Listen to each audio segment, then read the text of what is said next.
They brought us to this country as a labor force. We built a foundation and they hate us for it. They hate us for it. We built a foundation and they ain't pay us for it. They ain't pay us for it, but they gon' pay for it.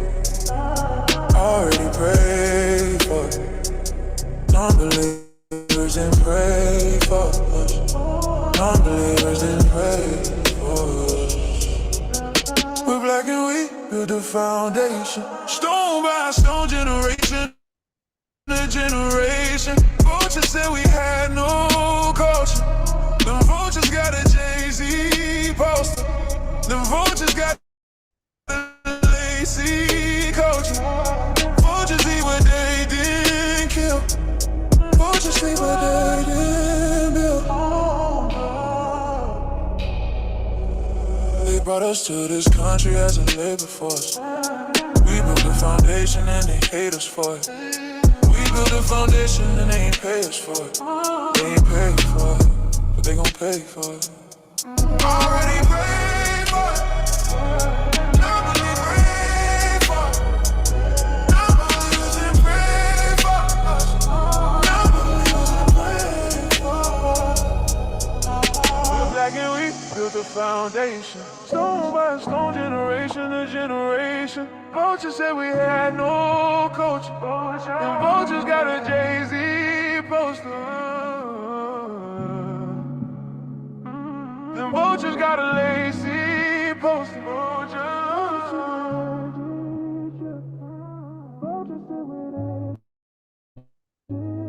Hey, peace to the family, peace to the family. Grand Rising, Grand Rising. Let me make sure my microphone is good. Microphone is good. Okay. Give me 1 second, family.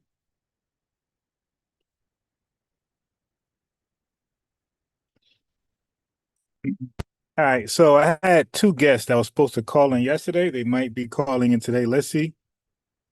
So one guest, this is a post that he's supporting right here. This is not my post. They're calling everybody black. Yeah, I already know I disagree with this. So he's supposed to call in and, we'll have a conversation about that post. I don't like how people just generically call everybody black. Call everybody our ethnonym, call everybody our identity. And you want to talk about tethering.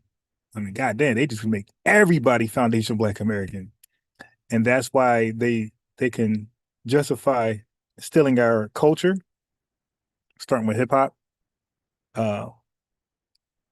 Our history, Black history now is all of a sudden Tether history. So this all starts with making tethers generically Black. So I was the first to say there's a bait and switch in identity.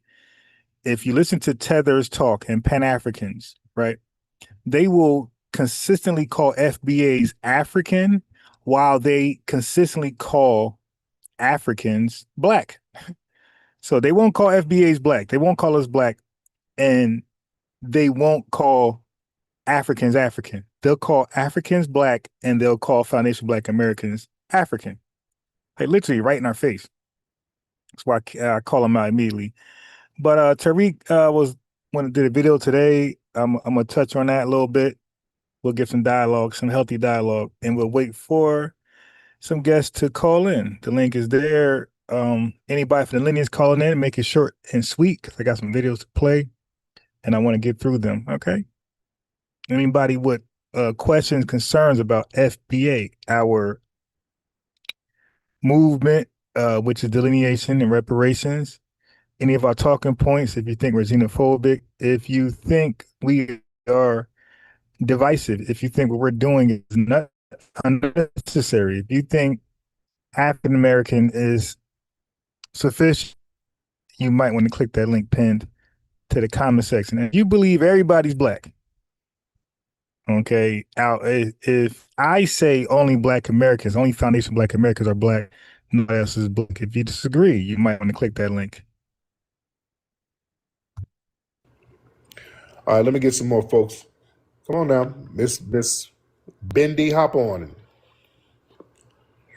Here she go. Hello. What's up, Bendy? Hey. Now, what did you ask me in the chat room? So you said that we're not indigenous to America, so I want to hear your side on things. We are indigenous to the United States. We are. I never said we weren't. We are indigenous to the United States, but we're not we're not part of Native American tribes. We ain't a part of no fucking tribe. But we So are. we're not we're not Cherokee. And we had an ethnogenesis from that. So we're not Cherokee. We're not etc. No, you're not a Cherokee right now. No, you're not. Okay, so what about the Black people that already are like enveloped in all that and have the proof? So that's not real? Now, if you got some proof, if you clicked in with a tribe, somehow they let you in because they finessed them damn tribes 100 and something years ago. They let a bunch of $5 Indians in there, these white supremacists. They done kicked a bunch of Black folks out.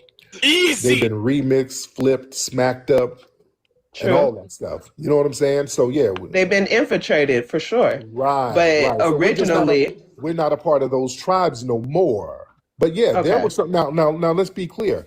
In my family, somebody's a Creek Indian down the line. All right. Period. You know what I'm saying? That's real. Somebody's a Creek Indian. But they got reclassified. And there was an ethnogenesis, and they formulated Black culture. There was a whole different cultural ethnogenesis there. You understand? Yes. So yes, yeah, I acknowledge all of us got some type of indigenous ancestry. All of us is foundational Black Americans, but we're not no damn Cherokee and all that shit. Now we're just not, because we don't get no benefits from them tribes. If you go to the website of the Cherokee and all them, it's some lily white, Britney Spears looking person who's running it or whatever. Yeah. So yeah, it's all infiltrated now. So I'm not a part of that, and yeah, we ain't a part of that. We're just not a part of it. Yeah. I'm happy I cleared that up, because you be on some real stuff, but at the same time I was trying to clear a couple things up. Where's your family from? Mississippi. Okay. And what tribes were they affiliated with? I'm not going to say any specific tribes, because clearly I've been trying to go down the route of, figuring that out. But I was just curious on your thought on it, because the way that everybody follows you in our community, a lot of people are under the impression that we are from Africa, and that is clearly not the facts. Yeah, but some of us have African genetics, some of us have indigenous genetics. My argument is that there was an ethnogenesis, so we became a whole different ethnic group outside of that. All right, okay. So we're not continental Africans, nor are we Cherokee or part of the current tribes. We're not a part of none of those current tribes, and we definitely ain't part of no African tribe. We are a brand new ethnic group. So that's my whole argument.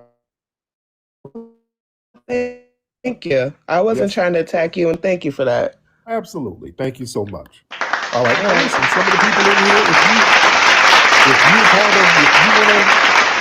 if you say you're part of a Creek Indian tribe right now, go be a part of that Creek Indian tribe. What's the argument? Just go be a Creek then. Yeah, my family, most of them, going back to the 1800s, they were Negro, colored, free people of color, Black, and they were part of the ethnogenesis of what Blackness is: the culture, the music, the food, the style, the slang, the language. That's where my family is. They're foundational Black Americans. Easy. And that's the thing. What partially makes you a foundational Black American is a combination of the genetics from Africa and the genetics from here. It's a combination. Yeah, I don't say that I don't have African genetics. Yeah, I got African genetics because we were all mixed up on the plantation. We were mixed up on the plantation. So yeah, we got African and indigenous genetics, but I'm not a continental African. You see? Shots fired! It is not rocket science. Yeah. Like if you get some flour from one place and some eggs from another place, and then you mix it together and make a cake. All right, the cake is no longer flour and eggs. It's cake now. It's a whole different thing. It went through a new genesis. It went through a whole different process to become something else. That's what we are. We are the cake, and we are the icing on the cake. You see?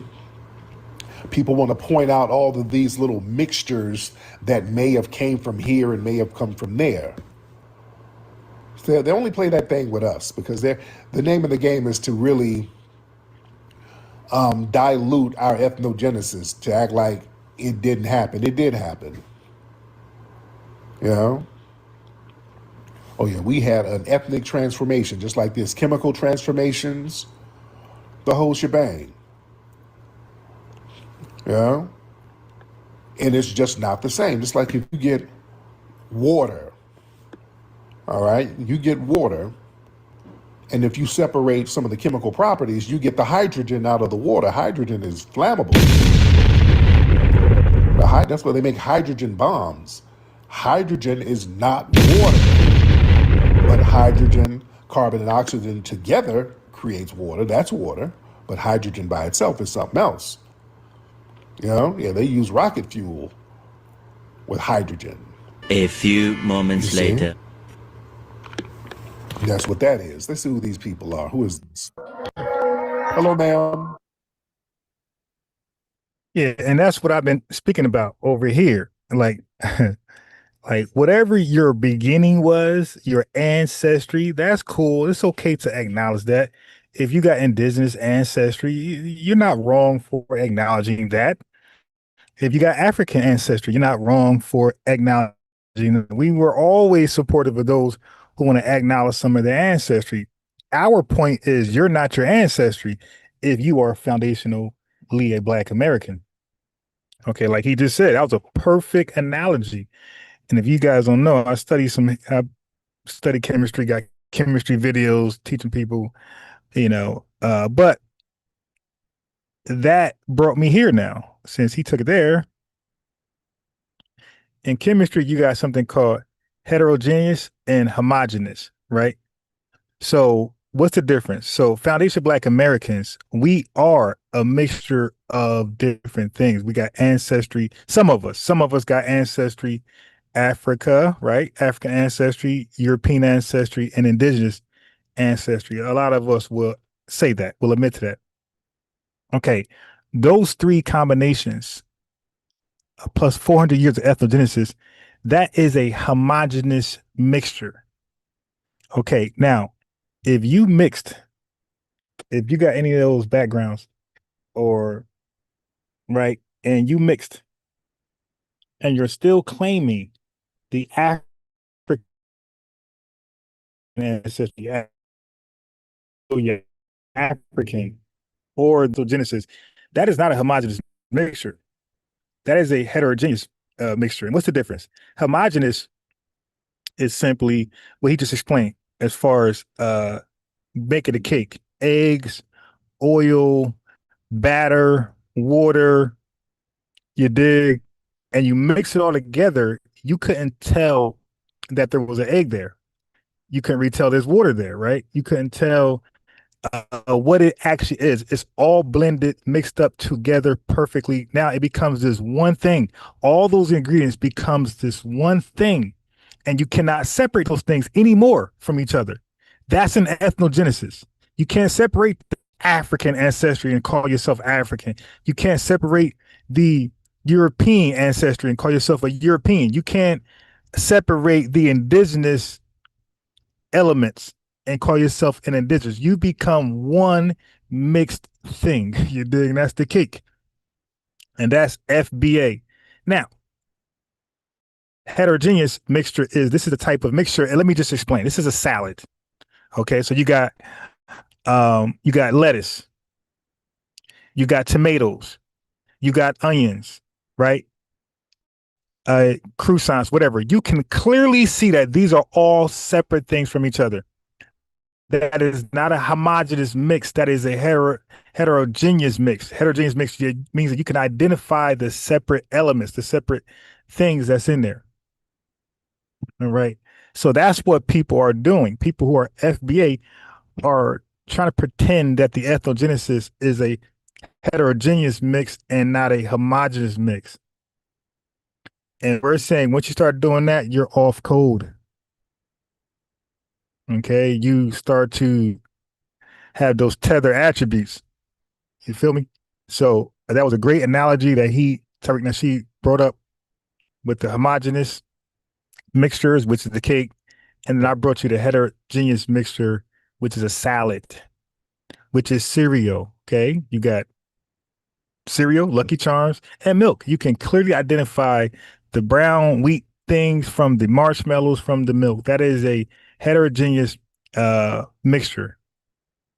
That is not who we are today. We are a homogeneous people who mix, right? And we become one with that mixture. So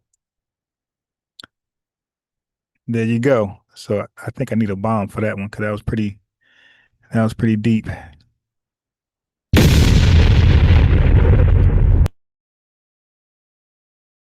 All right, so now that's out the way. Let's go, Ray. Oh, matter of fact, I think Smiles called in. He explained something else that was kind of fly. Hold on.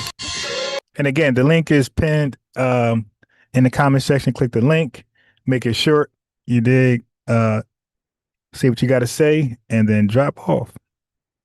I got a lot of videos to play, so I can't let people just come on and just go too long. Land that plane. We got some guests that's supposed to be pulling up. One guy wanted to talk about Garvey. It's the same guy who claims that he didn't know about Garvey, but now he's a Garvey expert. Okay. And then we got a guy who believes that you can just call anybody black. So he supports this screenshot right here. And I want to talk about that with him. So it's going to be done with him.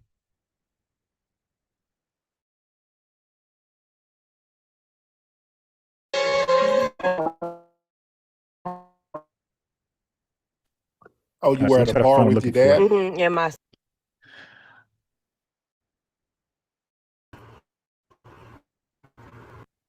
give me a second to find what I'm looking for. Yo, Tiara. My bad. I accidentally got on. Okay. All of the fault, I still put everything is on the white supremacists. Everything's on the Europeans. The bulk of the blame is on them. Let's be clear. I never take it off them because they were facilitating the whole transatlantic trade from Europe to Africa to the Americas. They had a monopoly on that. Here we go. I wanted him to go over the transatlantic slave trade again, right? Because white folks' involvement was never a question. Like all of foundation Black Americans know that white people were heavily involved more than anybody, especially what they did. But we know Africans had an involvement as well, and they were primarily involved in what they were involved in. And that was the kidnapping of us and also selling us to white people. So do you know even hold on. We got to stop giving them a pass over there in Africa. Right, we ain't doing that. So Carter G. Woodson also spoke about the same guy who authored and came up with Negro Week that evolved into Black History Month. He spoke about he was not in denial of Africa's role in the slave trade. He wrote about it in 19 let me get the correct date, but he wrote articles about Africa's participation where they kidnapped us. He wasn't confused who kidnapped us. He knew it was Africans, and he knew Africans sold us to Europeans. He was not confused. Okay, like so many people now try to pretend to be confused about Africa's role in the slave trade. So there's a well-renowned historian in these woke spaces named John Henrik Clarke, who I'm going to play in a second, who has come under fire through me, of course, my expose of him. He was in denial of Africa's role in the slave trade and family. That's big. That's huge because that sets a precedent for people who had a large role to now their role is dismissed or omitted. Now look at them now talking about their old reparations. You see how that works? When you allow them to not be held accountable of their role in the Atlantic slave trade, they like, all right, well, shit, since we're exonerated, let us now make a claim for reparations. Got to watch these tethers, man. So we're not giving John Henrik Clarke a pass. We're not giving nobody a pass. We don't give a damn how beloved they are or not. Nobody's getting a pass. And we ain't gonna just give them a pass and let them come around and act like they were just, oh, we were victims.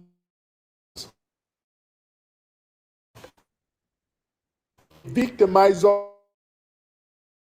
They made us do it.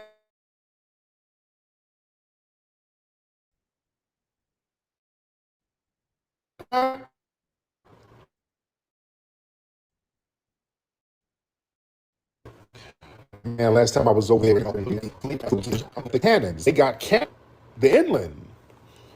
Them cannons are pointed at sea. The cannons are pointed out. Yeah, now And I'm putting two and two together. I'm like, wait a minute.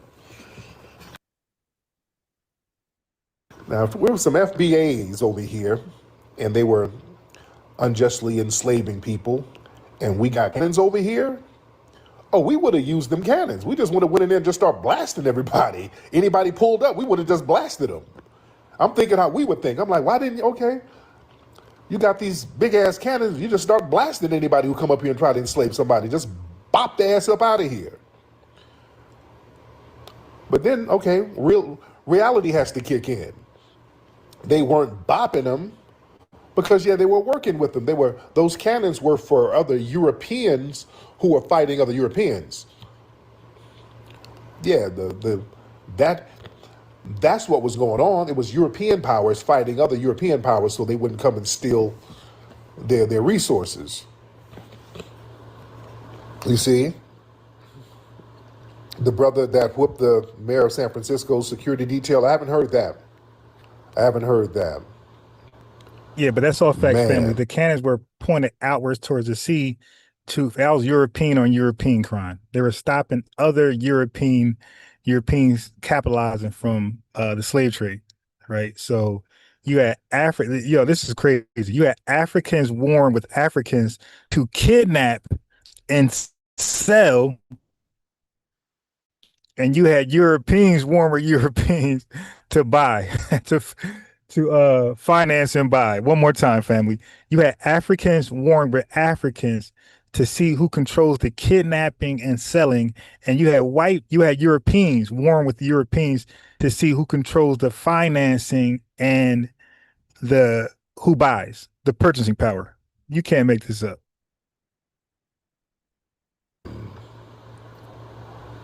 All right, let me get some more folks in here. Man. Yes, indeed. Who is this person here? We got 8 seconds to hop on. America is not the only country in the world. You guys, like, Okay, what does NY stand for? then? again, people who know, But you're not in Ghana. we are aware of the challenges. I just So told some you. random tether called in. I just told you. If you ask, Heard several Okay. Ghanaians called foundational Black Americans Akadas. Okay, so now They here try to we go palm that with off on Nigeria. when Africans deny that a kata is a offensive term exclusively to foundation Black Americans, and if not exclusively, is definitely a negative term towards us, right? It seems like it's exclusive because the only time we ever hear it is being directed towards us in a negative sense, never in a sense of proudness, rejoicing, reverencing, commemorating. Is always when they're angry at us or disappointed or picking on us. They will use the term akata. Nigerians. I've heard several Ghanaians do that, but there are a lot of Ghanaians who's cool. Yep. Should all Ghanaians be judged based And on the that's like rhetoric of people calling us Akatas? Very good saying point. tether is a good word. You know what? Maybe we got to start being as petty as them. Maybe we got to start saying, you know what? Okay, kid, Akata is a good word. Well, so is a tether. And as a Ghanaian myself, my friends call me Akada, and it don't mean anything bad. It never meant to be. It's just until I got on TikTok that I found out that it's actually an offensive for Black Americans. Dude, You know? don't do that, man. No, When but y'all you see, do that, that's the thing. When you tell your truth, Man. and even though you have never experienced it, you're gonna argue against it, and that becomes a problem. man, when y'all I just when y'all told do you that as a Ghanaian, and you can even Google it, search right now. Go search. Goodbye. Yeah, when they start talking about Akata ain't really bad, have a good day. Have a good damn day. I ain't gonna listen to you lying in my damn face now. That's the problem right there, and that's why we delineate, ladies and gentlemen. Y'all not just gonna keep trying to lie in our damn faces. Goodbye. That's why we delineate. Akata's not a bad word. It's not a, if you look at the word, it's not, stop. It's a derogatory term. That's why the tethers don't ever want to be accountable for nothing. They do stuff and don't ever want to be accountable. They get to lying and splaining. That's why we're drawing a line in the sand. We're like, we don't give a damn how you feel, to be honest. All that whining and shit, I don't give a shit. Because our lineage is our lineage. Oh, the rhetoric, y'all got rhetoric too. And then you sit here making excuses for your rhetoric. I don't want to hear it. I don't make excuses. Yeah, I said you a musty goddamn tether. All right, you a tether, nigga. Now what? All right, I said it. I ain't backpedaling. Yeah, some of you are tethers. Some are not. All right, that's what it is. Some people, most of you are not tethers. I've met some people from Africa who just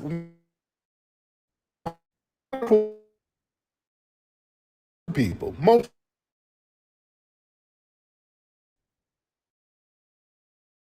are not tethers, but damn it, you gotta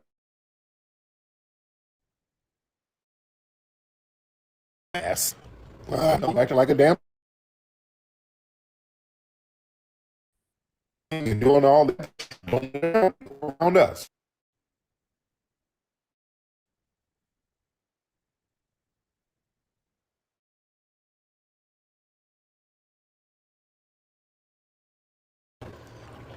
Get out of my damn face. Yeah, don't do that. Man. All right, let me get some more folks in here. Shout out to a lot of people in here. Respect to the family. Remember, we got 6 days, ladies and gentlemen. Let me show y'all something. Let me show y'all, ladies and gentlemen, the Kickstarter. Let me show y'all where we at right now, ladies and gentlemen. And protect our history. This is why when we do our movies, it's important that we get that community support. What's up, brother? Hey, I didn't hear you, Dimple. How are you? I'm good. How are you, sir? I'm good. I'm good. Now, what were you saying in the chat room? Yeah, you were saying we. I was like, we who? Let's put it in context. Because I said a lot of stuff. Put it in I guess context. I was trying to figure out the same thing. You said that we are. I don't know. I don't want to kind of summarize what you said, but I think I'll say what I think you said. You said something related to we are foundational here, and we got it out of the mud. And I was just wondering who we who. We. And then I see the prompt, it says stolen from Africa, so I was trying to make sure I understood the context of what you were saying. Okay, no, we Foundation of Black America. I understand that, but what does that really mean? Meaning the people whose lineage goes Against, to the we were stolen from Africa, I guess. okay, meaning the people whose lineage go to the beginning of this country. Okay, and how does that relate to stolen from Africa? And the white guy shaking the African guy's hand. Okay, well, you came in late. Okay, I guess you came in late. Yeah, that was a whole discussion earlier.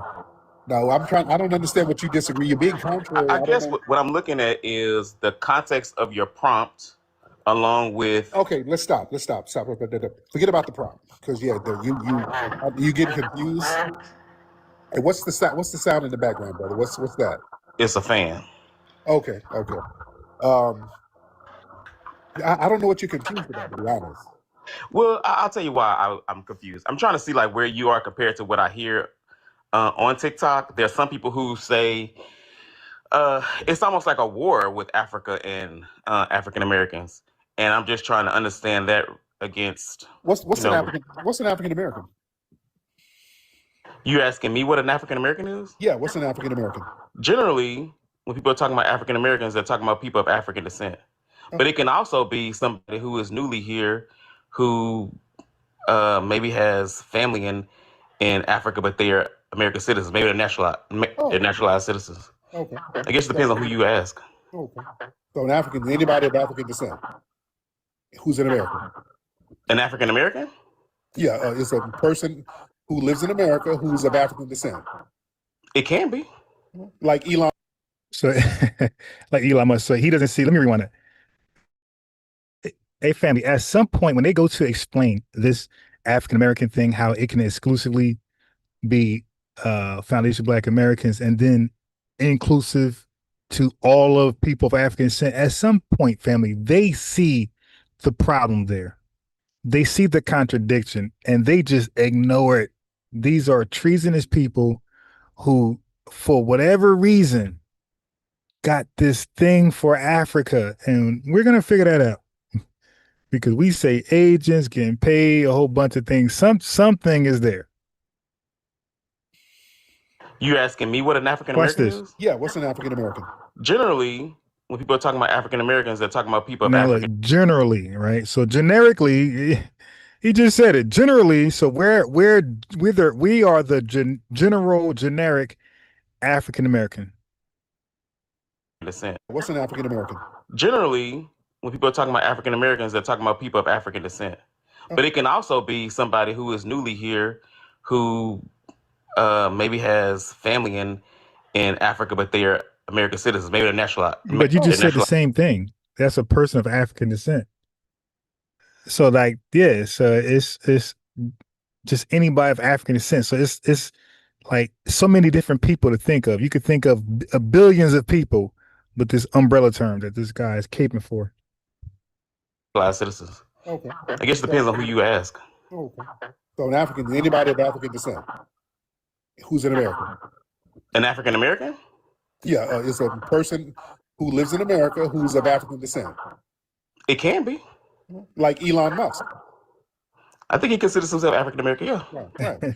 So when you say a person who's right. You just said African descent, you fool. Not an immigrant, they would be different ethnically from an Elon Musk or a continental African, right? How so? Because, just in case I don't understand.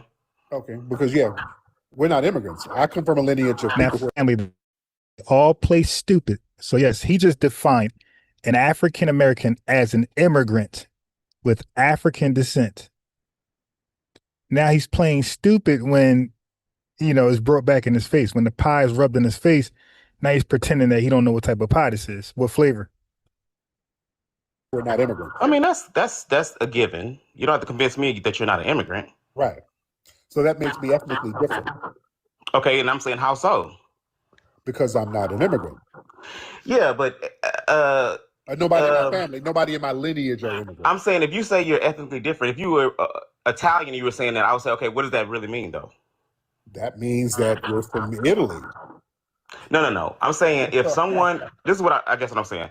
If someone were Italian American and they were newly here and they were naturalized, they can be considered Italian American, or they can have been here since the 1800s and maybe still consider themselves Italian American. So I'm just trying to understand in your context, like, what are you really saying? Yeah. So I don't confuse it.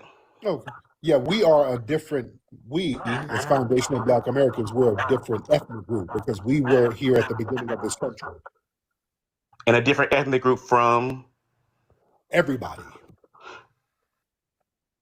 Okay. Right? Okay, family. Okay. I already observed that this zesty guy doesn't know what an ethnic group is. I'm listening to him say words. I'm hearing Tariq say words back. He's not sure what an ethnic group is. Like, he kind of thinks that's a race. So right then and there, I'd have been like, bro, can you explain what an ethnic group is? And then you can go right to like Nigeria. And like, aren't there like different tribes there? And those tribes are seen as ethnic groups, right? So Yoruba is different from Igbo, although they're Nigerian, although they're both African. Aren't they still different? And does that mean you are of African descent or no? There's I told you, ethnic group, and he's talking about African descent. This is a fool. People of African descent. That's kind of I'm not talking about white people. I'm talking about you. Well, no, everybody is. That's redundant. I'm not talking about everybody. I'm talking about, do you consider as an I'm FBA? a part of everybody. I'm a part of everybody. Okay, fine. As an FBA, let me are they considered of African descent? Is what I'm asking. Everybody is, including me. It sounds like you're not willing to answer the question. I'm saying yes, but I'm saying specific, since you said because it's redundant. Because it's redundant. It's not really. Redundant. Because you just said ethnically, FBAs are separate or they're different, and I'm just trying to get the context of that. Right. I'm trying to figure out that difference. You from New Orleans? Are you from New Orleans? No, I'm from Texas. Texas. Where's your family from? Texas. Bruh. And before that? Texas. And before that? You mean like Stop the cap. Like, we were part of the transatlantic slave trade, so you mean beyond that? What, were they on a plantation in Texas? Yeah, everybody's been in Texas. A lot of people who are from Texas, because Texas is a newer state, they kind of came here and kind of established Texas. Well, they got a lot of Nigerians in Texas. But I mean, if technically, I'm kind of like doing my genealogy right now, so technically, most of the black folks. You don't know, so you don't really know. No, actually, I do know, and if you let me speak, I can finish. Most folks who are from Texas and they went through the slave trade, their families came here by way of another southern place. So for me, on my dad's side, it's Edgecombe, North Carolina. It's Alabama. It's Georgia. Really, Alabama? What part of Alabama? I don't know exactly necessarily the part yet. I'm still kind of like doing my genealogy as we speak, and I'm only on my dad's side. I haven't gone to my mom's side yet. But I'm just saying most Africans or most Americans or most enslaved folks who are black, because Texas is such a new state, where slavery probably wasn't doing so well in like Alabama, Mississippi, because Texas was a new state, they came over to Texas to kind of start over again. The slaveholders. Right. But for the most part, my family is generations in Texas. Got it. So your family basically they were enslaved in Alabama and North Carolina. They were here at the beginning of the United States. Yeah. Right? Mm-hmm. That would make them foundational. In your opinion, but I'm saying I'm not asking about myself. I'm asking, does that also mean that they're You hear this zesty guy. He said, in your opinion, that makes his ancestors. This guy was talking about his ancestors building America, building the foundations, and he doesn't see his ancestors as foundational. Yeah, that's definitely giving tether flags. Yeah. Does that also mean? How's that an opinion? They're slow down. So how's that an opinion? It is an opinion. Really? But I don't have to spend that much time on that. I'm just wondering. Does it also mean? Are they not? That's not sorry. There are. You just admitted they were here at the beginning of the country. That makes them. That's not an opinion. I mean, the foundation of American. That's your thing. It's not my thing. No, I mean, logic is foundation. No. We've been. I mean, y'all been talking about being foundation. Okay. Oh, you're not going to pussy babble now. Who are you? No, I didn't invent foundational. Foundational is a logic term. That's a mathematic term. Something is the foundation of something. That's not me. I didn't go back in time and make them foundational. Either they are foundational or they're not. Okay, if you were here at the beginning, you're foundational. That's not an opinion. So no, you're not going to pussy babble because saying being foundational is an opinion. That's bad faith. No.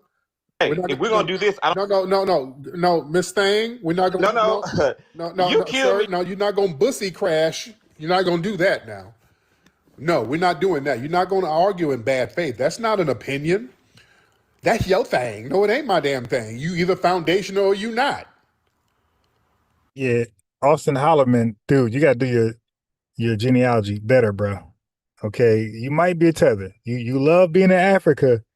You might, I don't know, man. You might be a tether. No, you ain't about to bussify crash out now. You ain't about to do that now. No, bye, girlfriend. No, that's your thing. The hell you mean it's my thing? Either they're foundational or they're not. The hell you talking about? That's your opinion. Oh, no, we're going to stop right there. Okay, if we're going to have a bad faith argument, no. You're not just going to bussy babble. If your family was here at the beginning of the United States, logically, they're foundational to this country. That ain't no damn opinion. The hell you talking about? That's either a fact or not a fact. Either they were here at the foundation or they were not. So yeah, if you say shit like that, something ain't right. You might be a Nigerian sassy tether.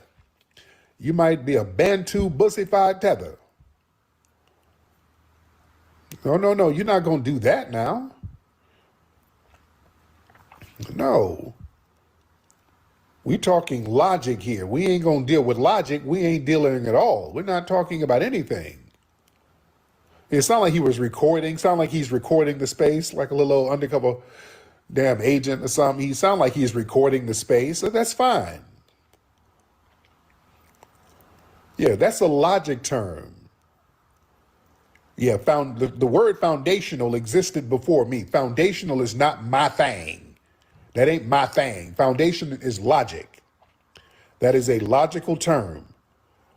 Our lineage is at the beginning of this damn country. That's not an opinion. I can go show you the cemeteries where my families are, going back to the 17 and 1800s. That's not a damn opinion. That is a documented fact that they are foundational to this country. If you black people got family members who's in this soil that you can point to at a cemetery somewhere going to the beginning of this country, that by logic and definition is foundational. That's what foundational means. You were here at the beginning. Understand? We're talking math. This mathematics. Mathematics is not an opinion. That's your thing, honey, nigga, please. You sassy punk. That's your thing. Like I went back, like I'm Marty fucking McFly. I went back in time and made him foundational. No, nigga. The hell out of here. He's one of them old contrary punks. It's contrary just to be contrary. Hold on. I don't know. Hold on, Tyreek. I'm Texas. Where your family from? Texas. They from Texas. Where, brother? Where? That I'm Texas? Yeah. Clock that T, Tyreek. Oh, sassy punk. It's being sassy for no reason. Nigga, get out of here.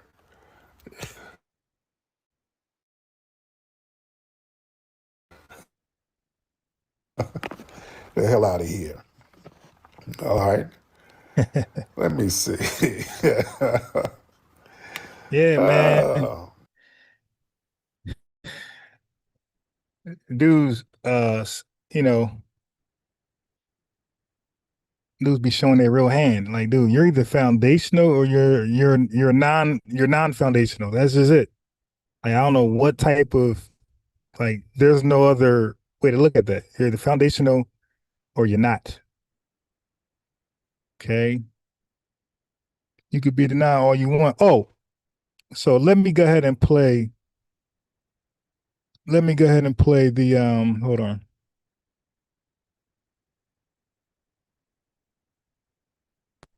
Let me go ahead and play the well, y'all didn't see it. This is a short video. It's John Henrik Clarke denying slavery, Africa's role in slavery. 1 second. What did I do with it? It's over here somewhere.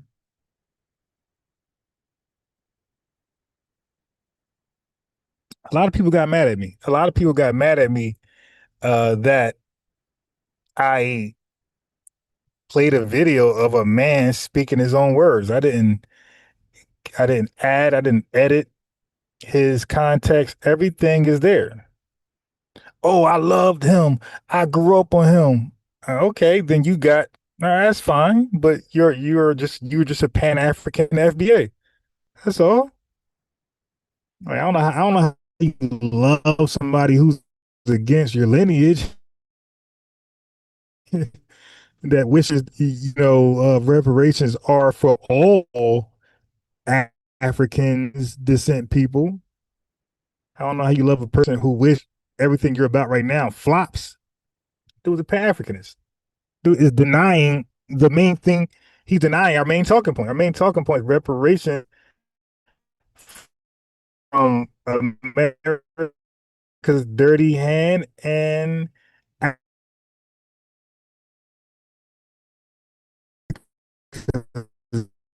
dirty hand. They joined up together and they listen. I don't care how much I like somebody. If somebody's disrespecting my lineage and what I stand for, it's a wrap. There's no way I'm gonna like you after that. I don't fall in love with people who joins white supremacy talking points and disrespect the lineage. I don't do that. You guys can do what you want. You're your own people, but I don't do that. So now let me go ahead and show you, since I can't find the damn file. Let me go here. There's this thing where it's just cool to deny our rich history. Okay. I'm not doing that. All right, give me a second. All right, right over here. I'm not gonna let this dude water down our unique experience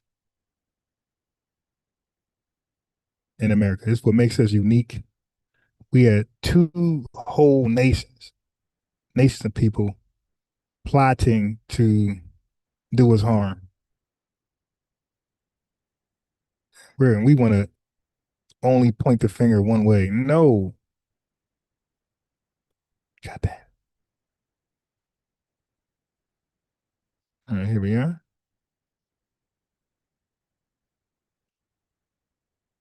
No. We're going to tell the truth and shame the devil.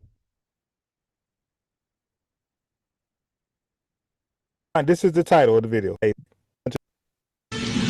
To take from Africans down the coast. We know the ships were for people. You know what? Let me just get the video itself.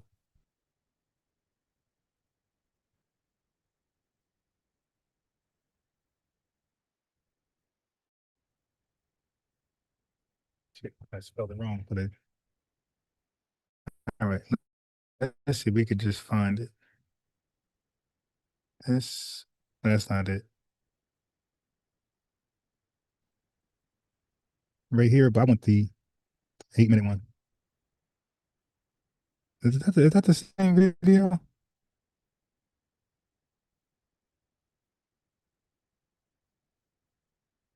Wait, that's the same. That might be the full version. All right, okay, this might be the full version. He promised to make America healthier. All right, so this is that dude's a weird, crazy white man right there. All right.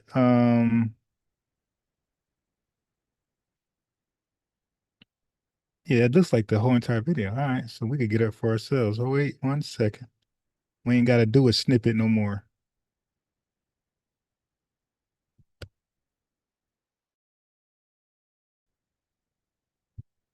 Okay. Here we are. So this is your boy who wants to pretend Africa had no role in the slave trade. They were thinking about surviving as a people. In the late 90s, 1790s, a sea captain began to take blacks back to Africa using his own ships. Now, can you imagine now a sea captain with 3 ships doing trade on the sea of the world in the 1790s, and today we don't even own a decent rowboat? A master sailor with other sailors at his disposal. Now, as we came into the 1800s, more slaves escaping from the South. Wait, hold on. That ain't it. 1 second. No. Hold on, that ain't it.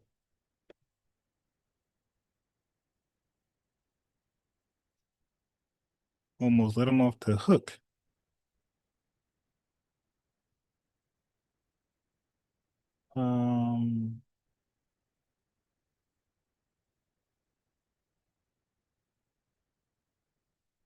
Let's see.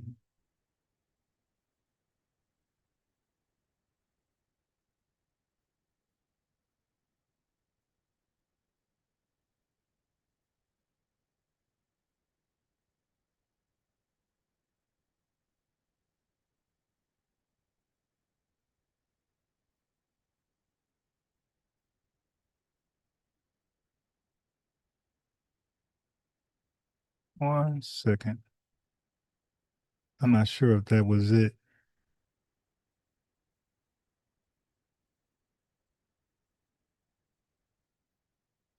Oh, this is it right here. They had started a slave trade 600 turning on us and destroyed the great nation states in inner Africa. They would make a mistake by inviting the Portuguese to arbitrate their family dispute. Spain. West Africa is arguing among themselves because they can't settle their family dispute. They will All right, so family, this is disgusting. This guy minimized the Queen of Zingas, the Dahomies, King Gizo, all these slave traders and slave raiders. He minimized it as a family dispute. Oh, it's an innocent family dispute. Oh no, nobody's injured, just arguing. Family, all they do is try to put the word black on things that's foreign to make us feel like there's some connection.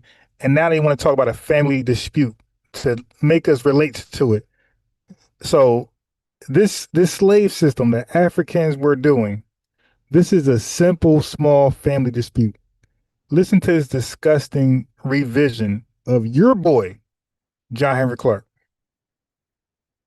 A mistake by inviting the Portuguese to arbitrate their family dispute. So he watered down the transatlantic slave trade as Africa has a small family dispute, and they had to go get the Portuguese, the white man, to settle their dispute. So the white man, I mean, how does that even make sense? So you look overseas and send a kite to, hey, can you guys are good at settling affairs, family affairs. You mind coming over here and settling a dispute that I'm having with my African brothers? This is what this fool just said. Disgusting. Now they've lost Spain. West Africa is arguing among themselves because they can't settle their family dispute. They will make a mistake by inviting the Portuguese to arbitrate their family dispute. Now, I've said this before. If you didn't learn anything from Godfather 1 and 2, you never, absolutely never, invite an outsider. Is that you are constantly pushing people to think And sober up old drunken Uncle Willie. Let him settle. So this what he did most of his work. So when people say this guy was a great scholar, when I watch his scholarship, and I do that in quotations, air quotations, his scholarship, he normally just tells stories. He really don't tell a lot of information, documented information. He tells you a little bit of information and tell you a lot of stories. Like he's like a comedian. He makes like he tries to make you laugh, like right there. He does this in almost all of every lecture I've seen of him. He'll tell a little bit of information and a little bit be damn near questionable. And then he'll joke around and just be babbling. But this guy got the juice, I guess. It must be somebody from within the family. Now the have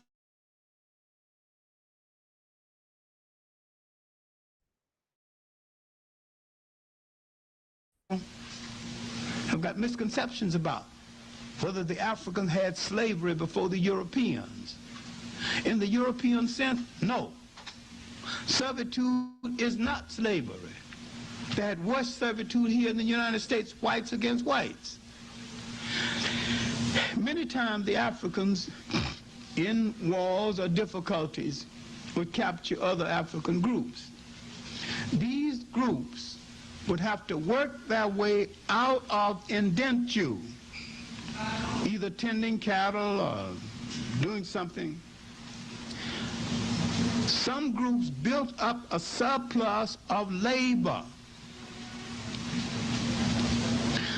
The Africans had no big ships to take from. Hey, family, look at this dude lying eyes. I can see through his lying eyes. They had no big ship to do what? Of labor. The Africans had no big ships to take from Africans down the coast. So he knew a king further down who needed some labor.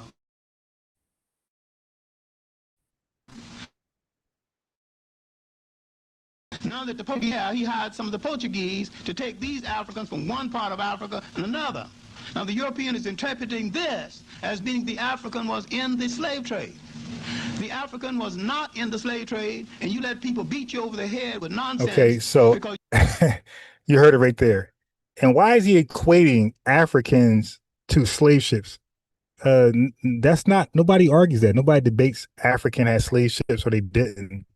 Why would they have slave ships? That's something for the European. The European had large slave ships to transfer a bunch of people that they're going to purchase from Africans. So Africans kidnap people from different tribes or sometimes their own, and they sell them to Europeans, and Europeans bring the money, which is the drugs, the alcohol, and the weaponry, and they provide transportation to transport the people they paid for back to their territories to get 300 years of free labor 24/7 round the clock under extreme violence and threat and duress. Okay, violence, threat, and duress. So why would Africans have a slave ship? Nah, you buy them, you take them out the country, and you do with whatever you please. That was the attitude. So for him to gaslight and try to switch it and say Africans never had a slave ship, as though anybody ever debated that. That's not a that's a straw man. Nobody ever debated that. You have not studied African culture to understand that the nature of African servitude, one to the other, had no relationship to the slave trade, that the slave trade was the greatest holocaust, the greatest drainage on a people in the history of the world. Africans had no ships that he could connect 3 continents. And even if the African was in the slave trade, he could not have brought it off. He's moving the goalpost, but just let you know, we did a great thing staying on code with a lot of tethers. Okay, so Conscious Flea was live, only 40 minutes. My man had a total total of 8 live viewers. This guy got over 100,000 subs. And of course, a lot of these guys be feeling themselves not understanding your subs are foundational Black Americans. A lot of these tethers, like Tetherdemics, all these guys, their base subs be foundational Black Americans. And they don't understand that. It's like, yo, when we on code, which we're doing, more and more of us waking up and getting on code, man, your subscription base is gone. This dude got 131,000 subscribers and had only 8 live viewers. That's a wasted, flopped channel. He didn't have a ship that would hold 100 people along the coast. Most of big fishing boats and river boats. So he could never have brought off anything as massive. Family, nobody argues that the Africans were buying slaves. That's not the argument, my guy. You're selling. Yes, having a massive ship would have been impressive and would have been uncalled for, right? And just like white people, just like Europeans coming into the inland of Africa and kidnapping 12 to 15 million would have been impressive. But neither one is true. The white man had his lane, which was to provide the ships and the money, the drugs, and the Africans had their lane, which was to kidnap many people and sell them to the whitey man. Queen Zinka herself, her cult group had we're responsible for 13,000 people a year. For decades, she's doing this. And that's just one out of many. As the Western slave trade. Couldn't have done it if he wanted to. Didn't have the facility anyway. I am not saying Africans were right in imprisoning their in holding their prisoners of war. Okay, you see that? So this guy is so much in denial, family. He don't even want to call them slaves when they're actually slaves to other Africans. He couldn't even, he had to check himself because look, if he didn't believe they were enslaved or they were slaves to Africans, that wouldn't even be part of his vocabulary. That wouldn't be in his brain. So he's trying to pin people who were enslaved, who were kidnapped to be sold as slaves to a whitey man. He's trying to pretend that these people were indentured servants and they were going to thrive and become chief leaders in these tribes. No, they were kidnapped for to be sold and purchased purposes only. But this is you guys trust a historian who can lie in your face and be this bad. And somehow, oh nah, he was a writer. No, he was never a writer. Some of you guys even try to act like Professor Griff. I'm gonna get him next. He's coming next. Some of you guys pretend Professor Griff was a writer. Oh nah, he held black people. I'm like, when did he hold Foundation Black Americans down? Please show me that. So I'm still waiting for you guys to show me how this coon right here and Professor Griff, how these guys ever held down foundational Black Americans. Guys blaming the white man for everything or calling the white man a devil, and you think that's activism for FBAs. That make them feel better about themselves. But you guys have yet to show. Click that link and call in and show how this guy or Professor Griff were down for Black Americans, foundational Black Americans. They were always ops. They always had some backdoor, backhand, underhand stuff up their sleeve, man. Always. Let me put my Cash App in the building. And making their prisoners of war work for them. Well, that's better than killing them, but I'm saying that they made a symbolic mistake and a tactical mistake when they hired the Portuguese to take captives from one part of Africa to the other and gave the Portuguese the illusion that they were in the same trade and had the same intentions for enslavement as the Portuguese. So not only did they hire the Portuguese to be a consultant in family affairs to settle disputes. But they also hired the Portuguese to come way from Europe with massive ships to relocate Africans from one coast to the other coast. So the white tea man, according to this fool, the white tea man was the first Uber, the first Lyft, the first DoorDash. So the white tea man traveled all the way to Africa, West Africa, to become a Lyft Uber driver. Listen to it one more time. Well, that's better than killing them, but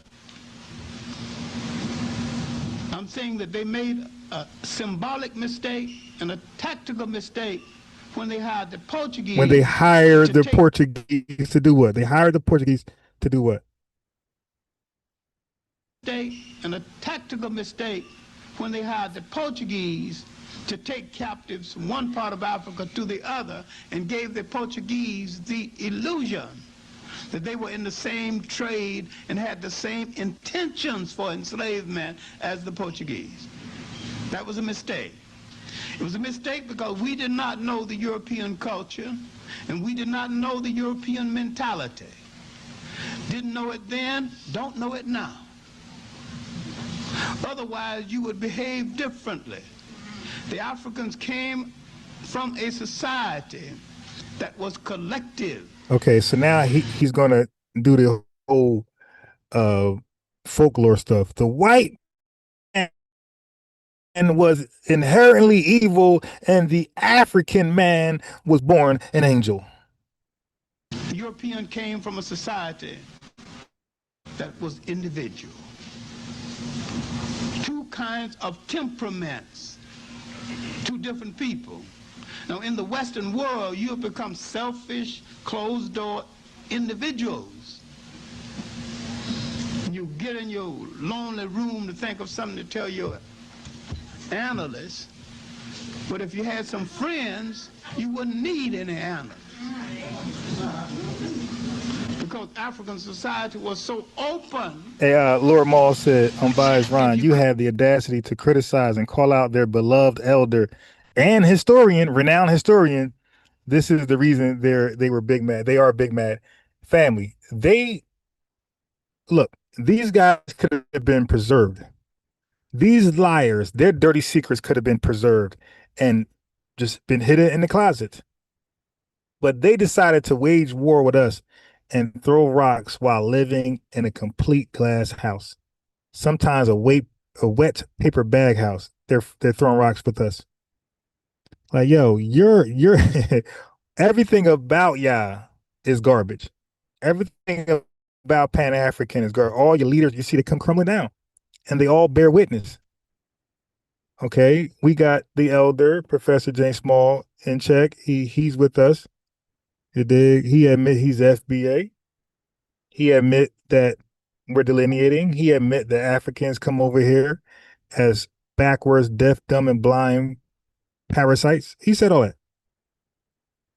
Okay, we called them tethers. He called them parasites. And he said that they were too afraid to respond to white racism, to white supremacists, so they try to take the easier route and attack us. That's Professor Elder Smalls. Okay? Just like us. Thank you.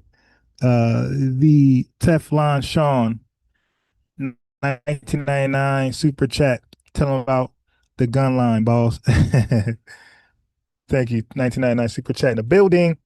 The donations, I really appreciate them because, yeah, I mean, sometimes right now I'm in my car, so I'm out and about in the car. I felt like when I was in the open places, I'm just people looking at my screen. Don't forget, Jersey's full of tethers, dangerous tethers. I'm like, they see my screen. They know I'm cooking on them. They might be outside ready to take me out, like that tether lady said. They might be strapped with something to their chest, grab me close, and we just both go to CLR. So I'm like, nah, let me be a little serious. Anyway, so a lot of donations. I handle my my expenses, premium accounts, all the stuff I do now. where the donations go. So it's definitely used wisely. And while I'm in the car, I'm gassed up. You feel me? Because the laptop does die. So I got a charger here that donations paid for. So I appreciate y'all, man. The family definitely comes through. But we have to expose the lies. So we can't pick and choose. We only going to expose white supremacy and let everybody else who's lying left alone. No, because as you can see, they are all against us. And this guy, John Henrik Clarke, is actually known for saying, we have no enemies, right? So now we're like scratching our head now, like, who is the we he was referring to? You did, because when we watched that, we automatically inertly thought he was talking about foundation Black Americans. But now the way he's talking, we're like, yo, what we? He might have been speaking on solely behalf of Africa. You dig? We got another super chat in the building. Salik Bay, 1999. I guess that's the theme, 1999. It's a super sticker. Appreciate you, brother. Very, very much. Yeah, so one guy says, show him the slave ships. And I said, that's a question you gotta click the link for. It says, show you the slave ships. You might want to click that link and ask that question. $3 super sticker. We got culture superpower. Yeah, so we are exposing all lies. So John Clarke has not, unfortunately, will not get a pass for you Pan-Africans. Okay. Your leader will not get a pass. And let's go to Professor Griff.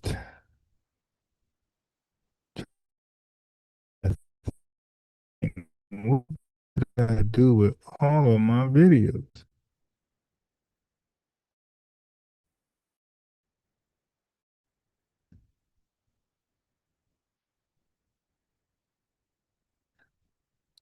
Let me see if I can find it. Looks like I put them in a different folder. I just seen it. Okay, so what folder is this? I found the video, but I don't know what folder is this. Okay, here we go. Okay, file location. All right, here we are. Let's go.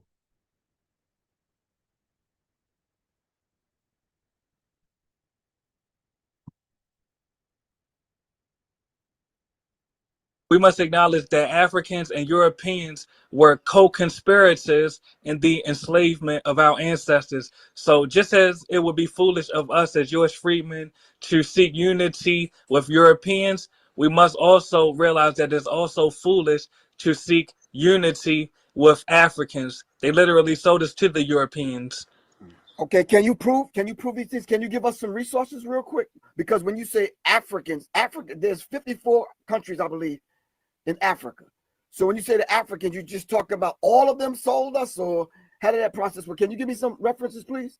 Yes, just like when we say Europeans enslaved us, we don't mean all Europeans, correct? Whether the Africans had slavery before the Europeans. So that's another point they do, family. When we talk, we say Africans and Europeans, they will say Africa has 54 countries. Which country? They'll try to be very specific. As you can see, their lying leader right here, he said African and Europeans. So their lying leader could say African and Europeans and without specificity. But when we say African and Europeans, we got to be very specific. No, we're going to be as ambiguous as their leader, their lying leader. Listen.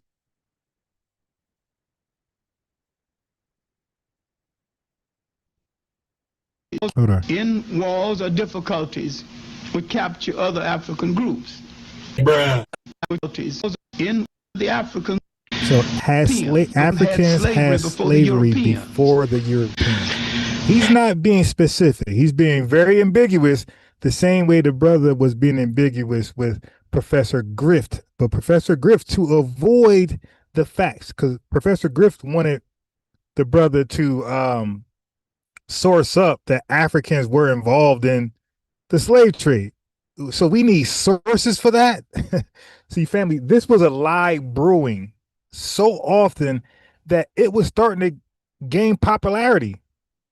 Many people started to act like Africans had no role in the slave trade. So thankfully, spearheaded by myself, Tariq started to get wind of it. Now we're pushing back like, ho. You guys were very involved and complicit in the African slave trade. Matter of fact, without your involvement, there would be no big bad white man right now who's ruling the world. Thanks to you, he's the big bad white man.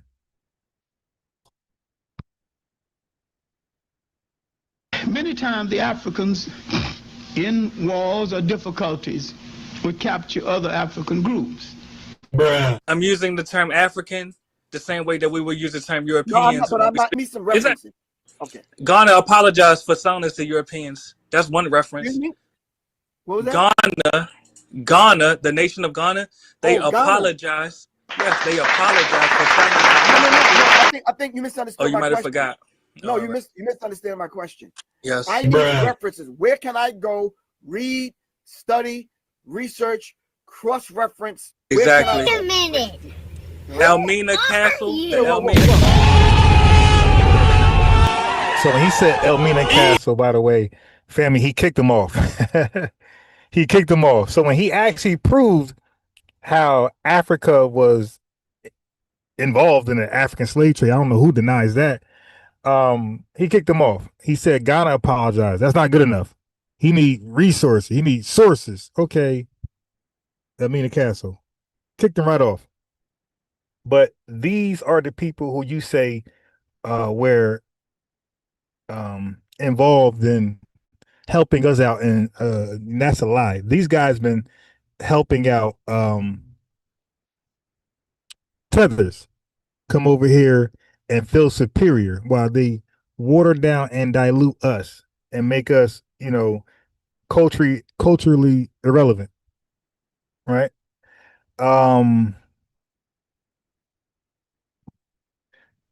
So let me go here next. All right. So some of you guys pulled up to my show yesterday, and we talk about trademarks, right? Trademarks are very important. People try to shame us from trademarking things, and they try to shame Tariq Nasheed they try to shame Tariq Nasheed for trademarking foundational Black American. Okay, foundational Black Americans. So if you missed that yesterday, I will briefly cover it. So just to show you how serious trademarking is. Are you familiar with the group Outkast? Okay, well, Outkast called themselves ATLians, and they had an album called ATLians, right? And matter of fact, there's no such language in the in any lexicon of an ATLian until Outkast made it up. So that's their baby. They made up ATLian. That's their thing. Now watch this. They had merchandise, they had all type of products under ATLians, they had concerts, they had an album called ATLian, I think sold 18 million copies, something ridiculous like that. So for 30 years, they solely been known as ATLians. But guess what, family? They did not trademark ATLians. Now, these people who are artists around for 30 years, relevant for 30 years, worldwide known for 30 years, millionaires, you would think would be musical gurus. But apparently they didn't know about trademarking. They didn't trademark ATLians. So a white boy group in Europe, EDM duo, right here, they actually call themselves EDM duo ATLians. That's their name. That's their stage name. EDMO duo ATLians. Okay, they call them, so apparently they researched to see if ATLians was trademarked, because white people, family, they know what they excluded us from. They know our education system, how far it goes, how low it goes. Like, they know on average what we do not know, because they are the ones who are depriving us from equal education and certain things in life. So they kind of can roll the dice and say, hey, they probably don't know this because we're keeping it away from them in many different ways. right? Institutions cost so much money to go there, so they know you're not there, and that's where some of the information is at about trademarks. So know that we don't know some things because it just costs too much money to know about these things. Like certain institutions, like Yale, this is where you probably get it from, right? So they rolled the dice. They went to the trademark database and realized ATLians was not trademarked. So they trademarked it, and they called themselves EDMO Duo ATLians, and they went around touring, you know what I mean, selling merchandise all under ATLian. So now they're making hella millions of dollars because people that are fans and supporters of Outkast, they are thinking that these products and merchandises are tied associated with Outkast. So they're selling shirts and they're buying them. Matter of fact, they call themselves ATLians. So people probably most likely thought they were signed and down with Outkast. So they get hella support all different ways back and forth because they trademarked the word ATLians. Okay, but trademarks isn't a simple process, right? Or it ain't cut and dry. It ain't black and white. It's tricky. It's not like other lawsuits of copyright infringement. It's not or defamation. It's not as black and white as those things. Trademarks are tricky. So you have something called common law or common law uses, common usage, something like that. So because Outkast were the only ones exclusively using ATLians, right, to refer to themselves and what they got going on, for 30 years, that is seen as common law usage, even though it's not protected by trademark, but they meet the duration of common law usage trademark. It's like common law marriage, right? You don't have no paperwork, but you've been together for so long, you're pretty much seen as like a marriage couple. You might can get the benefits of a marriage couple. So that is common law uses and trademarking. So now the white boys didn't do on that. So when they was going around cosplaying ATLians and making a buck off it, Outkast filed a suit and the white boys ended up paying. The settlement was undisclosed. The court sided with Outkast, like hell, ATLians. How did you come up with that? They're from ATL. Outkast is into all that pseudo alien stuff. The connection was clear. How do you guys come to ATLians? You dig? So they had to admit that they were fans of Outkast and they were just paying homage, white T-boy stuff, and the court disagreed. So they settled an undisclosed amount. But that's what I'm trying to tell you guys. Tariq Nasheed is right. These guys are waiting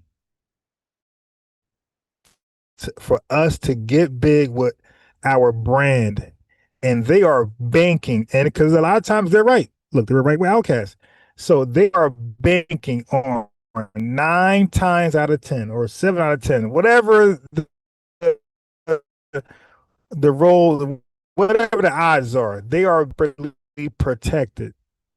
So they swoop in and they try to steal it. They try to steal our intellectual property rights.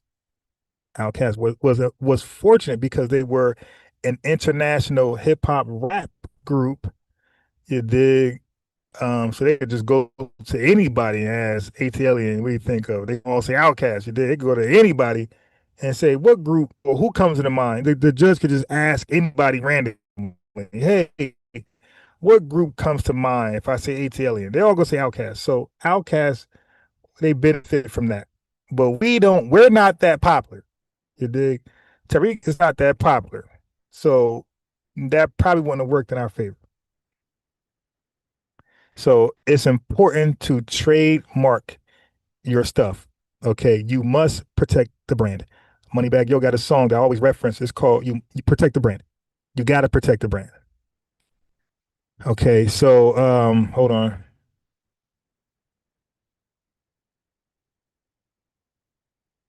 Hold on.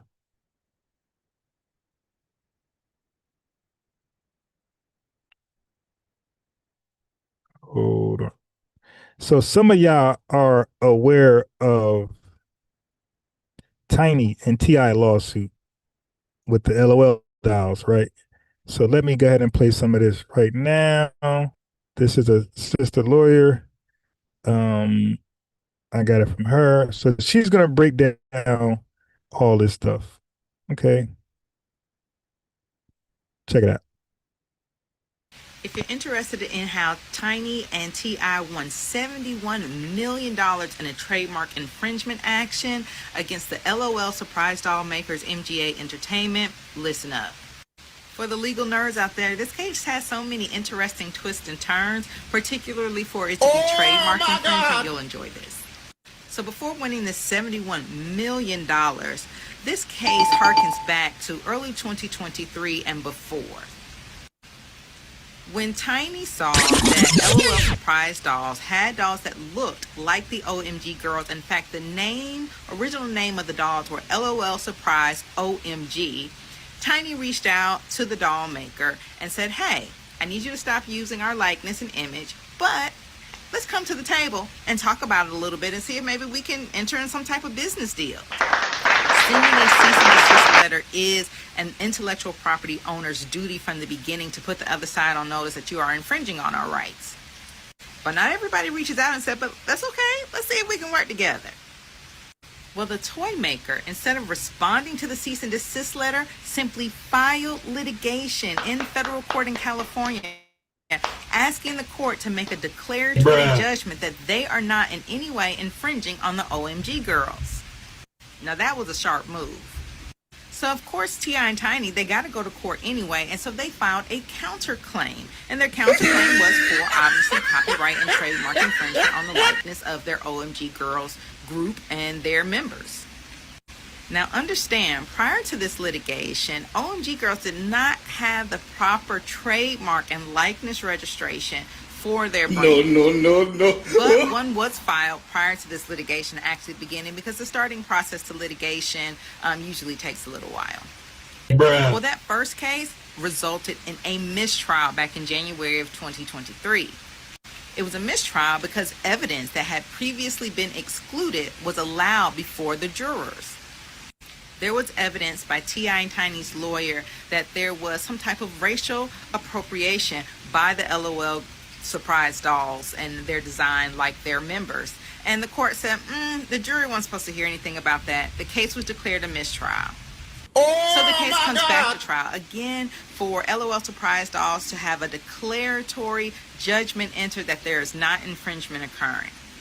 In a declaratory judgment case, the person is usually not seeking money or any action other than a court looking at the facts of the case and deciding there's no infringement, and it deads the issue forever. A few moments later. MGA Entertainment, the LOL surprise doll owners, won that case, and T.I. and Tiny did not win any money. But that was not the end. Oh my God! Right after their trial ended, almost immediately after, the United States Supreme Court made a ruling in a Jack Daniels case that has now become very important case law as it relates to trademarks. I have a whole explanation of that Jack Daniels case, but here's a quick summary. Jack Daniels sued a toy maker, a dog toy maker, because they had a dog toy called Bad Spaniels that looked like the Jack Daniels bottle. Jack Daniels sued both because of the name Bad Spaniels, which was similar to Jack Daniels, and because of the design of the bottle, and they won.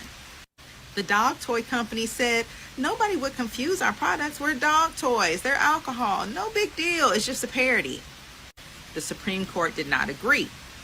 So the LOL surprise doll company couldn't later claim that these dolls were just a parody of the OMG girls as an excuse as to why they should get declaratory judgment. And because of that and a couple of other legal reasons, that case was overturned and they had a third trial. In this trial, the third trial, T.I. and Tiny won $71 million based on trademark infringement. 30 dolls that were presented as infringing items, the jury found that somewhere between 8 and 12 of them were actually infringing, and they received both actual damages and punitive damages for the infringing action. The punitive damages were about $50 million of the $71 million win. In trademark litigation, litigation, punitive damages can be triple. We call them treble damages. And it's triple because it's going to be 3 times as expensive as the actual loss for the damages because it was intentional. Easy. It was purposeful. The jury found that not only was this infringement intentional, but all of the actions of MGA from there were inappropriate and exceeded the needs for litigation, and therefore they had to pay up. So congratulations to T.I. So the bottom line is do not let them trick you out of your spot.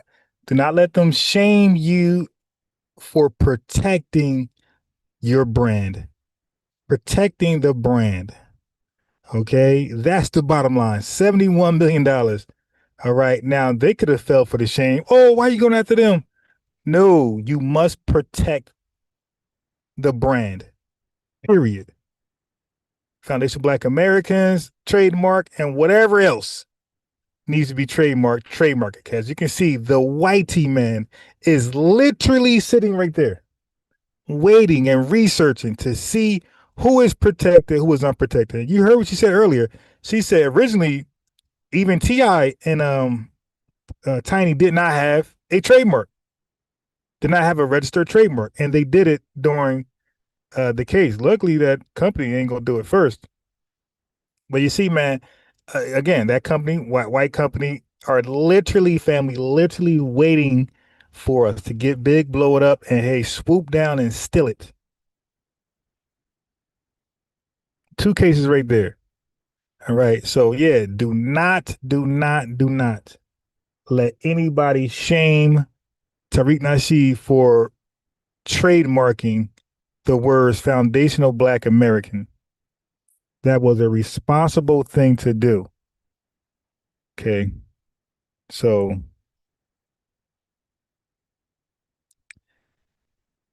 again, the link is pinned in case anybody feeling froggy. This is the stupidest argument. Okay, so D, look. Here's the worst thing. What's more stupid than what you claim is stupid is that there's a link right there to call in and express your views and opinions or disagreements. Right there. What's stupid is to express it in a chat where it can be easily deleted and you timed out. That's stupid. If you weigh the better decision is to call in. At least what you say is recorded. We can't just delete that. It's public. But in the chat, we can actually delete it. So that is stupid. That's if you got to weigh your options, it's better to click the link and talk where we can't just easily delete it rather than you typing some foolishness in the chat and it becomes easily deleted. That's what's stupid. You got to be able to weigh your options out better. Don't be like these tethers. So we got Sosa, another flunky in the chat trying to talk trash, but this is great because our chat normally is on code, right? We rarely get tethers and suspected white tea supremacists, but when we get them, we kind of appreciate it because we know we're making noise. We're punching tethers in the face. We're punching white supremacies or white supremacists in the face. So it's cool to get that validation with these guys calling in trolling. So speaking of trademarks,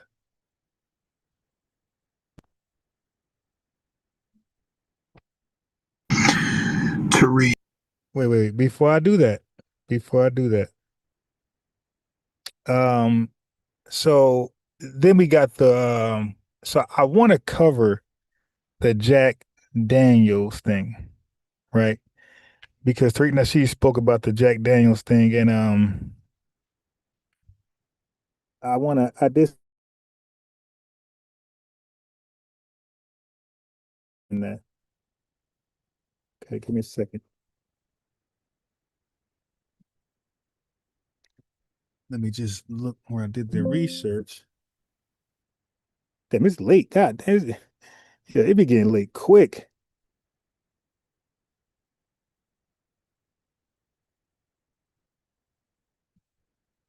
Yeah, this time be flying. Damn.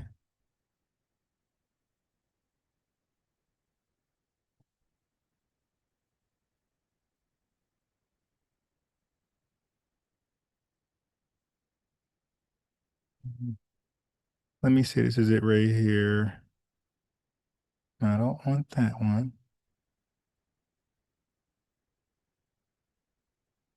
Okay, no, that's not what I want.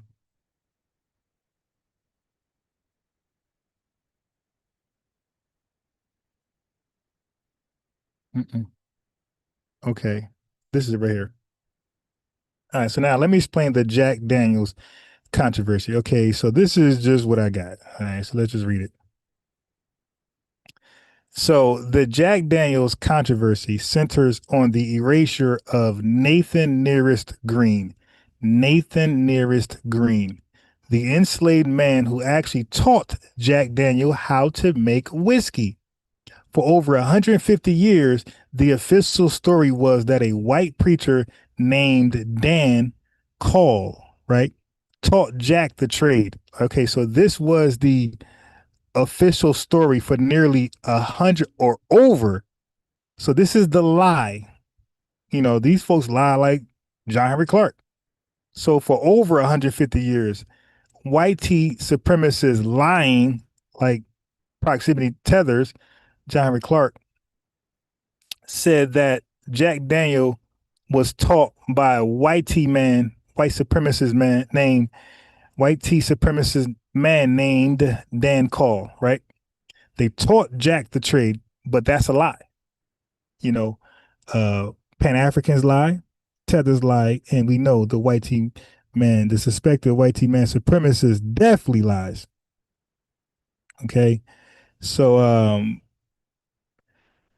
but no, that was a lie, family. So the real teacher of Jack Daniels was a foundational Black American named Nathan Nearest Green. Okay, so Nathan Green. Wait 1 second before I'm going on that one. Let me make sure I got something saved. Give me a second.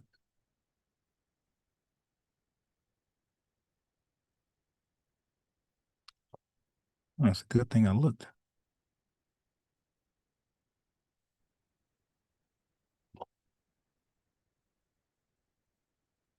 Give me 1 second. Let me just upload this video.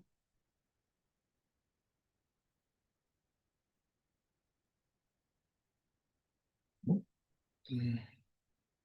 1 second, family.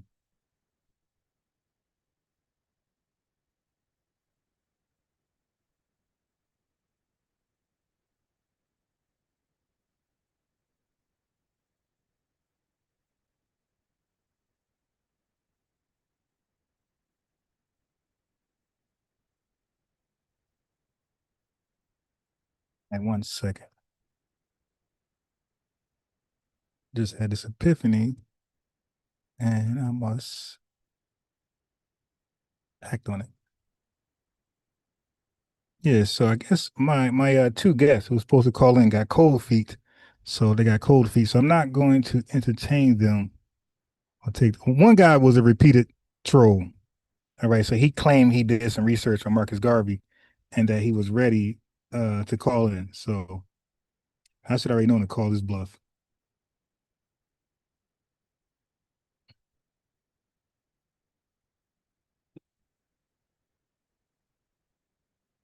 These damn tethers, man. Okay. Oh boy. $2 super chat for Madman. Thank you. He's back in the super chat. Double dipping, double supporting. He said, no more lies.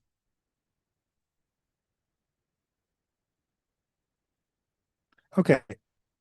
So let me talk about Nathan real quick, our foundational brother.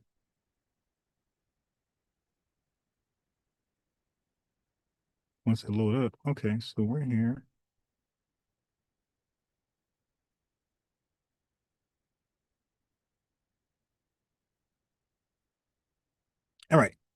Hold on.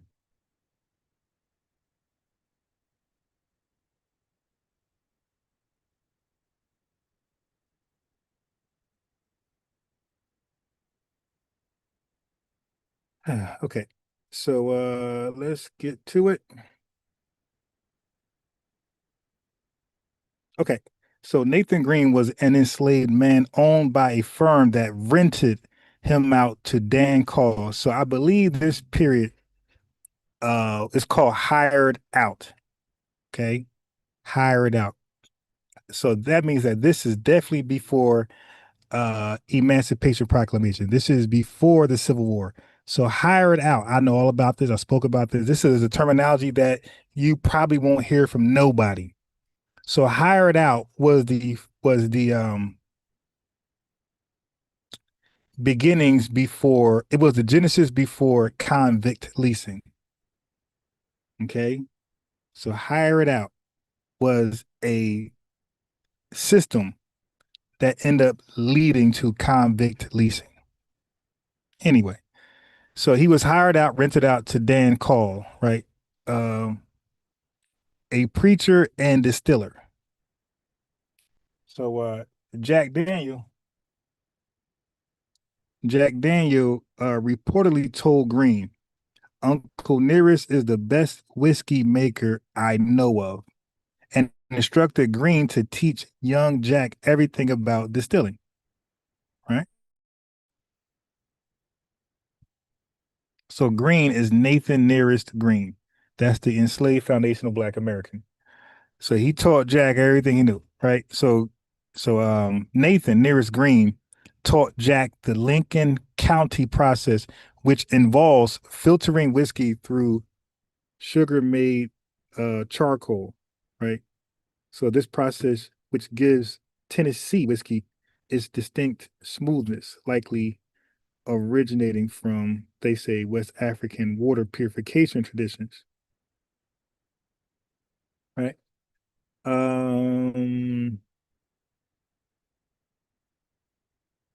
Okay.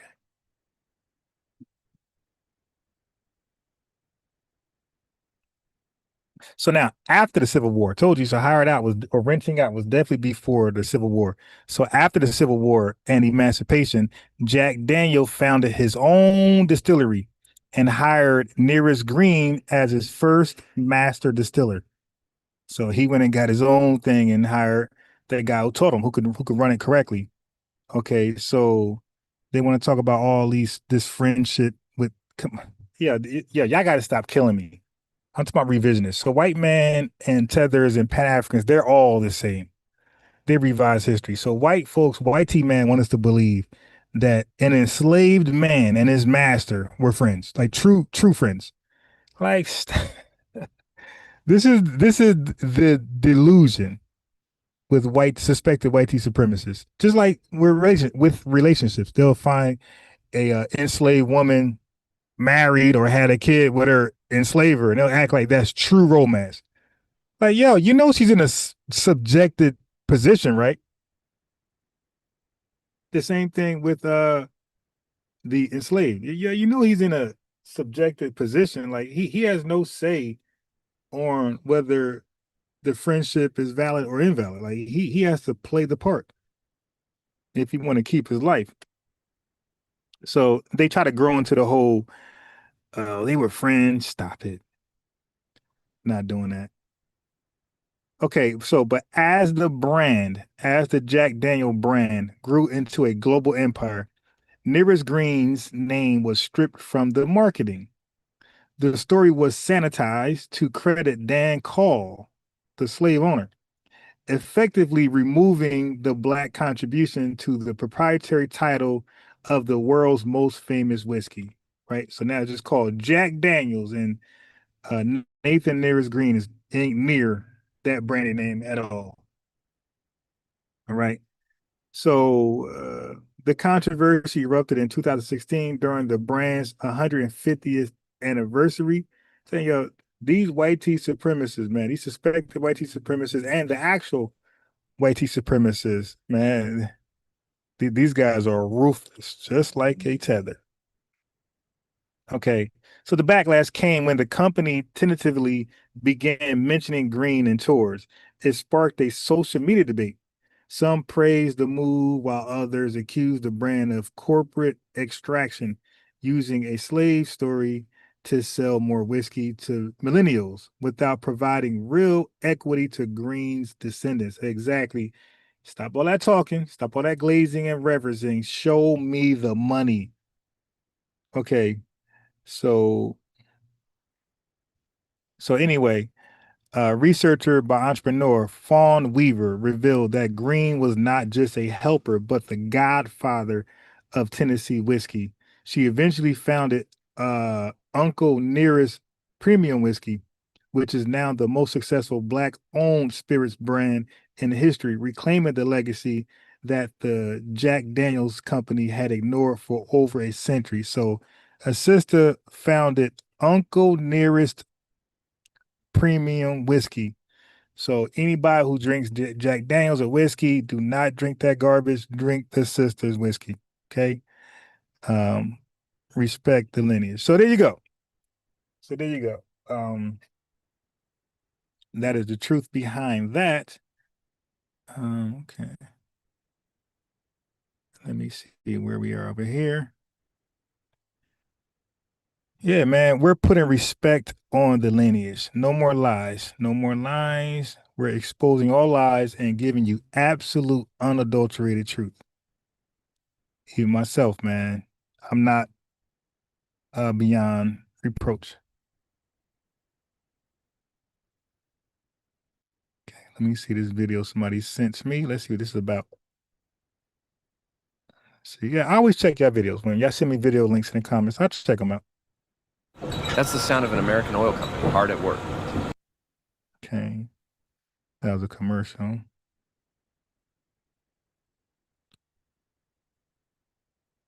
Oh.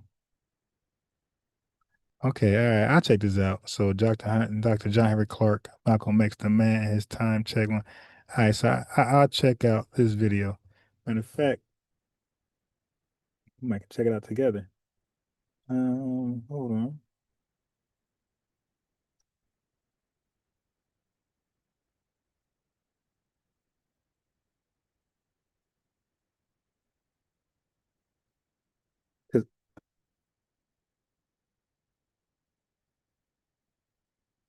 All right.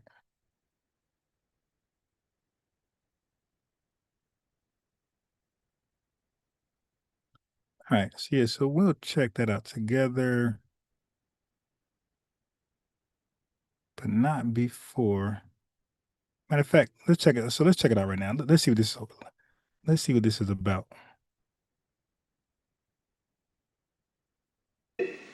Of Malcolm X and his relationship to the Black radical ministry throughout the world. I have exhausted any fight I have with anyone over the subject because I've had enough time thinking out and to reconsider anything I said initially. In other words, I've had time to go over my mental notes on the subject enough to be settled in my mind. Malcolm X's relationship to the radical ministry of the African world. I am dealing with the antecedents of Malcolm X, and to deal with the antecedents of Malcolm X, you've got to deal with the antecedents of radicalism in the African world. You have to understand that we are a radical revolutionary people, and that we were not a radical revolutionary people, we would not still be in existence. All right, yeah, so I'll tackle that a little later. It looks like I don't mind playing that, see where he's going with Malcolm X. Because we know he lies, he will lie. So keep that in mind. John Henry Clarke will lie. Make no mistake. Let me switch over to my phone. I know I gotta run to Walmart for something. I can't. I know I hate that. Y'all gotta do something and you forget what you gotta do. Okay, give me a second.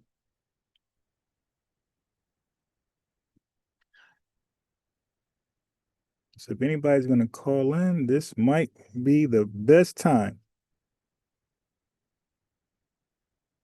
Okay, hold on.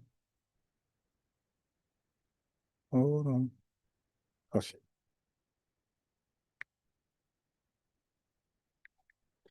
Oh, mama.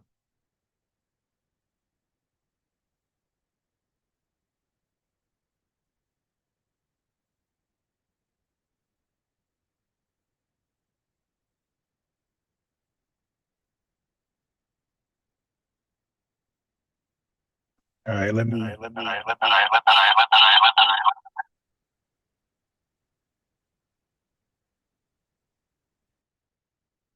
As I was saying, let me connect my Bluetooth and we about to get going.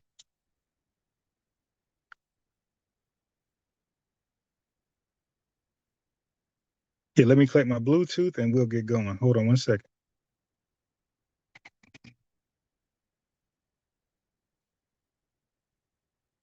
Okay, there we are. Let's get this party started. Come on, come on.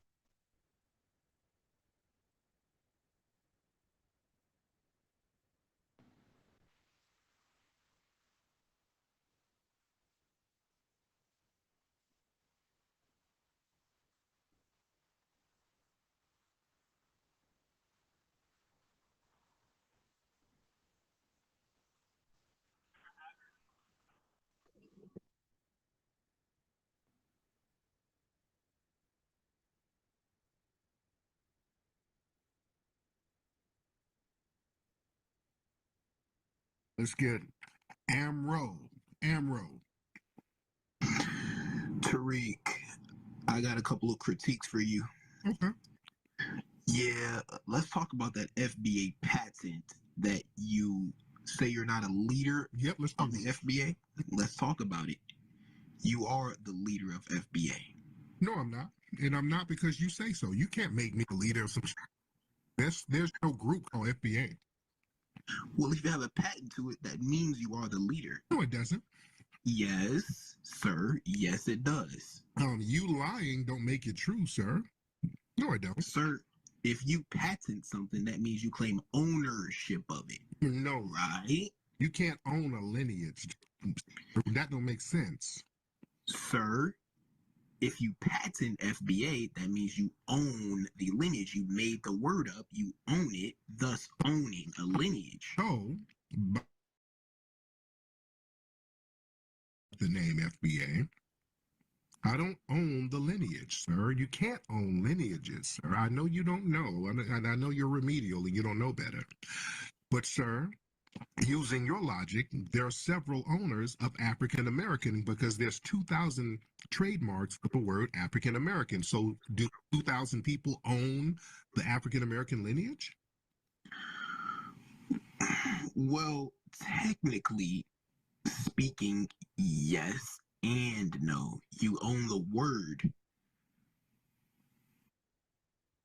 Technically speaking, sir. Right? No.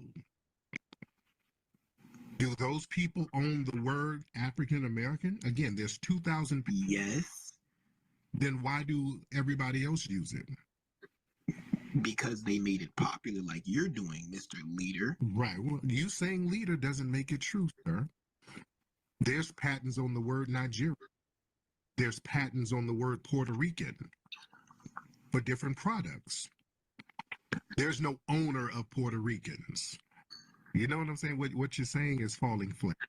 Not working. That's why this narrative that I own the patent, which I don't own a patent, I own a trademark for a product with the name FBA on it. So that's why this narrative always falls flat. Are you guys frustrated because this narrative just never took off and people ain't? All right. So one last thing, Bias. I'm gonna let you jump back in, but one last thing, guys. Yeah. Can y'all see my screen? Yes. Now, I want to ask a question before I read this. I want to ask Unbiased a question. Unbiased, you there? Yeah. All right. Can you reconcile these two statements? Foundational Black Americans is strictly a lineage. It's not an organization. It's not a group, et cetera, et cetera. It is strictly a lineage, right? So that's statement number one. And then statement number two is, I own the trademark to foundational Black Americans. Are those two statements reconcilable? No. Yes. Yes, No, they it's are. not. Why would you wait, Brad? No, it's not. What? It's not reconcilable. Stick up in Unbiased. Let me just read this real quick. Yeah, And then, it's common sense. And then you could go. I'm sourcing up. I just want to source up real quick to show the FBAs that it is not just a lineage, right? So it says here, Foundational Black Americans, trademark details, status 630, new application, serial number has it right there, word mark, Foundational Black Americans, status date, March 16, 2022, filing date, March 13, 2022. So it's probably been approved by now. I don't know, right? Yeah. It says here, statements, disclaimer with predetermined text, Foundational Black Americans, goods and services, advertising and marketing. Stream audio-visual and audio-visual material via a global computer network, streaming of video material on internet, video streaming services via the internet, featuring independent films and movies, international class, advertising, business management, et cetera, et cetera, et cetera, et cetera. Class codes, blah, blah, blah, has all the relevant details. We're going to keep going down. Current trademark owners. What does it say right there?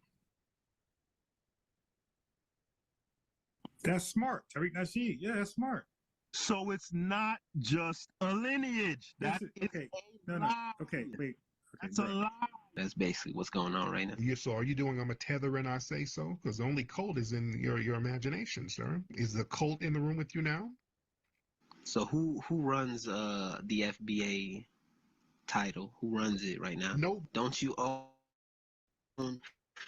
Don't hold on, Tariq. Yeah. Don't you own the trademark for it? Mm-hmm. You do own it, right? I do own the trademark. Okay, so you admitted to it. So if you own, I own the trademark. This is Fed talk. Now we're getting somewhere. This is Fed talk right here. This is the Fed attempt. This is like a feeble attempt of Tariq, calm down. Oh, no. This is a lesson. Let me break this down. This is the lesson for the family. So you notice we've been getting these little Fed talking points the last few days. So just to let the family know, but this is a lesson. Let me show you what we're dealing with. Okay. So so now let's get back into it with the bad faith arguments. This is like a Fed talking point that they didn't send from some because no. Yeah. African American has 3,000 trademarks on it. Is that a cult? Okay, all right. Do you view No. African Hold on. Tariq, hold on. No, stop fading out. They better tell your supervisors they better get some more experienced feds. African American has 3,000 trademarks on it. So all 3,000 people, the leader of African American? So what do you, come on. All right, can I speak? Just answer the question. What's your giggling ain't helping you, sir. Giggling shows that you're talking in bad faith. I'm asking you, I'm bringing it back to you. Yes, I own the trademark for Foundational Black American when it relates to educational and okay, so why when it relates to educational and promotion. Why do you own the trademark, sir? Why do you to protect it? The same reason why people own African American, for different reasons. Right? Okay, so why, from your understanding, since you're the one that understands everything else, right? Did you hear what I just said? You asked why do I own the trademark? For several reasons. Number one, because I put out books and promotional information, and that's trademark because we sell products. All right? That makes sense? You trademark products if I put out a book or if we have an event using the word FBA, a promotional event. You trademark it so that nobody does another event similar that undermines your event. Do you know how trademarks work? Did they teach you that in Ethiopia? All right, so I have a question. Okay, No. No. We're still talking about this. You asked the question, and I'm giving you an answer. Now you're changing the subject. Do you understand what I'm saying? Do you understand how trademarks work? Yes, but you're dodging the questions. How am I dodging the question and I'm asking it directly? I'm answering it directly. I'm telling you why I own the trademark of Foundational Black American. We put out promotional projects and books, and you have to protect them. Does that make sense? Okay, can I ask a question real quick? Family, study these tethers. Study. Listen, y'all, this is kind of cool. FBA News Updates. What's your thoughts on about FBA? I don't care about FBA. There's no such thing as FBA. Hey, Rashidi, what is? If somebody asked me, what's FBA? What? What is the FBA? FBA. You find out. He said, "Let me find out." What is the He said, "FBA News Update." This is for like restaurants and stuff. I don't know. Where you saw that? Somebody asked the question on here. FBA, you know what that is? That fake stuff that Tariq Nasheed made. Oh. Foundational Dead Americans. It's trademarked. It's crap. I ain't foundational. I'm original. He said, no, they said they ain't Africans neither. Yeah. I bet you they got African in them. They said foundational Black Americans said they don't have African in them. Yeah, it's fulfillment by Amazon. I'm done. Nigga, I'm done. Fulfillment by Amazon. They're taking somebody else's acronym, nigga. I'm finished. They're going to get sued. They're going to get sued. Or it means functional behavior assessment. Oh, there it goes. They did pick it up. Foundational Black American. It's trademarked. So this is the thing. Like, I really need some of these foundational Black Americans to do some real research. I really, really need them. FBA News and Updates. I really need wow. them because this is the thing. There is no such thing as a foundational Black American. It's still an Anglo-Saxon word. It's Anglo-Saxon. It's not ancient. Black people, we better start trademarking stuff. You better put your stamp on it. We better start owning things and getting paperwork on things that we create. It's very important. You know, people always try to shame us because of the trademark we have on FBA, Foundational Black Americans. Again, you damn right we got a trademark on that because we're going to protect it. We're not going to let white supremacist tethers, cosplayers, anybody get that and then flip it and then make it so that we can't even use it. You know what I'm saying? People do little stuff like that. It's important. Black people, trademark your stuff. Get your legal paperwork on everything you create. We got to be on that. We got to start dotting the I's and crossing the damn T's, Black people, when it comes to things that we create. This is why things get co-opted from us so damn much. It's very important, man. You got to prevent cultural theft because people will steal your stuff. People watch what Black people do all the time, just sitting around waiting to steal it. Also, when we own the names and brands, we can dictate how they're going to be used. You understand? Without trademarks, outsiders can come in and then distort and dilute the original purpose of what it is, stripping it from its cultural significance and then repurposing it. You understand? And also just to establish a legal standing in business. Because when you trademark something, that gives a lot of Black entrepreneurs and creators and educators legal protection against unauthorized use. If somebody wants to make a bunch of butt plugs called Hillman Talk, you know, you need to have your paperwork in order so nobody can do that. Because people do little janky stuff like that. They get something and then use the name to flip the narrative for something totally different. And also, you just do it to honor your legacy and your cultural contributions. You know, we've created entire industries from jazz, hip hop, social media trends, but history will erase that stuff and it will minimize your contributions. So trademark stuff, man, you got to trademark it to make sure that it's going to be recognized and the respect will go to the originators of it. You know, and also we just got to stop people with the colonizer mindset from commercializing a lot of the movements. A lot of stuff we create, them pink hands are right there in the mix trying to snatch it away for their own benefit. Yeah. And we have to trademark stuff so we can just set a precedent, man. So when we normalize trademarking within the Black community, man, we set a standard that our work is valuable and it should be protected. See, we got to value ourselves, man. We got to value the stuff we create. Because we do stuff, and because we're very innovative, we do stuff and we're like, we'll just throw that away. We'll do something new next week. No. Let's gatekeep the stuff that we do. Put a gate around that and then honor it and put value on it. You understand? Because we leave stuff up in the air, other people get it, and then they put a value on it, and then the stock goes up and we don't capitalize off the stock of it. We better learn business out here, man. We better learn business. That's why people try to discourage us from trademarking. Notice whenever you see a lot of comments about that Tariq had trademarked Foundational Black American, man, you own the lineage. That's COINTELPRO talk. All right? Those are alphabet boys talk. They're always trying to discourage us from doing the smart thing when it comes to movements, business, names, legacy. People always try to shame us out of doing the smart thing.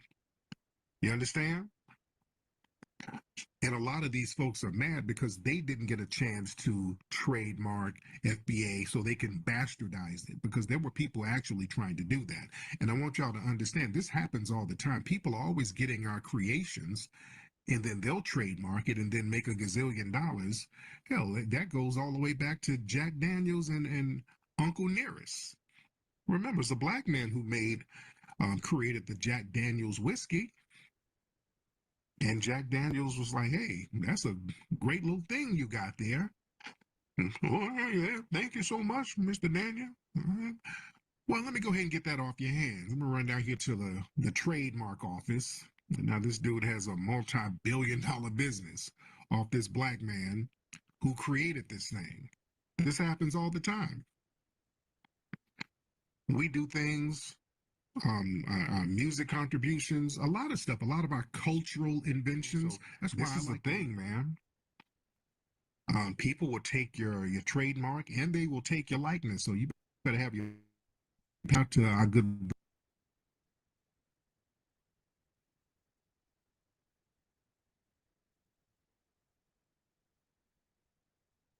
PI.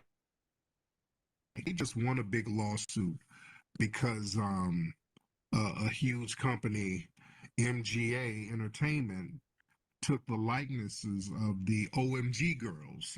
That's their daughter's group, and they won a huge settlement because this company just said, hey, okay, well, we like that look, we're gonna steal it and trademark it and put it in our joint and act like nothing happened. The T.I. and Tiny was like, no. So a lot of stuff that we create always gets co-opted. So we got to make sure our paperwork is in order, man. We have to value the stuff that we come up with because the dominant society values it. See, they want you to think lowly of yourself. They want you to think that you're less than, so that when you create things, you don't put too much value on it. And they're sitting around watching you and studying you, watching what you leave on the table. And once they see you create something and leave it on the table, they swoop in, family. I'm telling you, black folks, particularly foundational Black Americans, you are cultural gold. I really want y'all to get that through your damn heads, black family. Everything you do is watched and studied, and people are trying to find ways to co-opt it. People study you for the next move. Foundational Black American culture is very valuable. That's why I put so much value on it. That's why the delineation movement is in full swing, because we're going to value the things that we bring to the table because they are valuable and we're seeing how valuable we are. That's why when other movements are going on and people are going through certain things, who are they calling on? They're always, always, always calling on foundational Black Americans. They want us to come through. They know the value. They know our value. You need to know your value, ladies and gentlemen. The store's attempt to commemorate Juneteenth, the holiday celebrating the end of slavery. There was a message on the side that read, quote, "Share and celebrate African-American culture, emancipation, and enduring hope." Many saw it as a form of corporate cultural appropriation of the Black community. Walmart has apologized for the product and removed the ice cream from its stores. FBA has no lineage. It is trademarked by Tariq Nasheed. Let me show you the receipts, because that's what we do as Atlanteans. We don't just talk, we come with receipts. We don't do that plebiscite babbling, Tariq. Now, as you can see here clearly, family, when you Google FBA, this is what comes up. Trademark application of Nasheed, Tariq, filed in March 13, 2022. Let's get into the article. Now, here's the article, family. Disclaimer with predetermined text, and it says what it says in quotes above. Now, the goods and services, right? So how does this lead to any lineage? This is a trademark so that he can use that term to make money off of, right? He ain't teaching nobody anything. Look, party name, Tariq Nasheed. I had to highlight it there for you for the non-believers. Flag. If you see people who keeps talking about trademarking, that's a bad faith argument. Ladies and gentlemen, that is a bad faith argument. As you see in the Jumbotron, the word African American, they love to lie about this. All right, this is proof right here. You can look this up for yourselves. The word African American is trademarked, ladies and gentlemen. It's not African American. And you know what? He did something today on African American. I'm gonna play that afterwards. Inc. It's live and it's registered. It's some dude named Quentin Lewis owns African American. All right. They love to lie and say that African American is not trademarked. African American is trademarked. There it is right there. Y'all can look it up for yourselves. Go do. And Revenue, click the link. Not right now, Revenue. Let me play this video and the next, and then we'll entertain you. I know you're coming with foolishness. Tether babble. Do a trademark search. Don't let them waste your time with bad faith arguments. All right? And there's more African American words trademarked as well. I can't put all of them up here. You understand? It's trademarked. You see? And then you got somebody in the room, Kiran, up here telling you it's still not trademarked, and you're looking at it. It's not trademarked. You can't trademark a race. Sir, what you're looking at is a trademark. You're saying it's not? You cannot trademark a race. Hold on. No. What you're looking at is a trademark for African American. Is that a trademark or not? You cannot trademark a race. I don't care what. I know you can. I know you can. What are you saying then? So y'all, you tethers are always talking about FBA is trademarked. African American is trademarked. I'm saying you're a white asset. I'm saying you work for the white man and you're a. Yeah, you're just projecting. You're projecting. You're a hostile tether. That's called projecting, sir. Are you mad because you can't leech off of us, sir? Where does it say it's trademark? What you mean, where does it say? You go to trademark, the U.S. trademark website. What you're going to do is lie. Okay, you're not going to lie, sir. It's sitting right here in your face. It's sitting right here in your face. Now, you're not going to lie. You're not going to sit here and lie when there's evidence staring you right in the face. That's not evidence.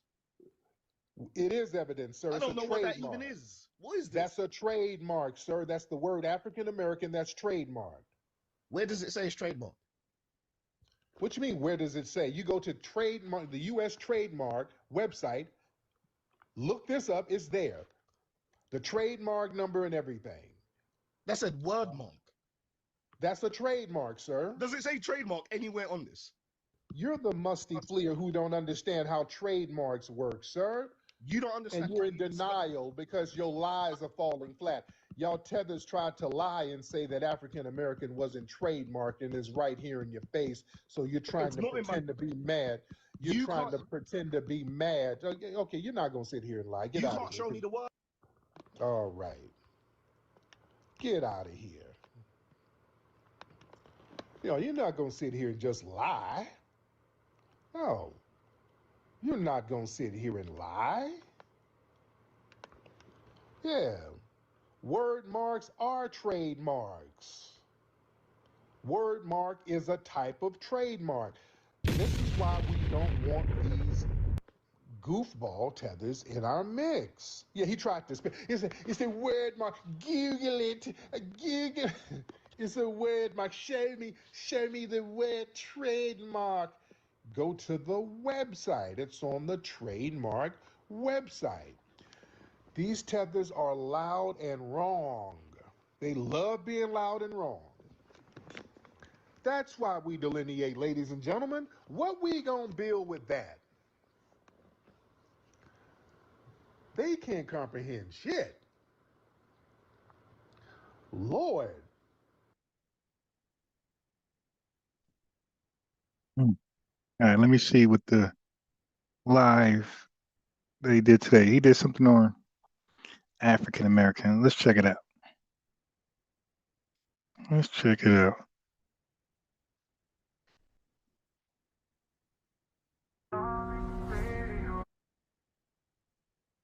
Quick, like I said, anytime you see me up here, it's because I've made a pledge. So y'all, I just want to make to speak with some of my old family relatives. I remember you was talking about it's important to things. So I just wanted just to thank you for help, and also for our. We get to see who did what and who are the descendants of who did what. You see, but when the conversation is redirected to some vague African identity, the timeline becomes blurry. You know what I'm saying? So now it's all about everything happened on another continent somewhere. And they make us de facto immigrants. That's where the term African American is a horrible term because it makes us de facto immigrants. We're not no damn African American. That makes us in the same realm of a damn immigrant, which we're not. You see? Then when we're looking to Africa and all that dilutes the lineage-based claim to justice. And we're just not having that. And also what they want us to do, and my brother made a very good point, there's a spiritual connection. Family, when we're looking past our ancestors here over to Kemet and all that stuff, which is, it's good to learn knowledge. You should study all history. That's fine. Studying history is fine. But they want us to break our spiritual connection to this land. You understand? For centuries, damn near half a millennia, our foundational Black American family worked the soil of this land. Their blood, sweat, tears, prayers, resistance, it's embedded in the land. You understand? I want y'all to really understand that dynamic, man. That's what hoodoo was about. Hoodoo was really about connecting our spirit to the plants and the trees and to nature around us, to the water. We're in the water. Our ancestors are in the trees. I'm telling you, when I go down to Louisiana, you can feel the ancestors in the trees down there. You can feel it. You can feel them in the water. Ask Lake Lanier. Those ancestors are in that damn water. Florida too. You can feel that ancestral energy. That's why, South Carolina, man, you feel it. You go around the low country over there, you feel that, especially when you're around the water, because water is really good at holding memory. Water holds energy. Memory is an energy. You understand? Oh, dude, when I go through New Orleans, I feel the ancestors all through them trees. Them trees are damn near talking to you out there in New Orleans. the trees in Alabama. You go down there into the woods of Alabama, you can feel the ancestry. That's why, man, when our actors go do these movies on these plantations, and I talked about this several times, they have these breakdowns. Almost a lot of these foundational Black American actors, they go and do these movies where they film on actual plantations. A lot of them have spiritual breakdowns. Those ancestors start tapping into them. Our brother John Amos, who was the James Evan on Good Times, when he played Kunta Kinte in Roots, they were on real plantations. He had a breakdown. He talked about he had a serious spiritual breakdown on the plantation. The brother from The Wire, I hate that I forget that brother's name. I always forget that brother's name. But they went down there in Louisiana, I think, and they were filming 12 Years a Slave. He had a breakdown on the plantation. They had to console him. He had a spiritual breakdown. Yeah. Yeah, my lady sitting over here, they were having breakdowns on the plantations in Louisiana. My lady and my mother. Yeah, Michael K. Williams. I always forget that. You did what, dear? What'd you say? But yeah, Michael K. Williams. Yeah, he had a breakdown on the plantation. Yeah. So that's real. That's very, very real. You see. And, understand our foundational Black American ancestors, they were planting crops and building towns, and they were being punished in these trees. Their spirits were getting into these trees and plants. You understand? So yeah, our energy and our spirit is in the land. They're buried here. They've been buried here for centuries. So honoring them on the soil is powerful, because we recognize that our ancestors are not just abstract historic figures. They are spiritual forces tied to the geography of this country, where we can go and point to their graves. We can physically go and touch their tombstones. They were real people with real spiritual energy that we are still living in. So it's important for us to tap into that. You see? Excuse me. And let me get one more good one in here, ladies and gentlemen. It really is. Somebody made a good point. It's very good to talk to the elders. Man, if you have an elder in your family, please talk to them. You don't know how much of a great resource you have, man. If you have an elder still with you, go talk, sit down. I used to talk to my mother and my grandmother all the time. They would just tell me all the stuff in Alabama. They just told me it was fascinating. That's what you learn from them. That's where they're going to give you the game. They're going to let you know what's happening. I've been talking to my dad. He's telling me all the stuff that happened down in Lowndes County with Selma and Montgomery and all that stuff. Your family, man. You got history books right in your damn family. Your families are history books, man. You're going to get more great information from your own family who lived it. You understand? You're going to get game from your family who actually lived it. Let them speak that wisdom. Listen to them. Yeah? Let them tell you about the family. Your grandma's 98. My goodness. Man, sit down with her and talk to her about everything. Talk to that grandmother. You see? It's very important. Because see, right now, we live in a generation now where everybody's distracted. We're distracted by a lot of electronics. We're distracted about a lot of stuff. So we got to get back to just sitting down with an elder and listening. Excuse me. We got to get back to that. Because you get that wisdom, that's going to mature you. You become more mature when you get some of that elder wisdom. That's why we're my Gen X people. Us Gen Xers, we're my Gen X. So all y'all grew up in the 80s and 90s. See, we had to go outside. See, there's something about just physically being around people. You had to physically talk to somebody. You had to physically go outside. See, right now we can just Google stuff. Yeah, Googling is one thing, but having your grandma tell you how she had to walk 20 miles to work for a white family or whatever, that hits different when it's coming from your damn grandmother. Because my grandmother used to tell me that all the time about some of the white people she worked for, and she had to walk to work. And man, it hits different. It hits different when your granny is breaking it down to you. Because, yeah, you can see it. You can see it in her hands, and while she's telling, you can see the wisdom in her eyes. You can feel it and see it. It hits damn different. Yeah? It really hits different. Yeah, some of y'all didn't have a black and white TV, right? But us back, the Gen X's, we were more mature. You know, the other day, I was, did y'all see the broadcast? I was talking about a fight that we had in Anniston, Alabama. A lot of folks love that story that I was talking about. Me and my partners got into a fight, and they were asking me something because we're like 15 years old. And we met some girls. We're trying to get a hotel room with the girls. And they were like, how y'all get in a hotel at 15? And I forget, this new generation don't know how shit was back in the day. I forget this new generation don't really know. Family, we did a lot of shit back in the 80s. Us as kids, dude, now truth, I wouldn't let none of my kids do the shit that we got away with doing. All right, today I'm very protective of my kids. It's a whole different game, and I get it.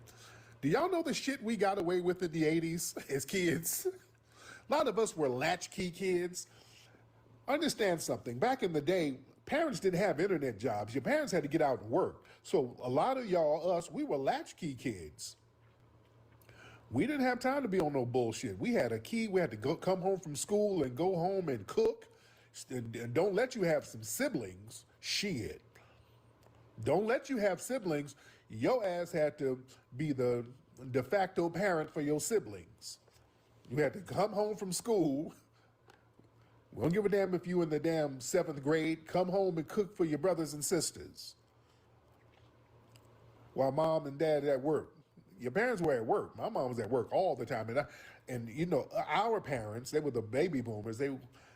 They were some working ass Negroes. Gen X, boy, we didn't have no lazy ass parents. All of our parents worked. And didn't miss days. I do not remember my mother missing a day from work. Boy, we had some working ass parents, boy. One thing they were gonna do is get their ass up and go to work. My mom was a worker. She worked her ass off, worked for the phone company. You understand? But family, but back to what I'm saying. Yeah, we're 15. We got rooms at 15. Family, in the 80s, you didn't need an ID to get a room.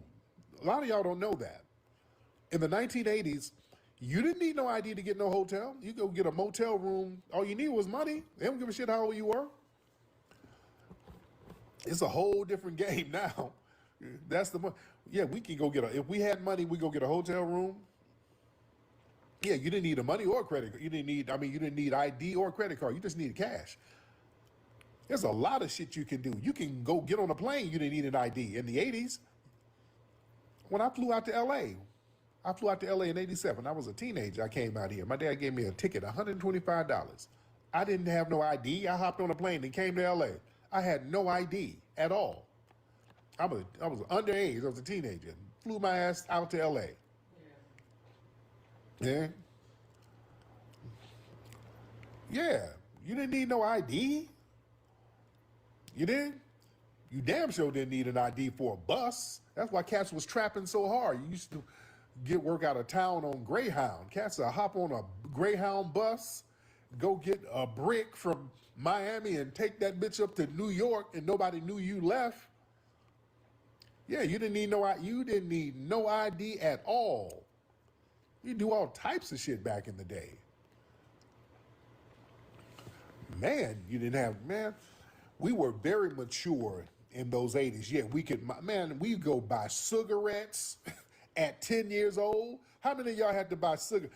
My mom would send me to the store to get cigarettes.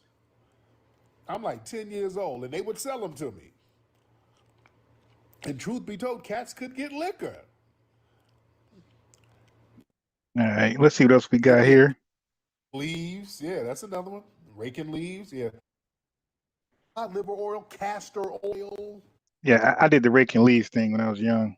Okay. All right. Let me see who's in the queue. Let's see if revenue's still there.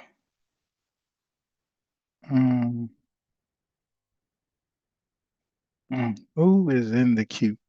I know who's not. The guys who were supposed to come on.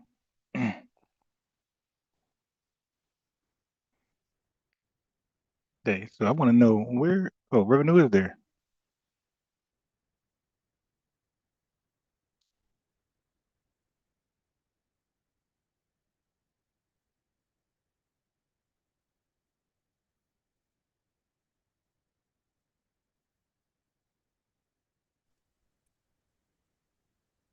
Peace, Ron.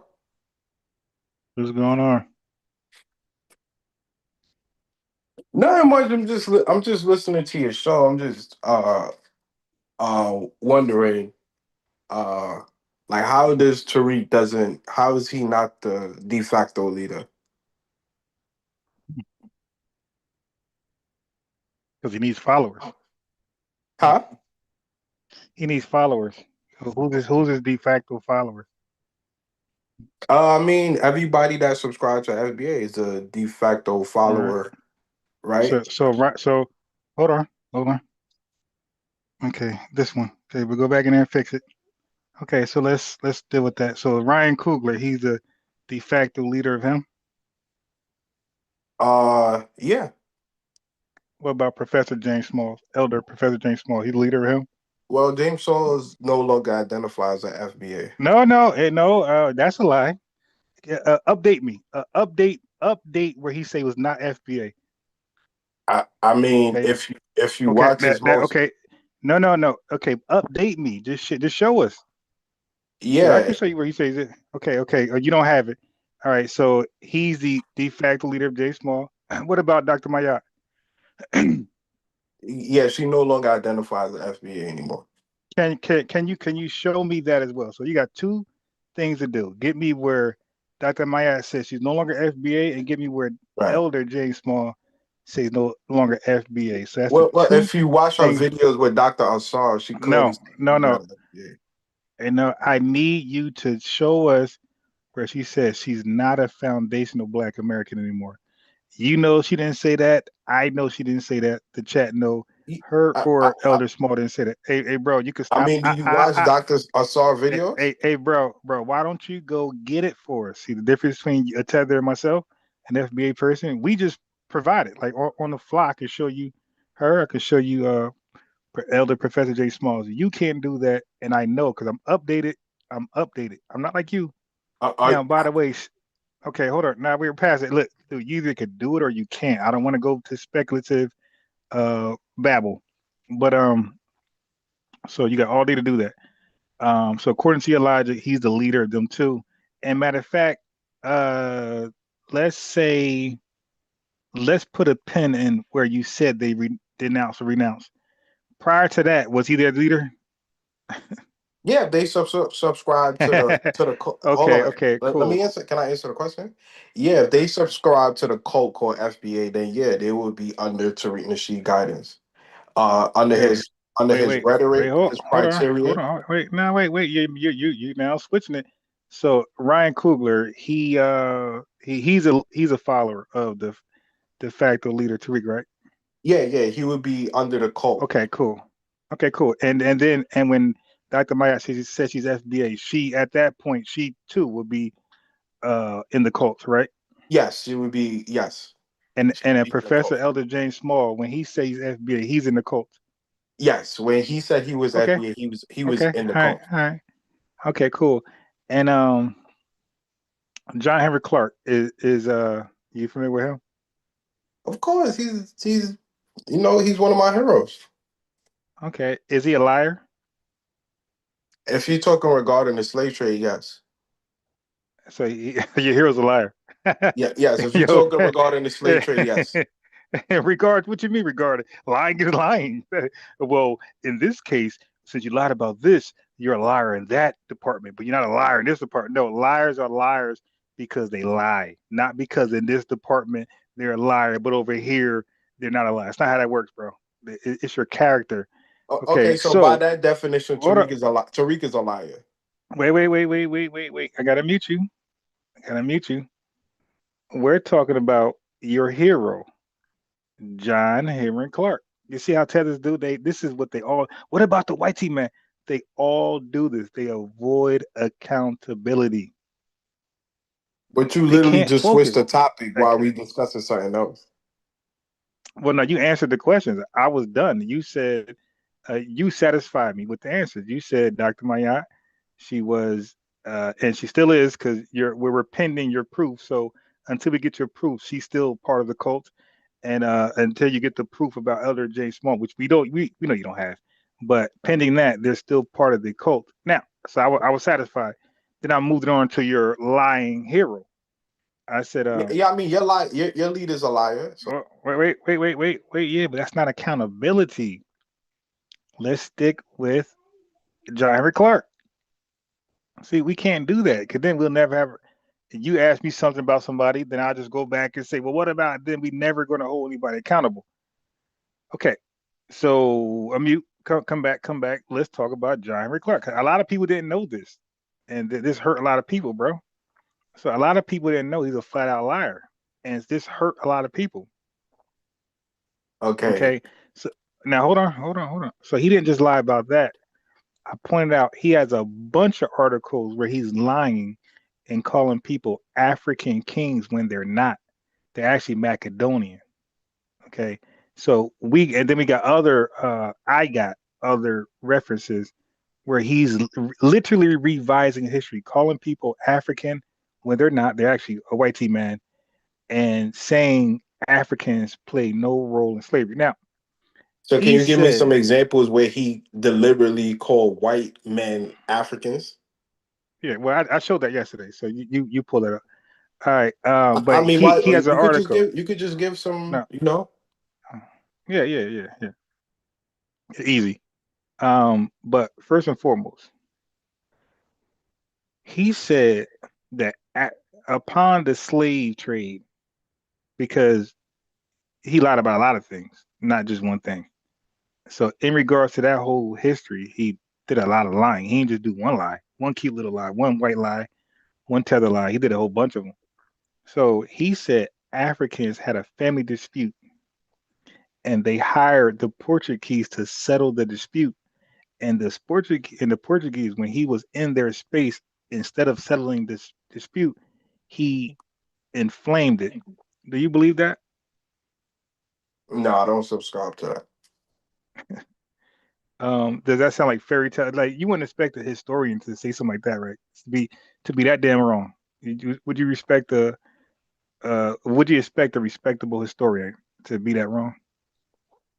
I mean, yeah, some historians get certain things wrong. Scholarship. No. I didn't say that. I say to that wrong, where he said that we're talking about the. Now, don't forget. Okay, I know you're stupid and you try to deflect. We're talking about transatlantic slave trade. This is massive. This ain't so small little white lie that's in a book and vaccine. No, this is massive. This is 15 million people are affected by this. Well, we're affected, and hundreds of millions more. Okay, so this ain't so small lie that he's revising. This is a historical one of the worst atrocities, inhumane human trafficking thing to ever exist. The worst brain gain, nothing ever seen like this remotely close ever before in history. So this is a great thing he's lying about. It's not something small, my guy. It's like lying about World War II or World War I or Hiroshima. Like you can't lie about great events that the world knows about. Right. So this is so I was saying in that context, how like that's not what you expect a historian to lie about something that's so widely accepted and known. Like most people kind of like can tell you transatlantic slave trade dealt with white people or Europeans and Africans. Like they're not gonna say Chinese people were involved or Puerto Ricans. They're gonna say Europeans, Africans, right?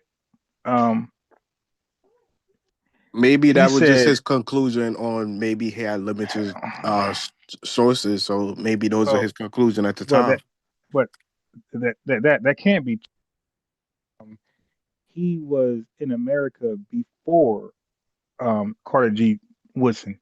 So you're telling me Carter G. Woodson is a superior historian than John Henry Clarke? Possibly so. Okay. So no. Okay. Listen what I'm saying. If Carter G. Woodson was around, and that means information at his time was harder, wasn't accessible as John Henry Clarke's time, right? Carter G. Woodson information is way harder. So now forget. So are you telling me, okay, as a historian, are you telling me that John Henry Clarke was not aware of Carter G. Woodson works? Yeah, of He's a course. historian, by the way. Okay, Yeah, I mean, right. they both So that, Pan-African, so wait, they're all right. both. No, no. Well, I don't even know what that means, but that's apart from the fact that Carter G. Woodson understood and wrote about Africans selling Africans and European and kidnapping Africans and white people or Europeans buying Africans. Like that was like common knowledge way back in Carter G. Woodson time. And John Henry Clarke to come on his shoulders, right? At a later time, he's accessible. He have access to information that Carter G. Woodson didn't have access to, and more accessible, right? More easier to get it. So you're telling me that this historian fumbled the transatlantic slave trade.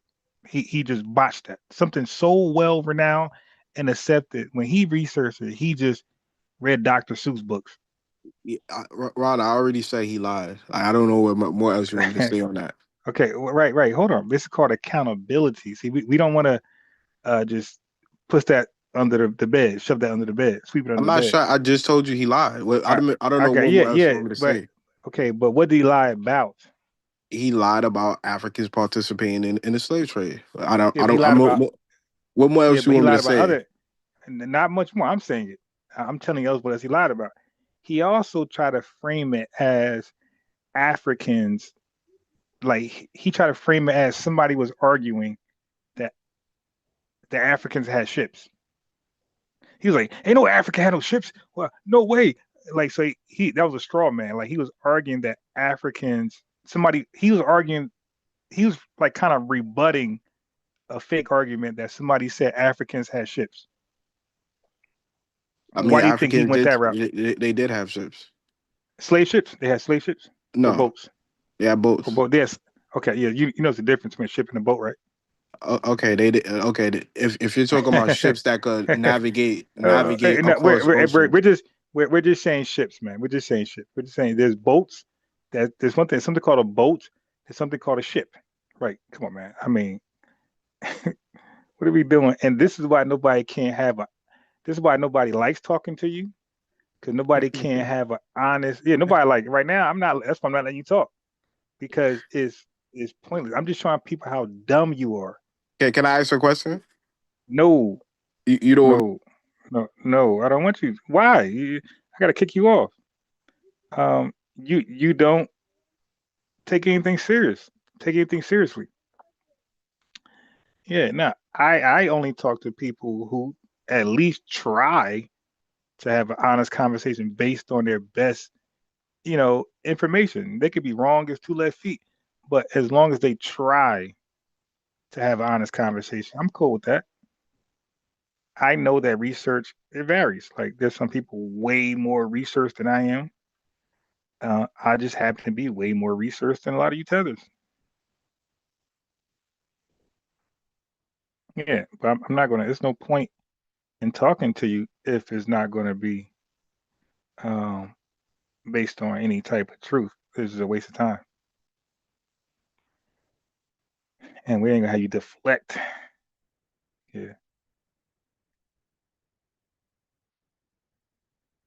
you're not little Kim. It's not your time to shine, my guy.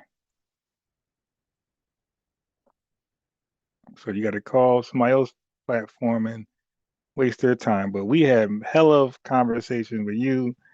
We just keep going. Like I can just show how many times this guy been wrong because I didn't even bring up when he lied and said white people or Europeans were primarily involved in the slave raids, slave trades, slave raids, the kidnapping. He said that, but he got it from his leader, his cult leader. So I got this guy on record saying his leader lied, his cult leader lied. And it was funny, all of them lied after him. So I give Professor James Small some credit, a lot of credit, because he didn't go with those notions. He didn't go with that lie.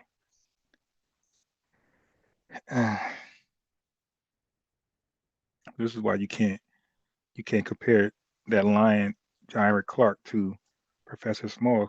Professor Smalls kept it real. He just flip flop. But of course, said Ron is a real historian. Yeah, man, we ain't gonna play that game. And the good thing about me is that when I come across it, I remember it. And that's bad news for revenue. That means 4, 5, 8 months pass, and I still know what I read. 3, 4, 5, 6 years pass, I still know what I read. That's a good thing about me. When I come across something, I remember it for a long time, for years, on the fly. Like I could take a call like that and cook.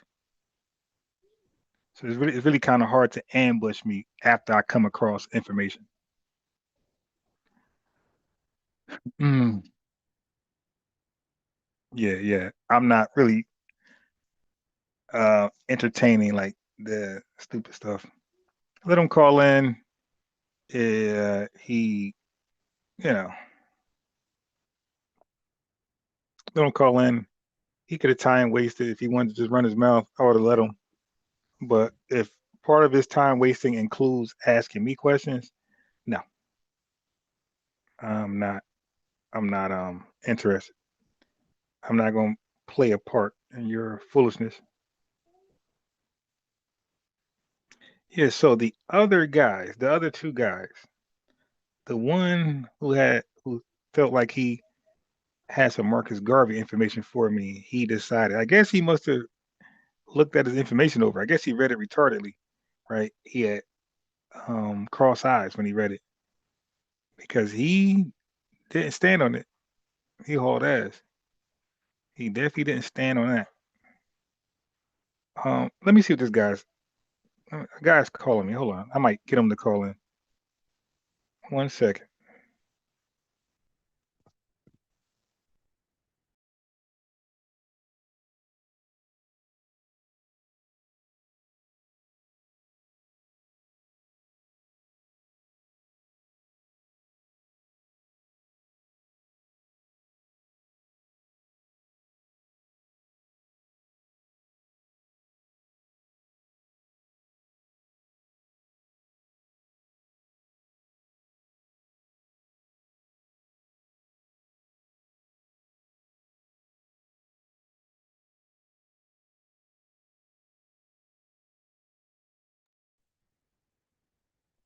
Okay, so we're gonna have a guest pull up.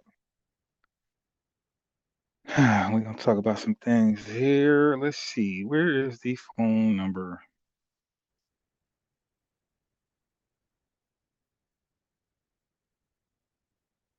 Invite, email.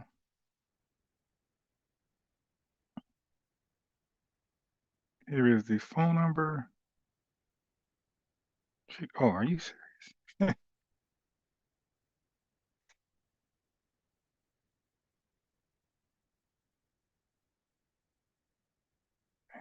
Give me 1 second to load up this here. Okay.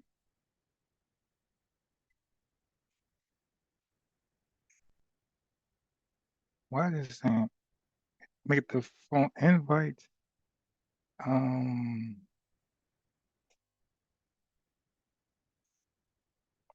Let me try this one right. Here we go on Gmail. Okay, I got it. Let me get you this phone number.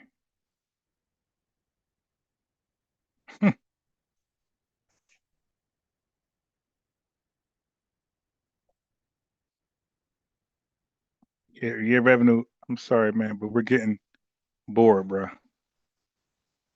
We're getting bored with shenanigans. Like, once you aren't, because everybody wants to scroll all day long.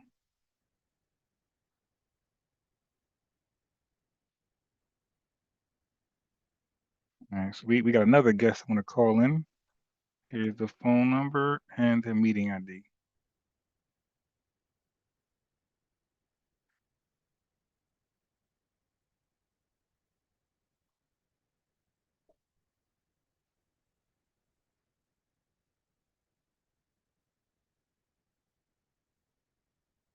There you go. Yeah, so now, usually I ask people about the slave trade and the Marcus Garvey. Now I gotta include Dr. John Henrik Clarke in there. Oh, this is funny. Yeah, but I really want that guy who was gonna call in about Garvey to call in.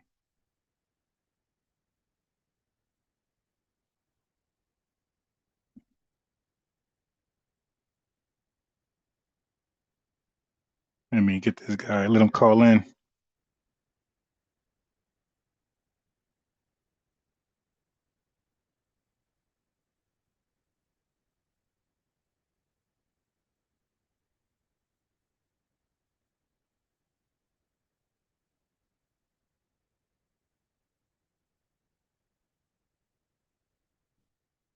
What plate is it on?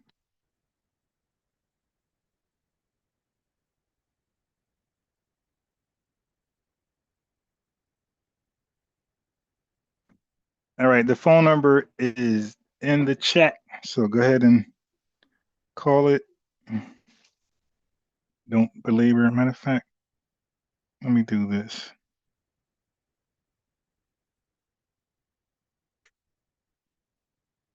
Where I put that phone number?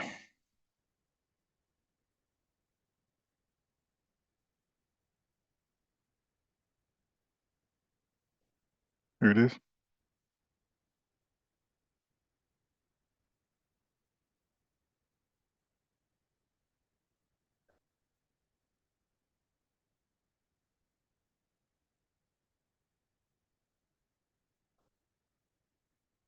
So here's the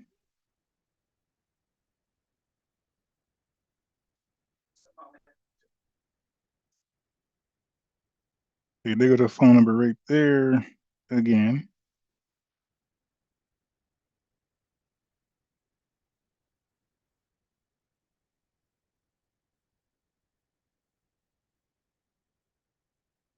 Lord Maul said, "I wanted revenue even have a job."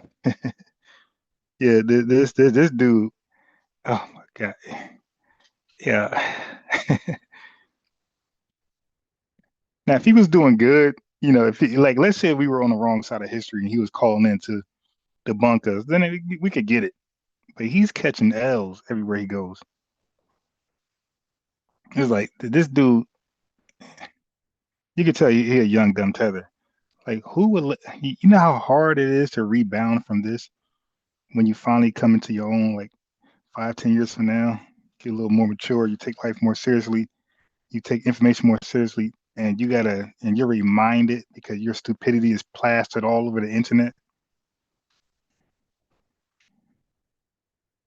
So if you ever like try to take stuff seriously later in your life, your ops gonna pull this stuff up.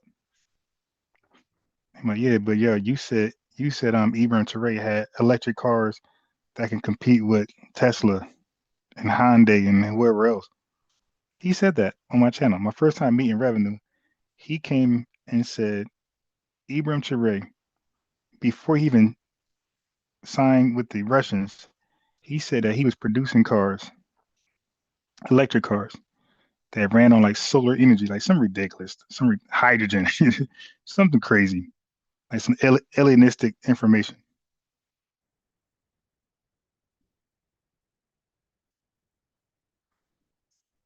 Mm. Yeah, like at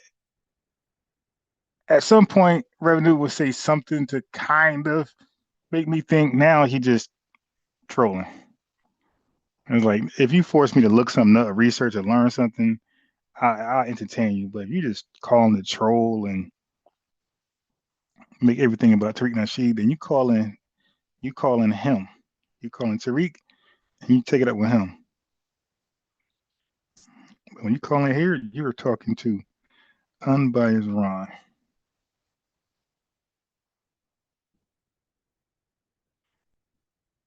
Okay.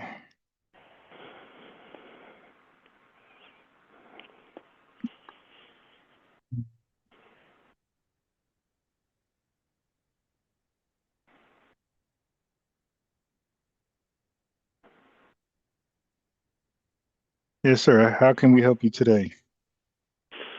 I'm just calling in, saying it's a good show you have in here, and you're kicking some truths out here. And I just wanted to call in and let you know, you're doing a good job. And I wrote down some notes and stuff. You know how I am. Did you know that about John Henrik Clarke? No. You didn't know that he was a... I did. Wait. Which part you didn't know? Which part? I didn't know that he was,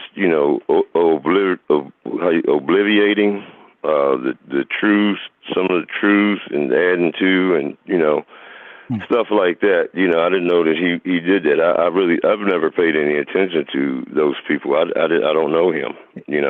Yeah, but you always heard that he was like this great historian, right? Oh yeah, in this community, yes. Oh, most definitely, yeah. Yeah, hold on 1 second. Oh yeah. 1 second, because I think Megan Don called in too. Megan Don, you there? Oh, and I think his audio, yeah, his audio's messed up. All right, but IBM, go ahead and tell Megan Don. I can see by his audio, it's not. You gotta fix that. Go ahead. I hear you now. Wait, hold on. What's up, though? This M White from the other day. You said what's the name again? Buddy ass who was talking that shit about the lineage. Okay, yeah. You know what I'm talking about? I don't read. What name were you under then? M White. I was under M White. We was talking to Viral. What's his name? Okay, yeah. All right, I remember. I remember that. Yeah, I remember.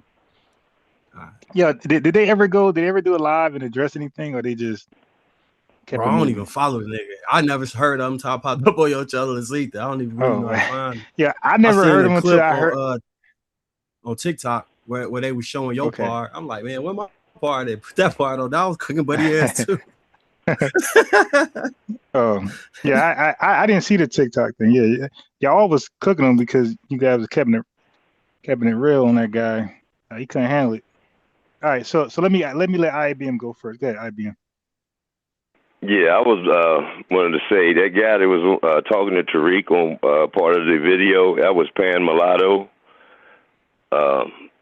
If you remember, Unbiased, when I did my presentation over on Lions Den about going to Chief X about the school to prison pipeline, he came on and tried to mess up the show, talking about we have to talk about our white ancestors too, because he calls himself Pan Mulatto, and we got to talk about the white side and all that stuff, But yeah, that guy, he, you had built with him before on the Lions Den when he came over there during my presentation. But what I wanted to say about what Dr. Clarke said, about the ships and stuff, right? Well, by that time they had been, pushed back and beat up so bad that, they didn't even, they didn't have the resources or the money and stuff to build ships, but they had ships before that. Like Solomon in the Bible, he had a navy, but Hannibal had ships before Rome, who took the Phoenician boat building knowledge. We're talking about West Africa. Well, hold on, I'm getting ready to get to that. This is just quick, Yeah, no, I'm saying, I'm just like, right, I got you. I'm just saying the way it's coming off, it was almost like you were saying the West Africans had the ships. It was almost like you were saying that. Okay, but yeah, so you gotta be careful. You gotta make sure that we know who you're talking about and how they're different from. But go ahead. Yeah. No. Hannibal. That's on the Mediterranean, in the middle of the Mediterranean. It's not over there in the West. I know who he is. Wait. I know you know. I'm just saying it for the chat. I got you, but you're confusing the chat. What I'm saying is, you said you're gonna respond to John Henrik Clarke and the ships. So once you do Yes. that, then our attention is focused on who he was focused on, West Africans. And then you went to say, Okay. yeah, we did. You said something happened with ships and malfunction. So we're focused on West Africans with malfunction ships. So I'm like, I don't know anything about that. And then you brought up Hannibal. You feel me? So like you kind of like tying that kind of recklessly. But go ahead. Well, yeah, I am. You know, I understand what you're saying. You know, don't think that I'm saying that Hannibal was on, you know, the West over there during slavery. This is in like 247 BCE, family. You know, when he had the ships before Rome. But you know, then I get to Rome. You know, I'm coming closer to home now. And Rome wanted some get back. You know, but you know, the Moors, they took over like 1,000 years later. You know, in 700 AD, and beat up Spain and Portugal, and then Rome finally got to get their get back. In 1200 AD. Around that time, you know, 500 years later, when they did the Inquisition, you know, and started kicking the blacks out, you know, and that was part of that. But he says that, you know, they hired Spain or the Portuguese to come over there and do it. I don't believe that. I don't believe they hired the Portuguese. I think, yeah, you know what I'm saying. I don't believe that at all. I wanted to see, because I didn't hear you, you know, say too much, you know, in rebuttal to that, but I don't believe that at all. I think that was a colonization effort, and those people, you know, wait, you can't say, like how you say, go along to get along. Right, but hold on. And So you're knew using they could words. get gain off of that. Hold on. You're using words that don't apply.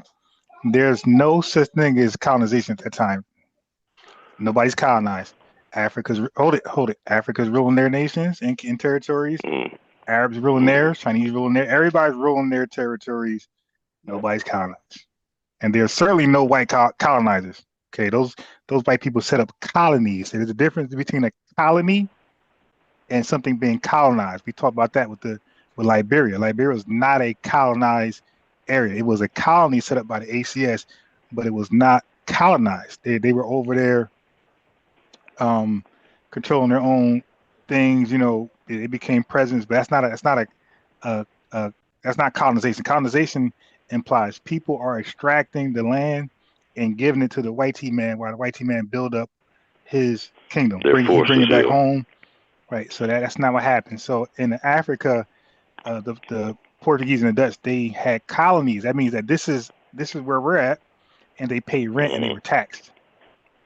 So that's not colonization. Okay. So there are no colonizers. There's no white man colonizers in the 1600s. That came with the Berlin Conference. Yeah. Well, that's why I brought up the Moors in 700 AD when they ran up into Portugal and all. They colonized, but they weren't the white tees. But they went up there and took over, Spain, Portugal, and lower parts of France, and I think even more. I don't know if that was I don't know if they were colonizing them. Well, they invaded. Let's say that. Right. Yeah. I mean, damn. America invaded Iraq. That's not. They didn't colonize them. Yeah, so you gotta be careful with the words you choose, because it could miseducate. Then I gotta debunk somebody repeating what you said. Okay.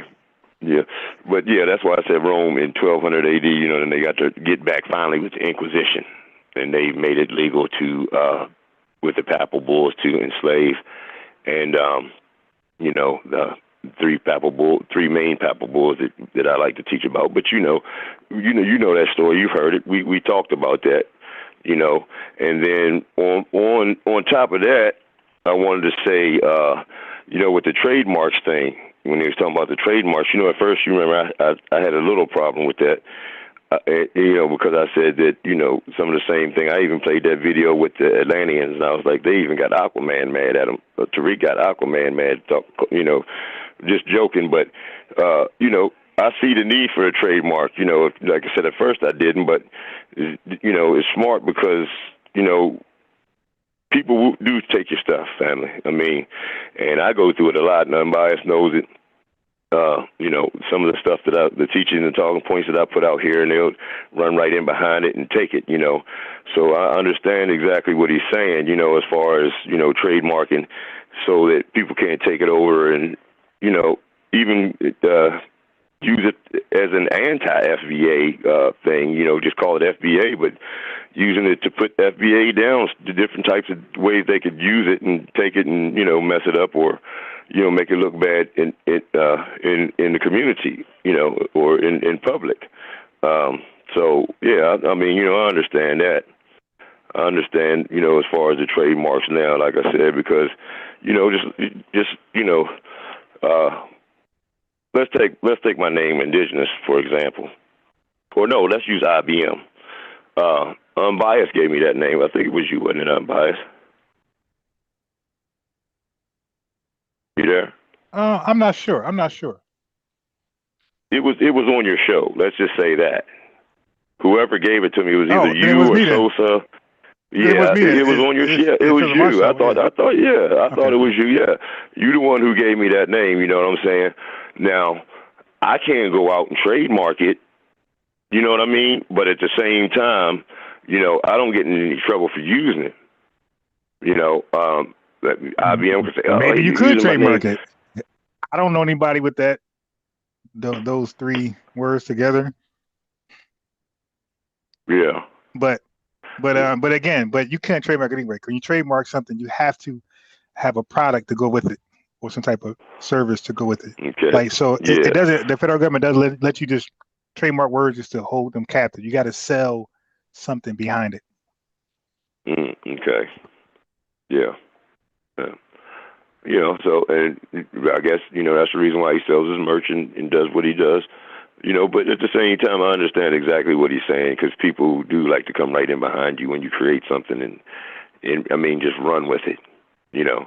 My talking points on eugenics, my talking points on, Mendel, my talking points, science can't speak in absolutes because a new find tomorrow can change everything, like Naphtha did. Those things just are regurgitated throughout the community now. And I don't care, because that's what I wanted. But at the same time, give a brother a little credit for what he does, and he deserves a little credit for taking and creating this movement. So I understand the trademark thing. And then the last thing is that when Tariq, was talking, it hit me kind of, it made me mad. Let's say, not at him, but at what he was talking about. When he said you can feel the ancestors all through them trees in Alabama. The first thing that came to my mind, Unbiased? Strange Fruit, brother. Nina Simone. Okay. Nina Simone. And then when he said you can feel the ancestors, see, that shit pisses me off. You can feel the ancestors in the water in Louisiana. I said, the first thing came to my mind was alligator bait. It pissed me off. And, strange fruit. I'm sorry, alligator bait. Florida University had to change their gator bait chant at their sports events a couple of years ago. They would holler gator bait. And let that sink in. Like I said, they would use our babies as gator bait back in the day, alligator bait. And then you got the University of Florida just a couple years ago chanting alligator bait. So that kind of made that. I understand why he says that you can feel them there, because, there's a lot of atrocities that were done to our people on those lands. Yeah, and that's basically all I want to say, brother.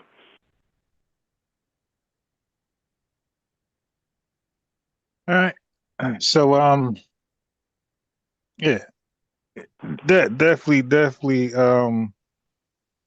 people are into personalities, right? They personality worship.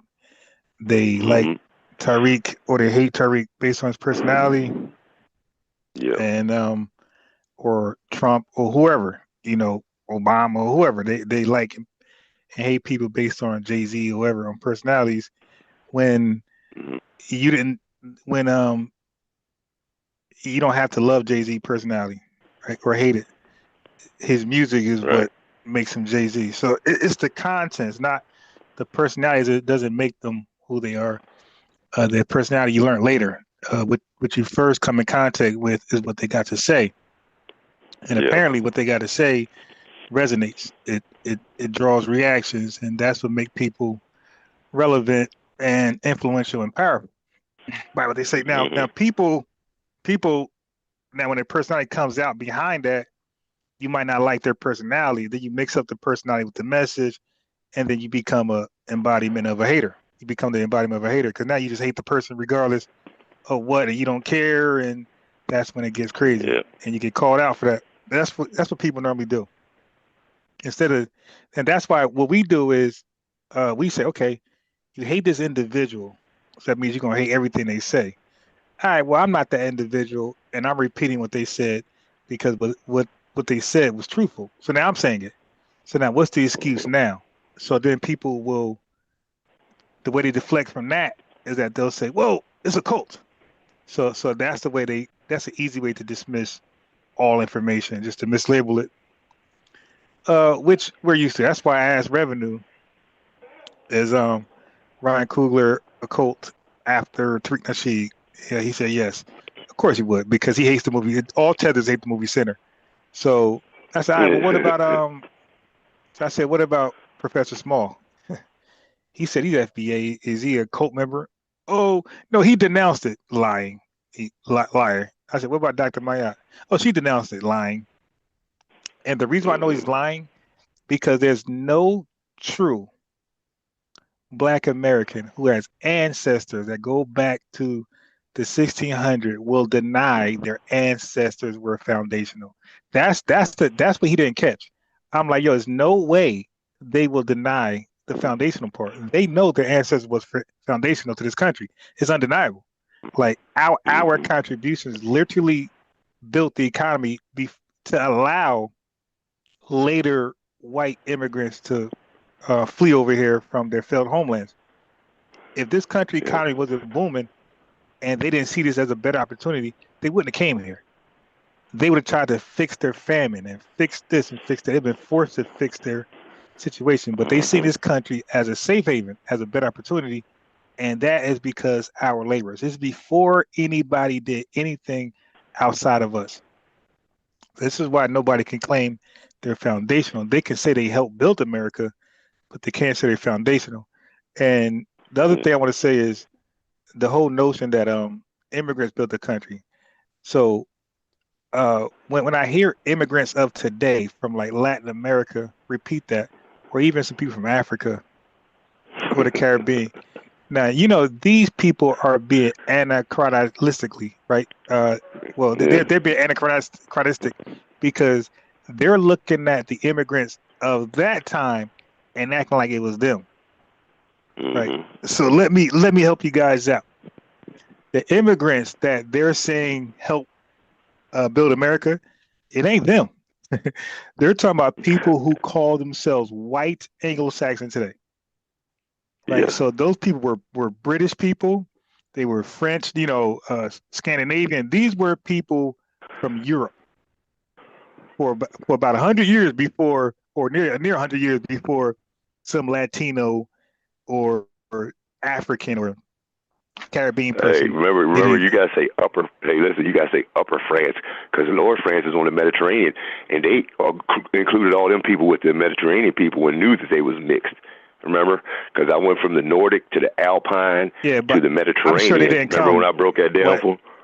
Yeah, but I'm sure they didn't come because America during the 1800s, the late 1800s, they were focused on Anglo, who they consider Anglo whites. And if you were mixed, you were not in this country because they didn't see you as Anglo white. So they was trying to create a pure white race, and they was having like pure in their mind, pure white people assimilate in the country. But those immigrants were white. Yeah. Those immigrants were white Anglo-Saxon. Hold on, wait. Yeah, I'm trying to find home point. Okay. Hold on a second. Those immigrants, the immigrants of today, they built the country. Those immigrants with quotations, they're not technically immigrants because they were seen as Nordic or Anglo-Saxon. What that means is they seen them as themselves. they didn't see them as immigrants. This is why when they came over here, they assimilated right away. Now, the Europeans who were seen as different and seen as immigrants were the East and Southern immigrants of Europe, and that is your Italians and those people, the Armenians. And when they came over here, yes, they had a hard time because they didn't see them. White Americans didn't see them as themselves. They see them as the inferior brand of Europeans. Yeah. And see, that's why, when you teaching that history, you got to remember, Finland and Norway and Sweden. That was the good white people. But then when you get to the middle, the Alpine, then they start, like Germany. They called the Germans, showed them like monkeys and depicted them as less than. Even with the Irish. But then when you get down by the Mediterranean. Wait. Okay, go ahead, let's stay right there in Germany. Yeah, so a lot of people didn't know that white Americans didn't even consider Germans Anglo-Saxon at one point. So when you got all these Hitler fanatics, these Nazi Germany fanatics that white power. Hey man, you got to whisper to them. The people who you glaze, white Americans did not think they were Anglo-Saxon at one point.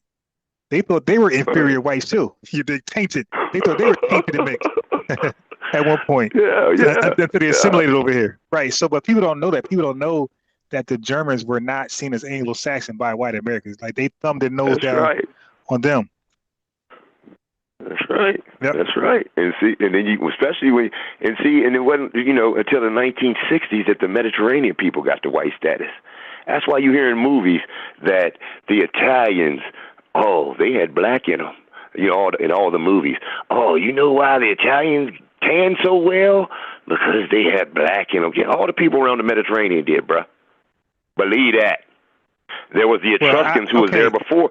There was the Etruscans who was there before Romans, and they were dark-skinned people. Again, but you gotta get the language right. Dark skin and black are not interchangeable.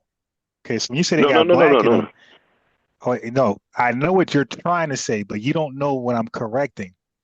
When you say they got black in them, what type of people were? Because you're saying a certain people were mixed in them. So what people were mixed in them? Let me say African. To give them that melanin. Let's say. Right. Yeah. Right. So now. Yeah. Right. So African and black is not into. Listen. Okay. Listen. God damn. I'm trying to get you to learn something. Black I know what you're and African. Black. Not what I'm going to say. I'm going to say the truth. You can Google it right now. Ask Google, is black and African interchangeable? The answer is no. So what I'm correcting you, remember, you called over here when we deal with correct information. We don't do the John Henrik Clarke stuff. We don't lie on history. Okay, so when you say black in them, that's grammatically incorrect. They got African in them, not black. Yes. North African, to be more precise, because they're on the Mediterranean. They're all on the Mediterranean. Still they African. War back and forth, mixing back and forth, intermarriage back and forth. North. It's all right. It's still African, but that's not black. Like black and African are two separate things. My bad. I should have said North African. At the same North time. African to be exact. Yeah, North African. I get it, because a lot of people make that mistake where they use black and African interchangeably, and no. What I'm saying is no real history book that's credentialed or got credibility mix those two up, and that's why you say. You'll say North Africans. You wouldn't say North blacks, will you? Right? No. Right. And when you talk about the slave trade, you would say it was the West Africans. You wouldn't say it's the West blacks, right? Right. Yeah. Right. Yeah. They're not it's because they're not interchangeable. Yeah, I feel you. I'm old school. I'm we used to mix it up all the time, but nowadays you have to, like I say, I understand why. Delineate. I understand exactly why because it's not. Listen, bro. It's just about being accurate. Like no more lies, bro. We're not lying. We're not allowing lies fly anymore, right? We're just being. We're gonna tell the truth. Let's tell it, because then if you're allowed to lie and get away with it, then when you talk to somebody else and they lie, are you gonna let them get away with it, or are you gonna hold them to the fire? Are you gonna say no? That's not true. Like, so you're going to do the same thing. So yeah, we're just. It's not about old school, new school. We're just telling the truth. That's all we're doing. So it's not about delineation. Yeah. It's about telling the truth. That's all. Yeah. No more lying, and no more being incorrect.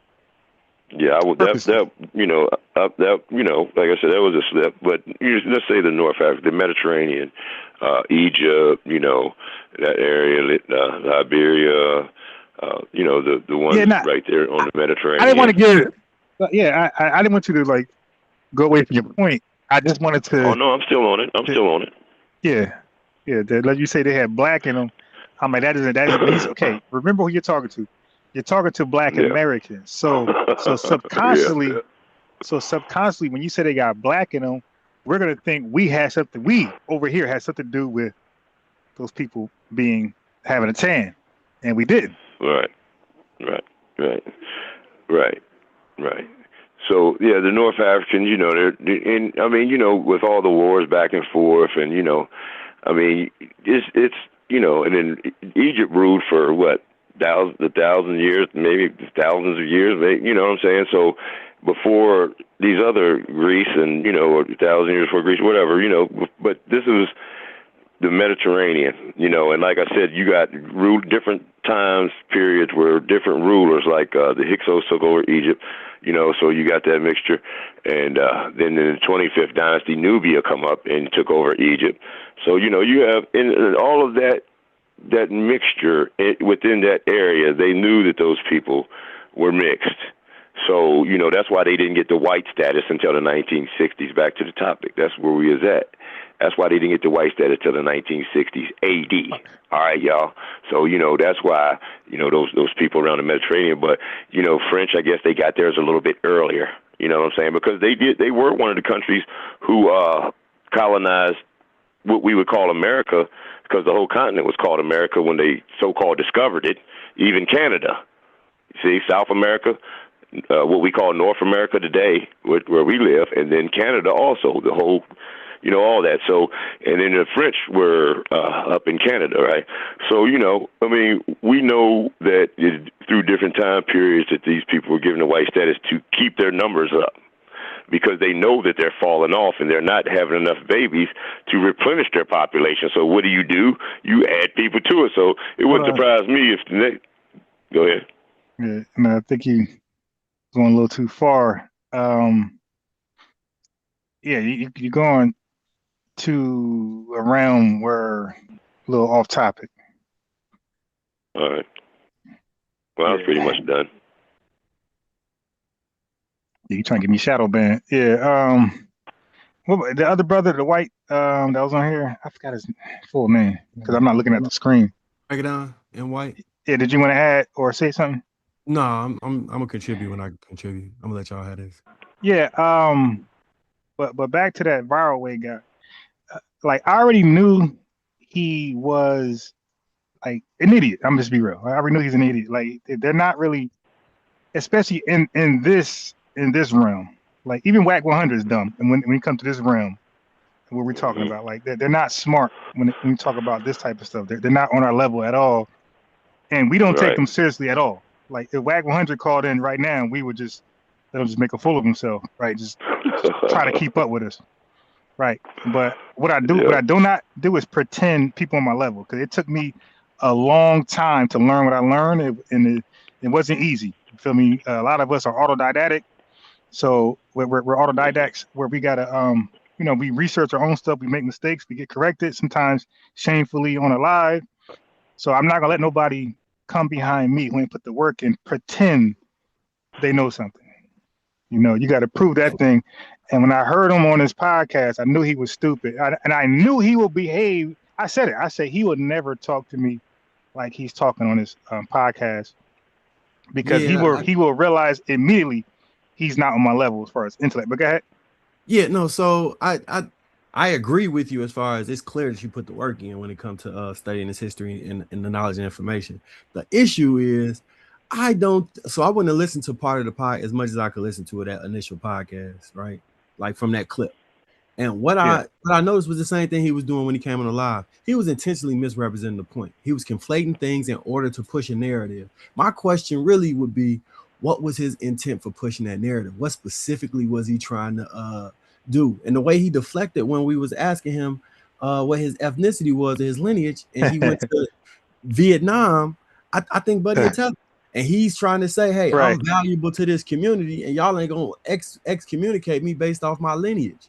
And not realizing that you don't got to be a tether because you're not part of the lineage. You become a tether when you do what you're doing right now, attacking the lineage. Right. Hey, yeah. Why do they believe that? Like, why? Look, like they claim Tariq Nasheed is the leader, right? That's what they claim. So if that's their claim, then that means they know his words, right? So if he says not everybody's a tether, he said tether's an action. You have to do something to become a tether. Okay. That in itself means if you don't do those actions, you're not a tether. So what you're saying is true. A lot of these people who are not foundational, they become hateful to the lineage simply like it's sort of like paranoia, right? Paranoia. Like they think because they're not FBA and it's known that all of a sudden we hate them but this is their paranoia. Like there's no evidence to support this at all. They believe this paranoia. Right. My boy ex-architect had a term for this. He said it. He calls it damn. Yeah, he had a good term for this. But it's like people who are non-FBA has a ethnic inferiority. There we go. He says an ethnic inferiority complex, where they believe because they're not foundation Black American, they believe they become an op and they must squeeze to survive. Like they must attack us to survive. It's like, no, you're not FBA. It's okay. You still can ride with us. You can still do activism in your community like you're doing. You can still teach the boys and the girls, homeschool, whatever. Not do all those great works. You're just not FBA. That's okay. Right. So I think what's happening is by pulling the label of ethnic Black American from people, we essentially are tearing at their psyche, right? Because if you've built your personality and identity around being part of an ethnic in-group that you're actually not part of, and to be confronted with that information, it feels like a physical attack. It could almost feel like somebody punched you. So that would be the response to those things. But they got to sit back and say, hey, am I being rational when it comes to this? And you're not. you're not. Right. Yeah, well, I mean, why did you hit the link? That's the whole thing. You're acting like you're the victim. Why did you hit the link at an FBA channel? No, hold up. Wait a minute. Why would you come to an FBA channel to try to go ahead? I bet you missed that part. No. They forced him to. Because on his panel, he had some FBAs on there that he would know one FBA that he was mocking, and he was saying, well, he respect him because he was brave enough to pull up. Right. He said, how's his words? He said he respect the FBA person because he was brave enough to pull up. So now those words haunted him. It's like, well, if you don't pull up on Unbiased Ron channel, then you're not brave enough to pull up. So like they literally forced him to come out of his hiding spot. Right. He did not want to click that link. If you watch the show, IBM, he didn't want to click the link. He was, hey, I only called in and showed that I'm not scared. I'm going to hang up. So no, don't hang up. So like we forced him to dialogue with us. And then he tried to redirect us to his show. Like, dude, you can cancel that. Yes. It ain't happening. I mean, I was admittedly disrespectful, right? I didn't Of course, I was very disrespectful. Yeah. And it was necessary, I feel, though. Yeah, we won't respect others. Yeah, because normally I'm a very respectful person, but I felt that was necessary in that moment. And you know, if he recant talking shit about our ethnicity, I could be respectful to that brother and had no issues. Yeah, it's not personal. Right, it's really not.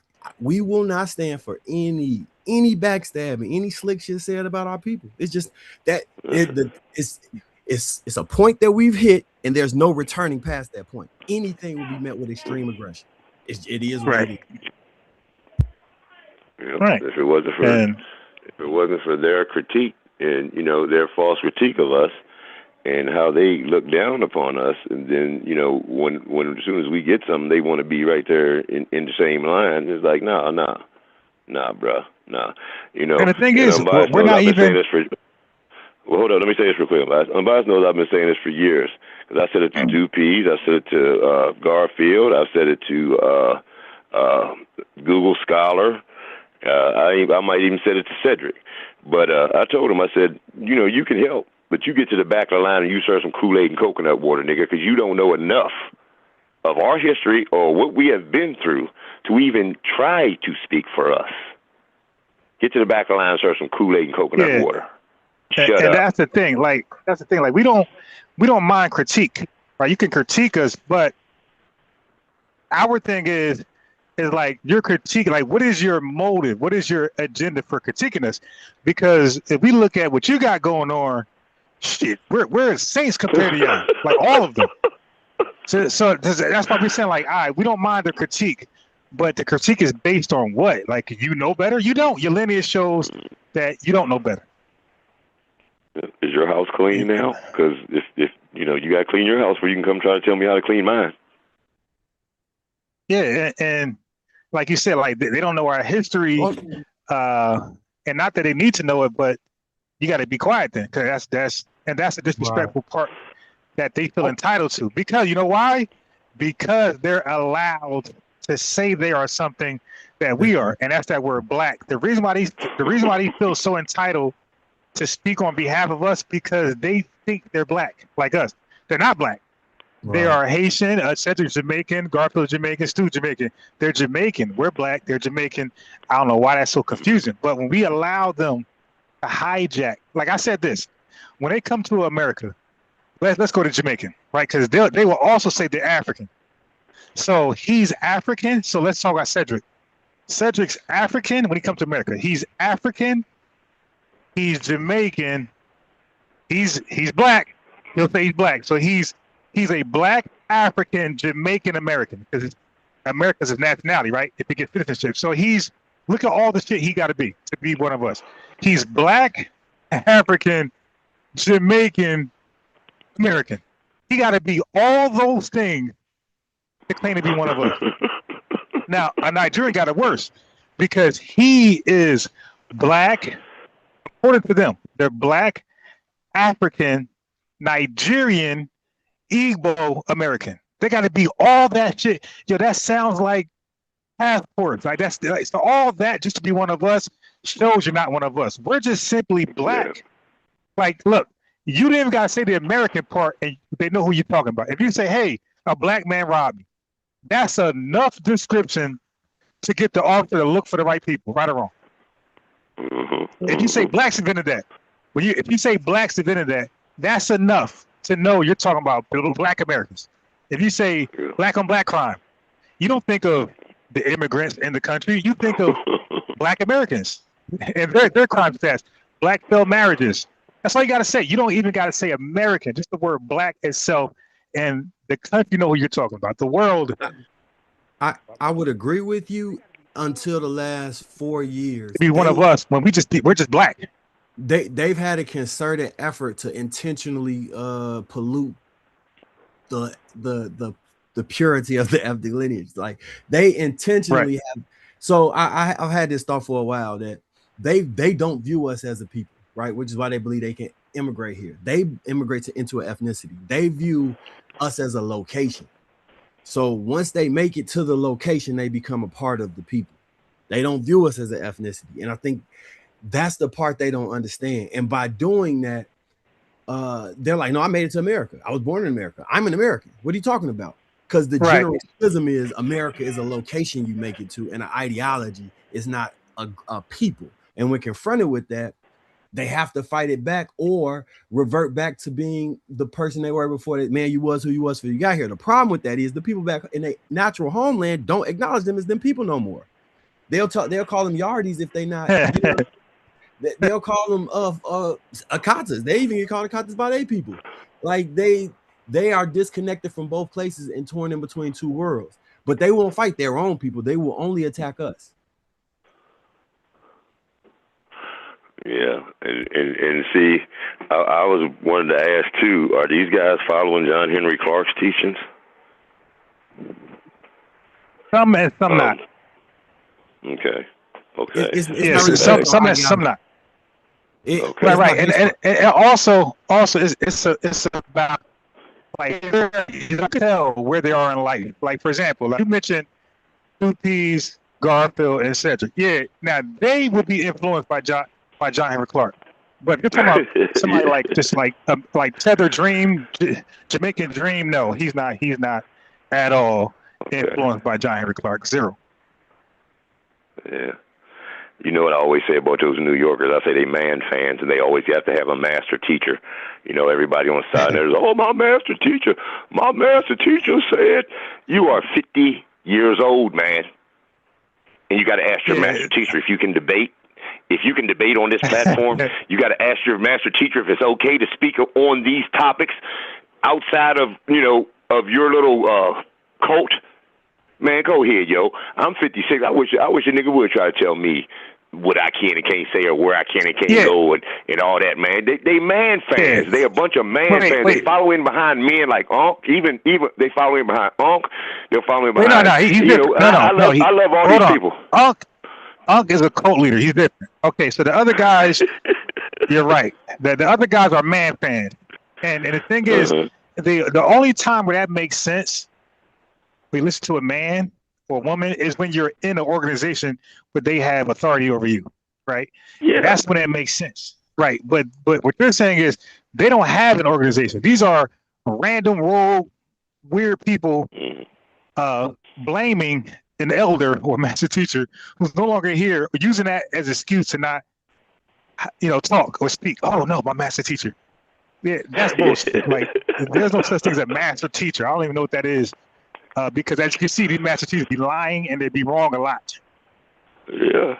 Like, because if John Henrik Clarke is a master teacher, then damn, the students got to be the most retarded people on earth. You better not tell that to Reggie. That dude is a flat out liar. You better not tell that to Reggie. Reggie have a heart attack. Look. Reggie's been over here before, right? He is the master. Him and Morpheus are the master of dodging and deflecting the conversation. Like, they won't speak on that conversation about shit. Like, they will deflect, ask questions, ask a whole bunch of questions, around, ask questions, talk over you, ask the cash app, and then be ghost. And then they will ghost on you. Hey, I was telling my wife about I went back and watched your video in Zynga. I said, damn. I was just telling my wife about everything I learned from that shit. I went and looked it up and read behind them. I'm like, everything y'all said was true, even down to the crushing babies. And I was like, you know what? That new Avatar movie, that's her. I don't know if you've seen the new Avatar. Nah. Where they got this crazy ass war queen. That's her. Oh yeah, it's oh wow. Then I gotta see some of that then. Yeah. She like the deaf Death Angel? Yeah. All right. I see. Take a look. Yeah. Check that shit out. You're gonna be like, yeah, she operating just like her. So I would say she was fighting the war against the other Avatar people to take them over, and then sided with the white people in order to get guns to take her people over. And when she done, she starts sleeping with the warriors and all that shit. It's the exact same thing. Wow.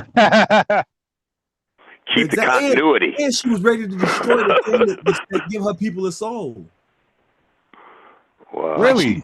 Yeah. She was like dancing with fire and the little thing, that oneness that connects them all. She was ready to blow that shit up. She ain't get no fucks. She was like, hey, IBM, are you familiar with Queen of Zynga? A little bit, yeah. Oh man, see, now you talking all this other stuff about this and that. Yeah, man, you got to be caught up, man. Like, this is recent history. This ain't that long ago. Yeah. Well, I mean, the little bit that I do know is that I heard that she, was upset with the Europeans when they wanted to stop selling slaves. As far as not just her, so not just her. You talking about like all of them that their money, that their economy were tied to slave raiding and slave trading. All of them, man, they wanted reparations. Like, oh, you killed our economy. We want to sue the British. all the way down to the slave coast, down near the armpit. That's what I call it. But all the way that whole, out of that coast there. That's crazy, man. I was just like, wow. Wait, but I brought her up to say this. Did you know that's what broke up the pseudo killers? Corey and all of them. Okay, yeah. So Steph came over here and said that Unc was justifying Queen Nzinga's behavior.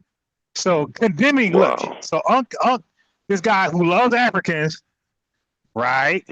But he was condemning the innocent Africans who were being dominated by Queen Nzinga and being sold for profit to the Europeans. Unc was saying she was a hero, and Corey, Kyle, and everybody was saying Unc's crazy. Like, you wild Unc. And Unc died on his sword. So look, now as I'm playing that, Unc tried to call in and try to sabotage it, but I didn't let him in. But Unc's free to join now.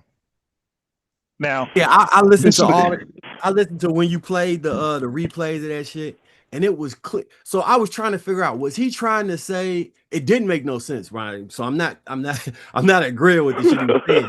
Right. I was trying to figure out, was his stance that she was trying to become a colonial, like a version of an African colonial power, so that they could become powerful enough to fight against all of the white people, and by whatever means that she did that, she was a hero while still working with it made no sense.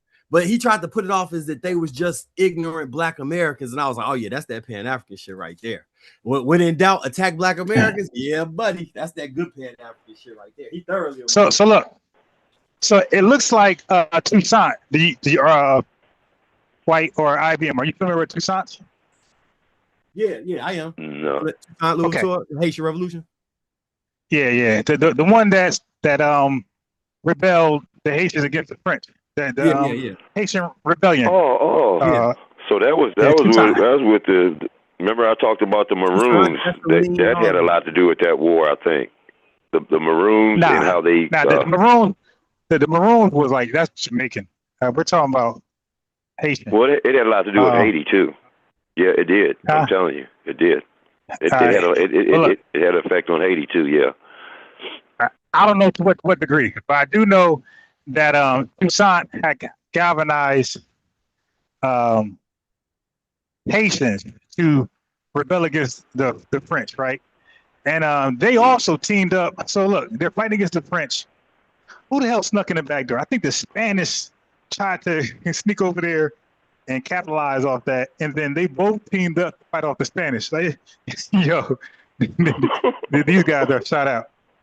But look, what I want to say is this: do you know that Toussaint, when they actually got their, no, it was Dessalines. Which one? No, it was Toussaint. Do you know Toussaint, when they got their freedom, Toussaint did what you said Queen Nzinga did, but Queen Nzinga was way worse. But Toussaint had re-enslaved the Haitians to build up Haiti. Did you know that, White and IBM? Yeah, and the Dominican. No, I didn't. And then they went up to the Dominican. Wow. Yep, I'm familiar. Yeah. And then, I'm familiar. Because initially, they when they first took over, they started getting rid of all the half-breed, the mulatto class and mixed people too. And they supposedly fled down to the DR, if I've got the story correct. And then they came down there next, right? And then that's when I'm telling you in order, right? You familiar? Yeah, man, that shit.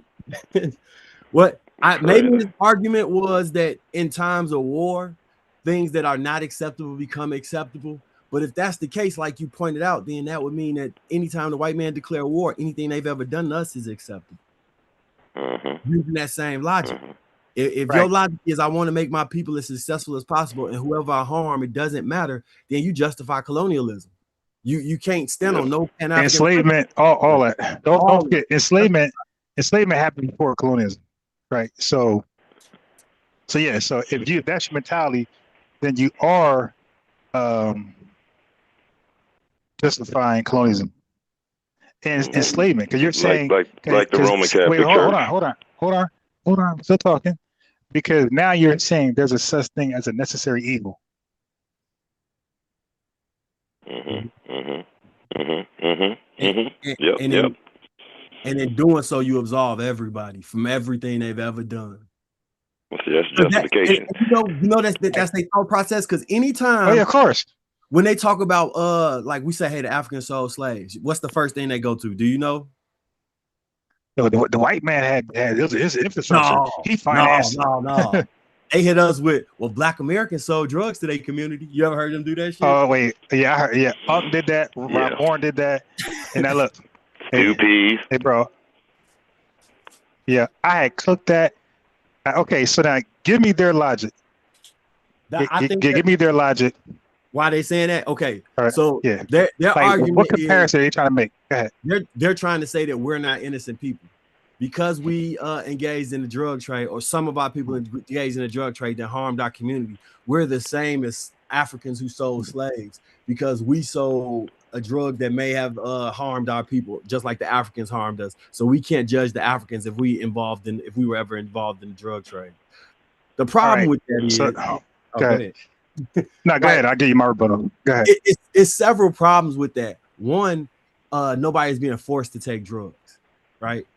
It's a voluntary action. It's a mental health and a social health issue. It's escapism. It's completely different than hitting somebody over the head, kidnapping them, chaining them, and bringing them to somebody else to sell them into human chattel slavery. And we didn't make deals with governments and have lifelong drug addicts that we forced to be drug. It's not a fair comparison. It's a let me just throw something at the wall and see what sticks. But what you think? Yeah, it's actually a hateful comparison. It's almost what John Henrik Clarke did, denying Africans' role in slavery altogether. So now watch this. Slavery was legal. It wasn't illegal. Selling drugs is illegal.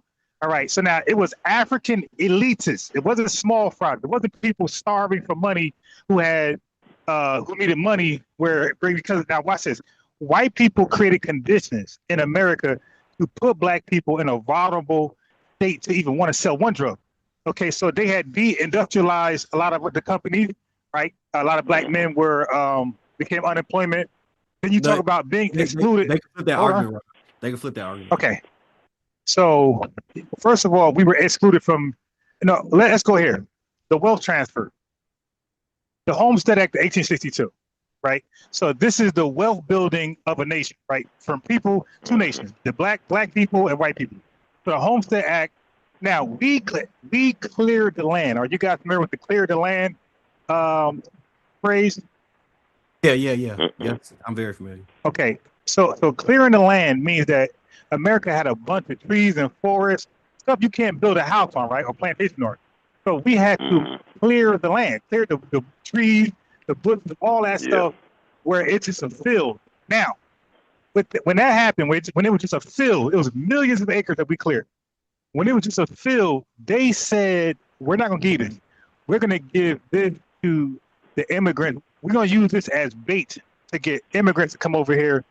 We're going to call it the 1862 Act, where the Homestead Act, where immigrants can come over here and get a piece of land as long as they till it for 10 years and just pay the filing fee. It's theirs, right? So now this was 160 acres per person, 270 million acres of land altogether.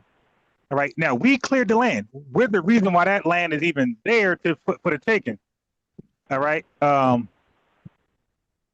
now that's called wealth. So these people came over here from their city homelands and inherited wealth. Now we were excluded from that, although we cleared the land. And even the Bible says, don't muzzle the mouth of the ox that's treading the corn. Like basically like let them eat what they treaded. So even they supposed to be religions, like that's even frowned upon in the Bible. But we were denied. So we were excluded from that. That's called wealth. Then when we fought in the Civil War, part of the deal was 40 acres a mule for some people, 40 acres of land, a fourth of what they got. Okay, so that was agreed upon. We fought with the reason why the Union won, and it was being transferred over to us, and Abraham Lincoln was assassinated. But not just that, Abraham Lincoln assigned the Freedmen Bureau, the Freedmen Bank, the Freedmen School. So these are all educational and wealth building facilities and institutions for us to be on our 2 feet, right? So that happened. The bank in today's time had $70 million in just 8 years. So we were just freed in 1965. I mean, 1865. 1865, we were just freed. Around 1872, we had garnished or galvanized, accumulated about $70 trillion. I'm not trillion, I'm sorry, $70 million of today's time of equal value. 70 million in just 8 years. Now, they sabotaged the bank, turned it over, did high risk investments because it was a savings bank. It wasn't an investment bank. Matter of fact, no bank of all of segregation, no bank of all of segregation was allowed to be an investment bank. All of our banks were savings banks. So they wouldn't allow us to get money that way. They were saving banks. We couldn't invest the money. So anyway, they called that to go belly up. The money was, again, redistributed into white people's hands because it went somewhere. Somebody took the money, and we had to start all over. We were excluded from the HOLC, FHA. We were redlined. We were racial zoning laws, blockbuster deals. You got restrictive covenants. So what I'm saying is, like, they kept excluding us from wealth. We will accumulate it. They'll take it or make it illegal to use our wealth for power, right? So this was the goal. So they kept doing that.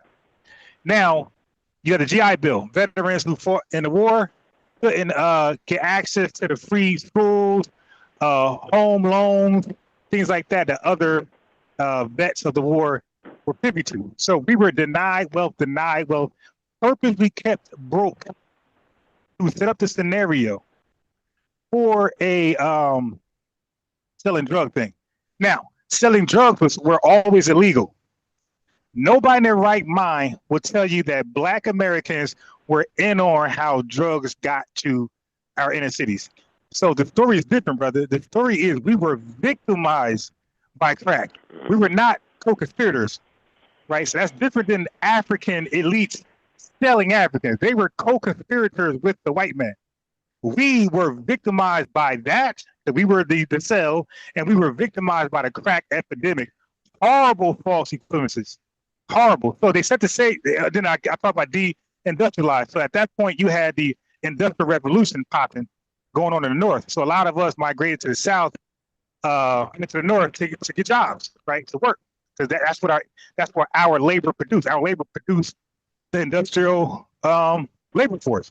So we're going to take advantage of what we produce. So we give some of those jobs, and we're working, right? And they de-industrialized those jobs. They got rid of them, which made us took our wealth and a little bit of money we had saved went bye-bye. So now we're back relying on some type of government agency or help. And this is when welfare kicked off. And then the man in the house act. So there's a whole bunch of stuff tied to that to create the perfect scenario for a few handful of Black Americans to sell the handful. The bulk of us were not selling drugs. Now listen. Now let's compare the impact of a few handful of. Can I add one thing again? Go ahead. The FBA and DI just recently released records of the Nigerian president Bola Tinubu alleged involvement in the Chicago heroin ring from the 1990s. The Nigerian president maintains that these reports are not new, and he was indicted for selling heroin in Chicago in the 90s. They intentionally came over here. They didn't. Come on, bro. I just want to add that. So that's crazy. Now watch this. Now let's observe the impacts of both. Okay, so Black Americans did not gain from selling drugs. We got targeted.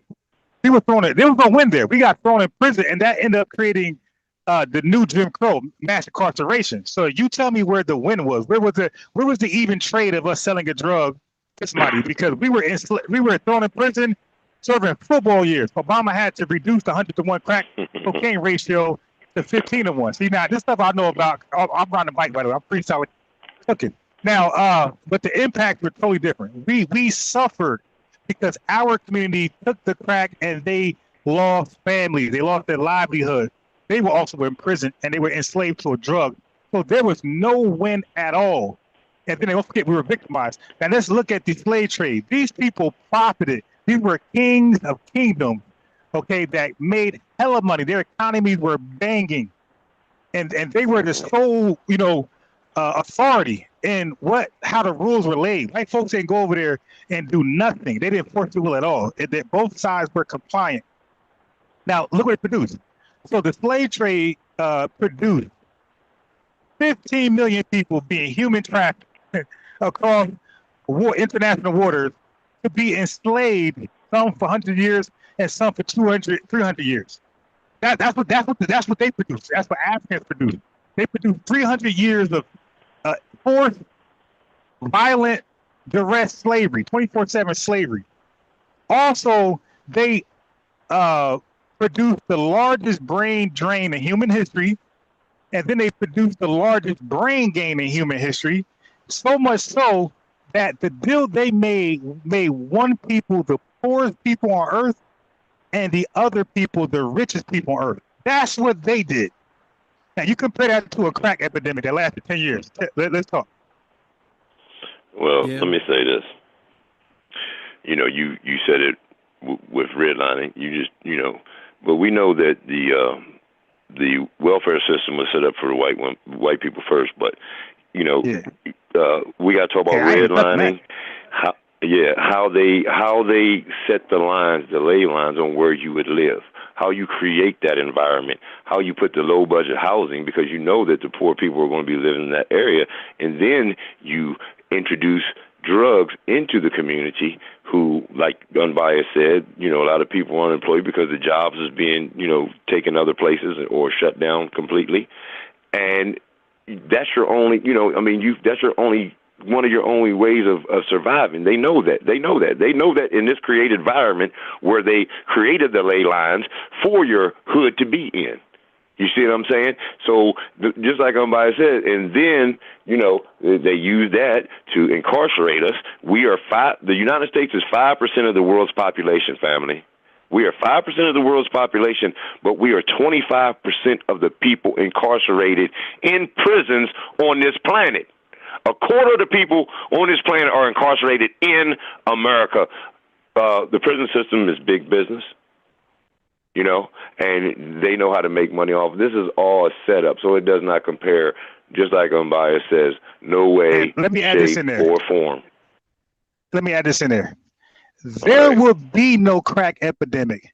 There would be no crack to sell if they did not sell 15 million people to white people. Don't forget, there was no big bad whitey man. There was no superpower. There was no world power from Europe at all. So to give people, 15 million people, to work free labor for 300 years, where they become the most powerful nation on earth, unbeatable to this day, that gave them the might and power and influence to even influx crack to our neighborhood. So our entire experience with whitey people, our entire experience is because of slave trade. So you're talking about a symptom. Oh, the crack. That's a symptom of the crack. That's the crack thing is a symptom of the transatlantic slave trade. The cause, the disease is the transatlantic slave trade. The symptom is crack here, a little violence over here, black on black, whatever. Those are small symptoms. But the root cause is the disease. Is the transatlantic slave system. I think that's the argument to go with. I really, hello? Yeah, I think that would be the argument to go with in regards to, because what they'll say, because I was hearing part of the argument. I'm like, all right, I know what their response to this is. Anything involving us being forced into a position where America is kind of like a saw game where you do whatever you can do to survive. They'll argue that the Europeans' pressure and military might force the Africans. No, but you cannot do that with somebody who studied that shit in and out. Not with me. That will not work with me. There was no white man military at that time. I just said that. I said the white man might did not come until the 1880s when they did the Berlin Conference. That's when they flexed their muscles. They had no might to dominate nobody. This is why they were not allowed inland. They were on the coast and they paid rent and they were taxed by African nations. This is why Queen Nzinga was able to be successful fighting off the Portuguese. What happened to this big argument, this big army? So they argument. Hold up, fellas. Hold up. Wait a minute. Let me say this. Wait. Let me just hit a rebuttal. Wait. Let me hear what the rebuttal be. Go ahead. Their argument would be that the Portuguese were at war already with Queen Nzinga, and she made that decision under duress to No. Okay, that's a lie. See, that's people who don't know the story of Queen Nzinga. Queen Nzinga was a middleman. She was a middle woman. Queen Nzinga didn't have an issue with slavery. Right. Well, hold on. She did have a king, but she didn't have an issue with slavery. Her issue with the Portuguese was that they were going to kidnap her people Africans themselves. And she said, no. Any dollar here being made, I want in. Like I said, they can try that with anybody, but they can't try it over here. That's why the link is there. The folks will try out their weak arguments. But Ron, when the guy on the video was making an argument, that essentially was his argument. That's how he justified her being a hero, because he was saying she did all these commissions in the act of fighting against the Dutch. Well, no, wait. Yeah, fighting against the Portuguese. The Portuguese. Wait, hold on. Okay, all right. So let's do an analogy. Okay. If I'm in a dungeon, right? I'm chained to a dungeon. And the plan was I'm in a dungeon in, let's say, Sierra Leone. And the plan was to bring me to Russia to fight in their front line versus Ukraine. Okay, now the people who were going to transport me were members of the Igbo tribe. Okay, so their plan was to break into the dungeon and take me to Russia. Okay, but the Asante people said, hell no, and fought them off. And then they transported me to Russia. How is that better? Because again, remember, this isn't my argument for anybody listening. No, I got it.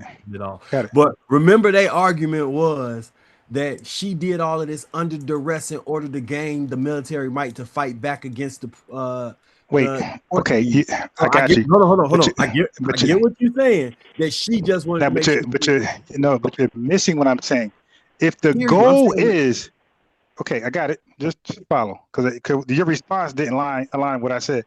If the goal is to sell these people, or not to sell them, if the goal is to get these people overseas to do free labor. So the Portuguese was over there to get free labor, right? Are we good there? Yes. Okay. So the Portuguese did not want to pay nobody, right? They want to do it themselves, correct? Okay. So but the goal was to get these people to their regions for free labor. That's the goal. Queen Nzinga, whatever decision she made, she helped them fulfill that goal. How is that heroism? Pause. I don't agree with you. Hold on. Wait a minute. Let me get in here. Now, I'm going to step away from the Queen Nzinga. I want to go back to, because y'all. I don't want y'all to get too far away from what we said. No. Wait. Now, no. That's bad. No, that's bad. You can't do that, because the chat is into this right here. If you're gonna switch it up, you got to wait till. Well, no, I'm gonna add her to it. But I don't want you real quick. That's not how conversations go, though. You can't hop in to redirect it, because what happens if we don't come back to it? What happens if we just piggyback where you're going now, dude? The chat just completely lost. That's not how it's done. That's how those channels you go to don't have no subscribers, no viewers come over there, because they change the topic so often they lose the chat. So before you change direction, let the brother respond, because the chat wants to know, like, what are the rebuttals? Go ahead, bro. And then you could come, once we're done, you could come with yours. But just keep in mind what you're going to say. All right. So I got you. So I'm basing this off of the way he was arguing his point. Right. Devil's advocate, right. His point was that they came that Portuguese was coming to enslave the Africans, right? So we in accordance, but they wanted to do it themselves, correct? Right. But how did they believe they could even pull it off, though? Let's start with that. Now that part I'm not because Africans were already selling Africans, man. That's why. But they weren't trying to pay them, though. They were trying to. No. Listen to the point. The point is, there was already an inhumane system going on. Right. Europeans said, "Hey, we can profit from this. Let's go over there and extract some of that labor where we're at." So that means that Africa's already in the wrong. They're already kidnapping people and selling them and got them doing some bullshit. Right. So now Europeans say, "Hey, let's come over there and exploit this system where it works out for us." Okay. So that point that you're making is valid, but they're ignoring that point to make the argument Okay. Right. So the logic behind I kind of get what he was doing now. Because now that I'm actually having to speak from where he was coming from. What he was trying to say was that she, this is what I believe I'm hearing now, that the entire time she was against the slave trade, and she only got involved in order to bolster herself to be able to fight against the slave trade by becoming a superpower. I think that's what he was trying to argue. Got it. And you know what that's called in academia or in serious situations? Serious. Yeah, and that's called being a revisionist. Okay, you're revising history. You're revising Queen Nzinga's history and the transatlantic slavery history. And I welcome anybody to come over here and lie. That's the easiest. There's a reason why nobody could beat me in debating, because what I say you could just research. That's why I say when Revenue or whoever call in, I say Google what I said. It come right up. Now let's Google what you said. You dig? It don't come. It doesn't come up. You see the trick they playing with this though. Yeah, but I got you, brother. I'm trying to explain the trick back that he's trying to play. I got it. What I'm saying is, bro, I could do all that. What I'm saying is, you're new to me. Bro, I've been debating on YouTube for 17 years, my guy. I've been debating Bible. I didn't tell you IBM. How long we been doing this? So you're new. I got you, bro. Listen, I'm trying to give you some background, bro. I used to run with those guys. I was in their circles. We were all on one team at one point. My guy, all of them were on my team at one point. They would come to my channel and we would be on the same side. See, right. That's what you don't know. Right. I don't know anything about that. You're right. I got it. Yeah. I got it. Well, hold on. Just relax. So they knew who I am and I know who they are. So when they go live, I pull up. I cook them. I go live, they don't pull up. And when they try to pull up, they got cooked. They're when they put up over here, came a bunch of times. He looks crazy. Brother Reggie came 3 times. Looked crazy. All the guys that came over here, they got their ass kicked with those stories. Okay, so what I'm telling you is that the minute you come with that narrative, so the trick, Queen Nzinga was actually, again, I called it a necessary evil. That's the term that they would you could summarize it. They're saying she got to do something. That's the white man's claim. That's why the white man would never apologize for slavery. He would say, well, we had to do this to become the front runners of the world today, and they're not going to apologize for that. They're not going to apologize for being a superpower because of ugly acts. They'll never apologize for being a superpower, right? You could kiss that shit goodbye. All right, so what they're trying to do is the same thing with Queen Nzinga. They're saying that she had to kiss ass, play dumb, smile, go along, be a coon, to overthrow the white man later. But let me ask you this: Does history record that happening? Yeah, I'm not. Yeah. Now I'm asking you. I'm saying I'm saying they're framing where they want to take it. Does history record it happening that way? Did she ever overcome the Portuguese and save people from slavery? Did that happen, or did they extract 15 million people? Right. No. So that's how that don't work over here. Because Mike Tyson said everybody has a plan until they get punched in the mouth. Right. But so you could come with your. Go ahead. What if their argument is, again, this ain't my argument to anybody listening? I got it. You got to keep saying that. I got it. I'm talking to anybody that popped in and hear like, damn, Megan, you believe this shit? Hell no. They was some slaves. Right, because George Macon did the same thing. Like George Macon, like you, be in these circles with these guys, and you guys be debating them. What I'm saying, and they be hitting y'all with these counterpoints. So all you doing is saying you said something similar to what I said, and this is what they said in response. So you just relaying what they said to you when you said something similar, and you just tell me what they said. I got it. Right. Well, not even as much. I'm listening to the conversation that you had with them. Right. I never even talked to them about this shit before. And when I was which one of them I talked to? When you was reviewing the video and you was on the Nzinga video, whoever was on there or whatever your response. I was no. Hey, bro, that wasn't me. I wasn't on that video. This was on your channel. You was reviewing that video. No, I was right. No, look what you're saying. Mm-hmm. Okay, the way I took it. Okay. You almost said that I was arguing this with them, and these were their rebuttals to me. But that's how I came off. No. What I did was right. Okay, so what we know is I reviewed their discussion of Queen Nzinga, and I was giving commentary. So these guys never rebutted me. Right. They were arguing amongst themselves. Right. Got you. And I'm saying based off what the argument they were making, when I was trying to understand what he was trying to say, well, this it was is just what I Unc. It wasn't derived. even them. It was just Unc. Unc was making Right, the right, right. argument, and his pseudo killers cult members was disagreeing. Go ahead. Yeah. So what I was, the point I was trying to make was listening, like having a conversation with you about how I feel they would have argued it. This wasn't actually their argument, is what I'm saying. Gotcha. Okay, Based off of it's what like they projection, said. Yeah. I'm extrapolating this out of speculating, right? Yeah. Speculating.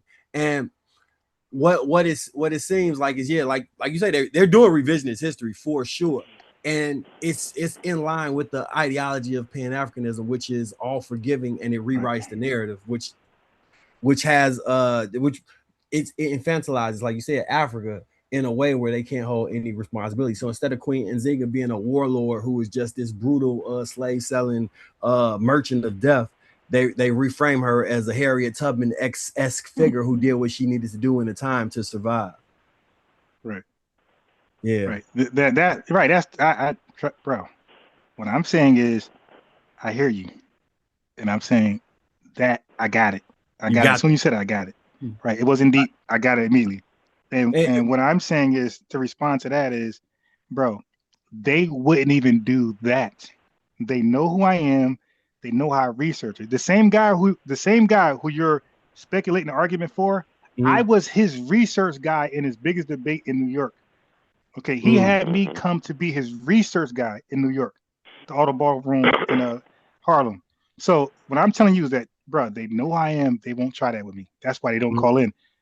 He called in when he called. By the way, that same video, he was the one calling in before I even played the whole thing. He was the one calling in to stop me from cooking him. He called in. And I said, no, bro, call in after I'm done. Did he call in ever since? Nope. Nope. And when he do, this is what he's gonna do. He's going to 4T. He's gonna talk. Don't answer no questions, and just talk, explain, and then get off. Be outraged, rage bait, and then get off. That's what he's gonna do. He's not gonna sit here like you right now and like IBM and have a calm, cordial conversation about his position at that time. I'm sure he changed his mind now. I don't think he changed his mind. I don't think so. Okay. I genuinely don't. Then I will. I know Unc. I talked to Unc. I got his phone number. We talk on the phone. The last time he talked was probably 2 months ago on the phone. He changed his mind on FBA. Well, we weren't talking about that. We were talking about the trademark and FBA. He's claimed to be the leader. Like we were debating that on a private call that he would not let me record. This guy, he doesn't, he doesn't believe what he's saying. Because if he did, I tell you why I don't think he changed his mind. Okay, go ahead. I don't think he changed his mind because, again, remember how we was talking about with a Tether telling them that they're not ethnically Black Americans, pulling at their ideological self-image, and it's going to be met with cognitive dissonance. I think the same thing happens with Pan-Africans. When confronted with the legacy of what actual Africans have been culpable or co-conspirators in, they deflect and do this weird thing where they can't actually consume it after they hear it. It's like they hear it, and then the next day they'll be arguing it like they never heard any of this information. It's like they're just that's definitely him. Now the reason why I would say otherwise is because when they had that conversation, like they had a plethora. Like I chose one out of, because they had the one I played, they were already talking about it, and that was a 5-hour discussion. But he already checked out. So Chef told me on video. He said we've been talking about this for 3 months. And he said this is why we broke up the pseudo killer. He said this argument, his delusion, is why his denial, his all that type of stuff, is why they broke up the pseudo killers. So what I'm saying is that 3 months of debating, Unc at some point reflected. Okay, and then when I did my reaction, he had to look at it again and see how foolish he sounds. Now, he might agree, like you're saying. He might still hold that position, but I bet you he won't say it publicly. Nah, I don't think he'll say it publicly. But I definitely think, because again, you might be right about that. Yeah, I definitely think that the reason being is when you like, all right, we all agree that that MURDER is wrong for the most part, right? But if it's committed in a murder, I don't know if you can say that people believe but you know, you gotta say delete. I'm sorry. That deleting people. Yeah, that deleting people is wrong, right? However, if it's situations that we hold dear to us that might not be universally self-defense.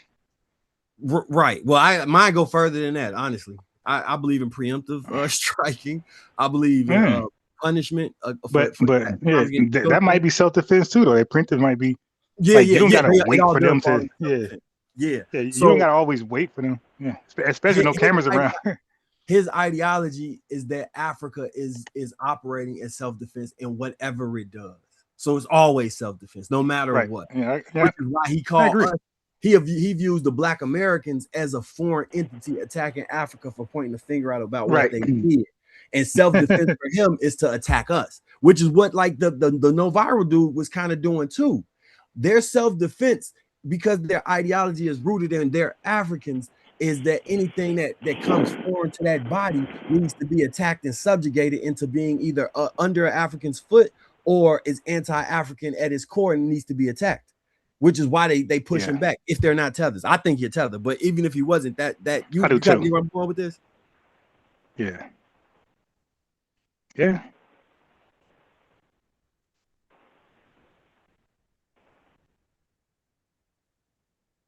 Okay. Well, like this is like some Carl Jung shit. Hold up, brother. What you gotta understand, like Unbiased trying to tell you, he's been in the game. What you say, 17 years Unbiased? You know, I said Unbiased has been in the game 17 years, and he's been dealing with unks. I did all them. You know, before people, but brother Reggie, so it's before Unc, but brother Reggie for sure. But go ahead. Yeah. So Unbiased, he's been all up in that mix, and he was in the cruise with them. So even as far as back to the Amon Ra Squad, Dagger Squad, all that stuff, and so that's what I say. You gotta understand what you talking about when you're dealing with Unc, man. Unc has lied and I beat Unc up so bad on evolution and eugenics, and when you said cognitive dissonance, they took that from me too. But it wasn't from me, actually. It was from a video from Dr. Joy DeGrasse. And she brought that into the community. I brought that into the community from her. I got that from so her. how you take credit then? You're parroting her. I'm just saying, I brought it into the community, and then everybody started saying it. I'm not part of I give credit where I get my... Hold up, brother. I give credit where I get my information. Unbiased and I both are staunch researchers. These guys won't play with us. They won't even. Yeah, but they won't debate us. They won't debate us. They won't even. I have done many presentations calling Unc out. Unc has not showed up to one, even on side netters. Let me say this to. I've done two on side netters. Two on side netters. You know what I'm saying? So like I said, these guys ain't tough. Yeah, go ahead. I showed my emails, right? I showed my email correspondence with Brother Reggie and Dr. Maya. Dr. Maya said she would join the panel. Okay. I told her what it's about. She said, no problem, brother. She started to bullshit. Okay, no, I'm still coming. Don't worry about that. I just got tied up. I got my own thing right now. That's okay.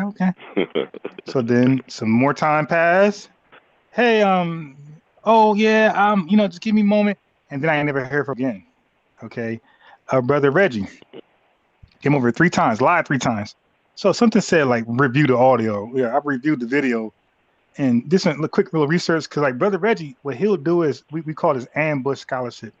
What he'll do is lie on the fly, where you don't really know if he's lying or not because it's your first time hearing about that or this claim. Whatever it is, it's kind of like shocking. So you don't really know if he's honest or not. And what you don't want to do is what we call Google on the fly. That never works out live. So okay, I'm a debunk him right now. Don't do that because you normally misread stuff because your anxiety is kicking in. You dig? So I never do good Google on the fly. So when somebody lie and I don't believe it, I just check it out later. So it turned out he lied all 3 times, like big time. So I said, all right, let me get him back on here so he could address his lies. He wouldn't come back on because he pretty much knew what I was doing. So this guy always begging for cash apps. Look, this guy always begging for cash apps. In the email, I said, yo, I got 50 for you. And now this broke dude would normally be like, okay, I'm coming. Yo, he wouldn't even take the 50. Like, God damn, these guys are. Got to protect that brand, my lion brand. You know, I'm out here lying to the people. I heard Reggie say something slick like, oh, the alphabet, you know, and the Greeks, and like trying to give the Greeks the credit. I said, Reggie, don't you know the Greeks got the alphabet from the Phoenicians, bruh? Huh? You know, and he didn't even, you know, you look over that. You look over, you just smooth over that. You know what I'm saying? You sitting here trying to make it like the Greeks was the Greeks got most of their teachers in you know, learning from sitting at the feet of the Africans. But, you know, like I said, the Phoenicians was the first one with the alphabet. Greeks, I mean, I don't know about that part, but the other part you lied about. There's some things that the Greeks did that's just what they did. And it's exclusive to them. Like, they didn't learn everything from Africans. Like, when people say that, it's just a lie. I'm somebody who studied that stuff some years ago, and I know exactly how they came up. Like, for example, some of, not all, some of their stuff from I got you. sitting at the feet of Africans. Yeah. Yeah, I don't even believe that part. But I'm gonna say this though. The Greeks measured the earth. Like, they the ones that came up with the circumference, and they showed their works like way back. It was Eratosthenes, right? He did that in Egypt. Like, he had a little stick and he looked at the shadow of the sun, and he was able to, this little small experiment that we could do today. His numbers was very, very close to what we know now that we're in space and looking at things. Like, it was very, very close. So a lot of these guys do, they know what retroactive was. And that's the whole debate with Sean and Sheffrin with the Dogon tribe. See, the thing about a lot of Africans, they just say certain shit and they be lying and they can't prove it. So with the Dogon tribe, they claim they knew about Sirius B, the dwarf star, a star that cannot be seen by the naked eye. Let's make that very clear. So now the Dogon tribe, outside of that claim, they did something called naked eye research, whatever. We look in the sky and you can like know when to harvest something, or know when this is coming, the coldness coming. They did that, and a lot of people did that. That's possible and plausible because you can see it. You can see it and determine, hey, every time this cloud or star does that, this end up happening. You know what I mean? After, after a while, you kind of predict. Right. But it is impossible because Galileo was credited with creating the first telescope. And they say even with that telescope he created, this is way after this naked eye stuff. Even after that, even with this telescope, they said you could barely see this star. But this booty scratching primitive African group somehow seen an invisible star and told you everything about it. So they know what happened. They know that white, because there's no date to this event. But there's a date when white folks came across that star and realized it, and they documented. So what they said was, to sell books, they went and incepted that expose that to the Dogon tribe to make that part of their talking points for tourism, to sell things, to say, hey, these guys are ancient aliens. Like, that was a big thing at that time. And that's what happened. So the Dogon tribe was fed information about the star, and when they talked about it having primitive tools, that's a wonder. Like, how these guys know that with primitive tools?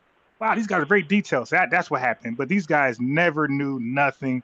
They were told that shit by white folks. So you got to be careful with these African stories. That's not true. You got to be very careful. Well, what's that's not true about what? I'm biased. No, hold on. Wait. Okay, stop. Wait, no. I ain't got to listen. Tell me what part isn't true. The Dogon knew about Sirius B. Okay, stop. Wait. No. I'm gonna mute you, bro. Explain this to me. Now, this guy just making shit up. He can't source. See, everything I say, you can just Google and find. Hey, bro. Hey, Megdon. I said it before. I said the reason why nobody calls in and fuck with me, because everything I say is a Google search away. What he's about to say, This ain't a Google search away. So, bro, let me ask you this: how can they see an that Series B is literally called an invisible star? How can the naked eye? This question's for you. I don't want no rant, no storytelling, no African myth. Just tell me, how can any human being, not just Africans, anybody on this earth, how can any human being see an invisible star that's invisible to your eyes, all type of eyes, 20/20, 30/30, 10/10? How can a human being see that star? Tell me. I'm not sure. Okay, so that's over. So I was not wrong, right? So it's not. It's not over. It's not over. Yes, okay. It's over because you said you're not sure. So you can't be not sure of something and then be sure of something. I don't know how two things, a contradiction, can work today. That's not possible, bro. You're not gonna do that over here. Take your ass back to his platform and go back line over there. But what you're not gonna do is say you don't know something and then know it. So you got to explain to us how they seen that star with their bare naked eyes. If you cannot do that, then it is over. Okay? And he can't read you no article, nothing to say these guys or anybody seen that star without modern tools. Stop it, bro. We're not going to do the African lie over here. We're not doing that. You were doing good. But anybody make a claim like that, we need to start sharing screens and looking at some shit. Okay, I already did this research because I'm a cook Sean from the Bussy Warrior clan. Well, he's afraid to face me, but I'm gonna do a review. Well, I already did a review. I did a review on this thing already, so I already know this, bro. I did a review. Sheffrin and Sean from the Bussy Warrior clan, they were going over this. Sean was dead wrong. Sheffrin was right. Sheffrin cooked them. So I'm not gonna allow you to come over here and lie and pretend that like I said, it's not about Africans. I'm saying no human being on earth could have seen this star without modern technology. And when the Dogon tribe claimed they seen the star, they did not have modern technology. And like I said, this is a case where Europeans who already found that star went to the Dogon tribe and told them about it to sell merchandise, to say, hey, these guys with primitive tools were able to see the star. They must be connected to the aliens. Like, so they pissed a whole narrative tourist thing where people came and spent money, bro. Stop. Never had you lying. You know anything about that, Megan Don, or no?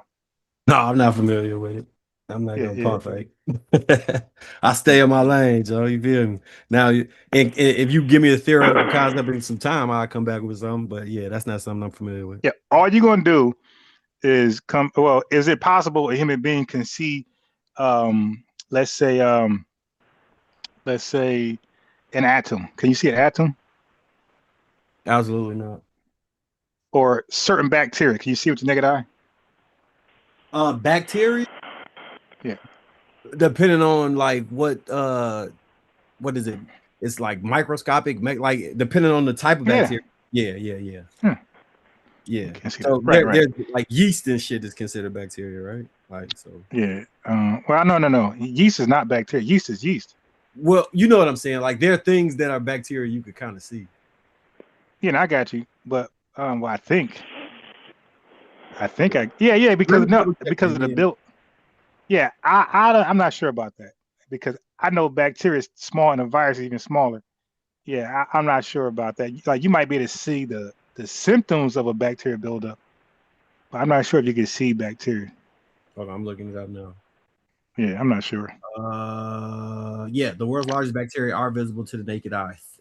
Measuring over a centimeter long, Theamargarita magnifica is 5,000 times bigger than the average microbiome. Yeah.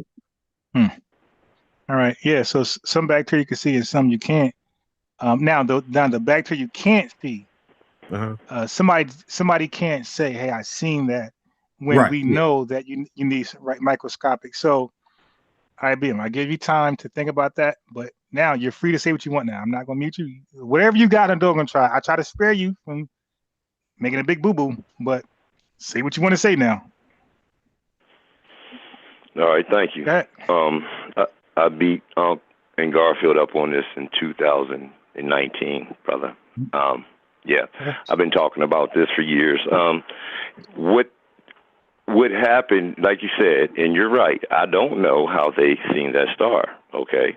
Now, I can't answer that question, but what I do know, brother, is that when these people harvest, see, you already said it, when they have that, they follow the sun, you know, the equinox, or, you know, the different, you know, adjustments of the sun, but when they do their spring or their harvest equinox, they say that they have been saying for hundreds of years that the star, this is when the star is closest to the Earth, right? This is before science got a telescope in 1976.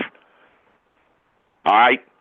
Hundreds of years before that, they were saying that the star is closest to the Earth on the day that they celebrate the star, okay? When they have their little, you know, like you say, their gathering of, you know, it's either the spring or the summer equinox, brother. I can't remember exactly which one, but I think it's the summer one when they're harvesting, right?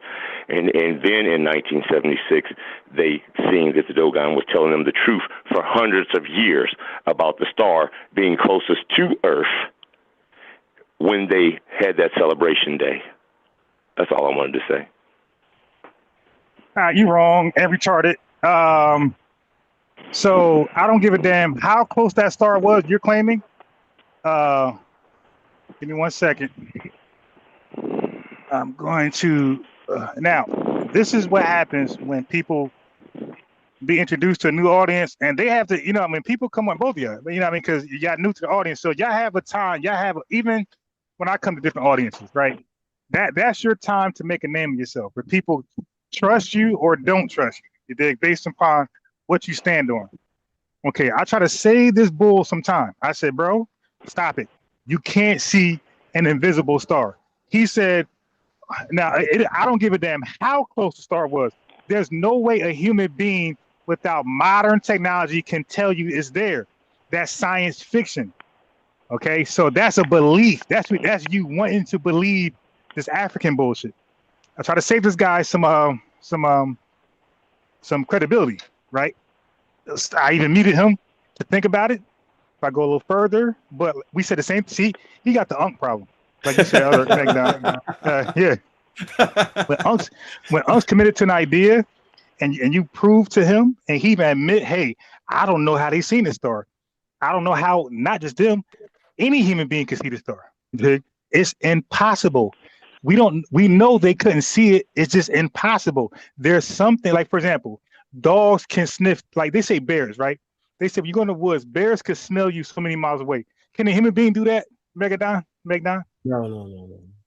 Right. So now, so if a human being said they did that, we'll say how that's possible. You don't have the smell sense of a bear. You did. I just comment, but but somehow I did. We're not buying that. We know that that's not a human being capability. So seeing a negative star, we know this is not a human being capability, bro. Watch this. Hold on. Hey, you gotta argue a metaphysical explanation. You gotta say that the ancestors, right? You gotta take a you gotta remove it from science and put it into the metaphysical. Right. Okay, so now I'm gonna go ahead. So now he made me go to the car, which I ain't want to do. Right.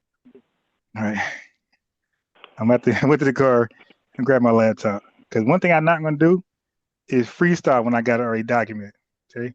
So I'm gonna tell you what they were doing with the naked eye. Now, what he doesn't know, and we're gonna see, because I got a title, Sean. I know he'll never step up.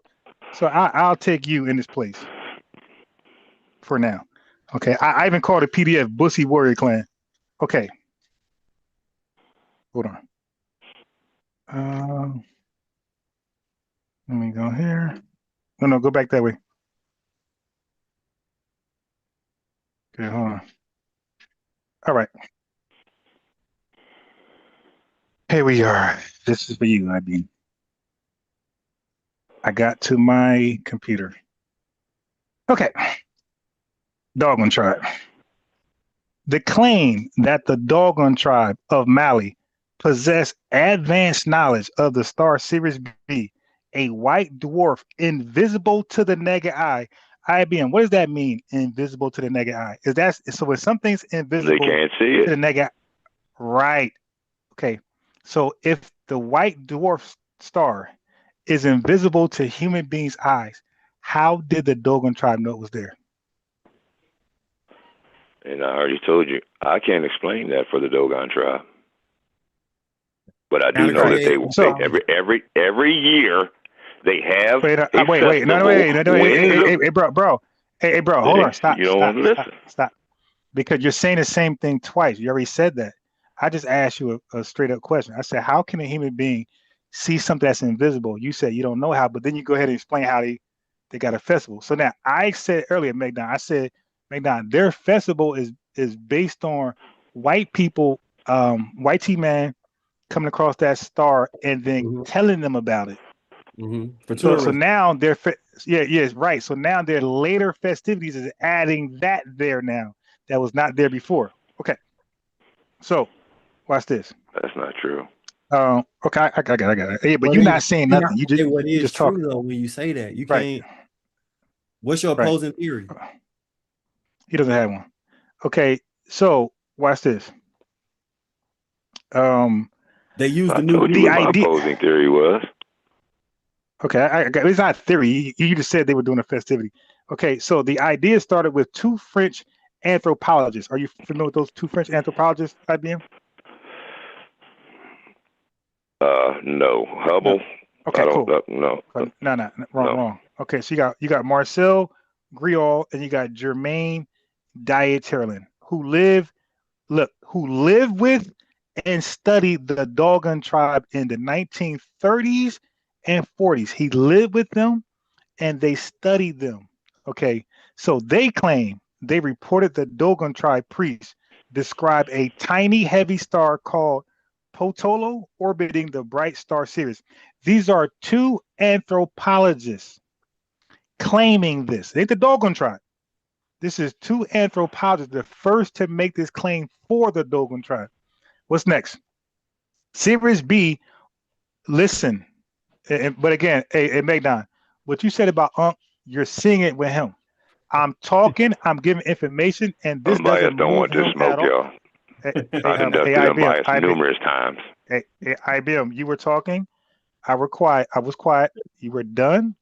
Now I'm talking. Now, if you want to continue that, that's okay. If you want to break that, I'm gonna kick you off because I'm going to say what I'm going to say on my podcast, and nobody's gonna stop me. Okay. So you were freely. I said, "Go ahead, IBM. I'm not going to go in as long as you want." You did, and you stopped. Now I'm going now. When I got my laptop. Nothing you're saying is going to convince nobody. Information convinces people. So now what I'm saying is what McDonald said about Unc. When you have an idea set to something, cognitive dissonance, all those terms apply, where they no longer consider the information they're receiving now that contradicts what they formerly believed. You're doing that right now. I'm disseminating information and you're just dismissing it. You're not even considering it. You're not applying that to your already made up mind. You're dismissing it because it debunks your belief. You have a belief. You don't have no facts. You got a belief. So wait, with your belief, Sirius B, McDonald in the chat, Sirius B was only discovered by Western astronomers. It didn't say no damn African booty scratchers in the Mali. It says Sirius B was only discovered by Western astronomers in what year, IBM? 1976. What year were the Dogon tribe doing their festivities for this star? Every year, bruh. Starting when? What year did it start? I can't tell you when it started, but I know they've been doing it for hundreds of years before they found out with the telescope in 1976 that it was close. Wait. And look, no, hold up, wait a minute. Let me finish. I'm going to mute you, bro. You're crashing out, bro. You got to stop that, man. I'm going to kick you off. I'm not going to keep doing this. I'm not going to keep struggling to talk on my platform. I asked you a question. You said 100 years before when? You said 100 years before when? Hundreds of years, I said. Okay, so hundreds of years before when? Before they found out that they were telling the truth in 1976 when they created when they got that telescope, brother. Okay, you got to stop. You got to stop. Now, Megdon, you heard him, right? So he I heard said him, and I hundreds just of looked years. it up too. Okay, right. So family, he just hung up. And IBM, you will not be back allowed on here ever again, my guy. Damn. Okay. No. Dude, you're new, right? We established that. I know this guy. You don't. I don't. I know him. So yeah. But I watch him on platform disrespect us. Okay, he's a cloud chaser. Yeah. So that's what you doing it knew. on You're FBA? over. Yeah. You're over. Oh, Like he's a nigga, big hater. You should have told me. He's a big hater, right? You know the Not type because of I don't. No, because I don't want to frame people. I want you to find out for yourself. But he didn't really expose himself. What I'm saying is, like, I know him. You don't. He's been on my podcast for 7, 8, 10 years. Okay, I know this guy, and he been banned because he does that. He'll make an argument. Now earlier he was acting like he was in my level with research. Yeah, me and unbiased. No, ain't no me and unbiased. But I was quiet because I want y'all to hear for yourselves. So he's talking this Dogon tribe. He said 100 years before 1976. I don't know where he got that date from. The telescope. I just said Galileo. Hold on, but even if it was 100 years in 1976, that'd be 1876. I'm looking at something right here to say Frederick Bessel in 1844 observed the theory. Bro, listen. Series B, that's why I got him on the 100 years, right? It'd been like you said, 1876, which is still wrong because I was going to ask him, how did he know that date? That means that had to be established somewhere, right? That means they had to prove this on that date. There's no such thing. Did they have calendars? What I know is this. Now, yeah, so the counter thing, they were able to do that with the stars, right? So that's called the naked eye observant thing. No, I'm saying the tribe that he's referencing, did they have calendars to record the time period in which they? So what happens is that researchers think that's possible. That so if they made a claim to say they had calendars, that's possible, right? So like nobody argue that because that's the case you can lose easily because people did look at the stars and have calendars as a result. And I'm gonna get to that, but I want to focus on the date that I was gonna pin him to. He said before 1976. He said 100 years. That's 1876. Series B was only discovered by Western astronomers in 1862. So that was still predate 1867. Okay, and wasn't photographed. What he's talking about was the photograph.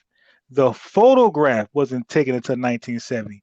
See, so his information is all over the place because even with the Dogon tribe claim, did they photograph it? So that means you can make a claim without a photograph because if the claim is only valid with a photograph, then the only valid claim is the Europeans with a photograph in 1970s. Where's the Dogon tribe photograph? So in 1862, Western astronomers had already observed the white dwarf star. Okay, so what he's talking about is a myth, right? The 400 years figure usually comes from the Dogon's Siegel ceremony, which he's talking about, which happens every 60 years. So Griot, this is the white guy that was over there. Griot claimed their knowledge of the star's 50-year orbit predated Western discovery by centuries.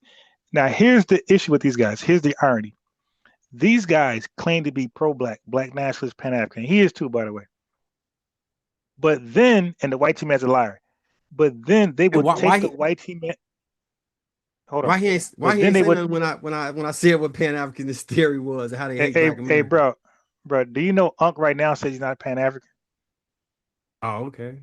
All right. Yeah. He'll come over here. Now they are, but they'll come over here and say they're not because they don't want to be targeted. So they'll pretend. So basically, they can throw rocks and hide their hand. Like they'll pretend to be nothing, so they can throw rocks and hide their hand. But I'm like, Unc, how the hell is it possible you're not Pan-African when all of your arguments mirror the arguments of a Pan-African? They all got the Pan-African stance. So I said, now you can say you're not one, but your entire argument is Pan-African. Hey, the Pan-Africans going through the Spanish Inquisition right now. right. So for me, because your argument mirrors a Pan-African, I gotta call you a Pan-African. That's the only logical conclusion I can come up with. But the 400 years, right? by the Europeans who said the Dogon tribe was doing this. This is their claim. Later, right? So now look at why it's a myth. Later investigations by scientists like Carl Sagan and anthropologist Walter Van Beek, who spent 10 years with the Dogon, found major holes in the story, right? They knew it was bullshit. The white man had a whole lie on these people, and they went with it. I'm not surprised. Van Beek found that most Dogon priests, I want you to hear this, Magna. Van Beek found that most Dogon priests had never heard of Potolo or a companion star to Sirius until he asked them about it based on Gorilla's earlier books.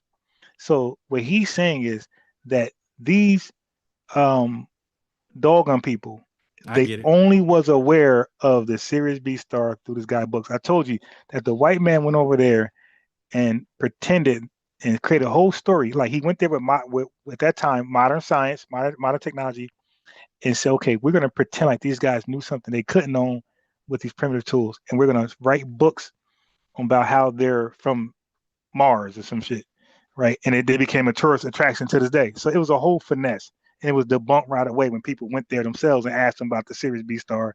They like, well, what's that, nigga? You know, now that white team man said that, you know. So the whole thing was a finesse, and it was exposed, and that's why he hopped off.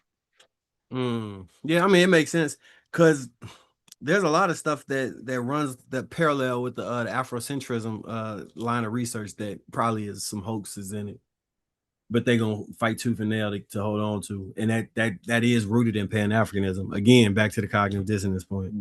Yeah. So IBM, I'm about to block you to make sure you cannot call me, because he does this, bro. He will pick and choose when he hop on. Like, he's a big hater. Like, you lucky. Like, last time he was on here, I asked him, what's his issue with Tariq?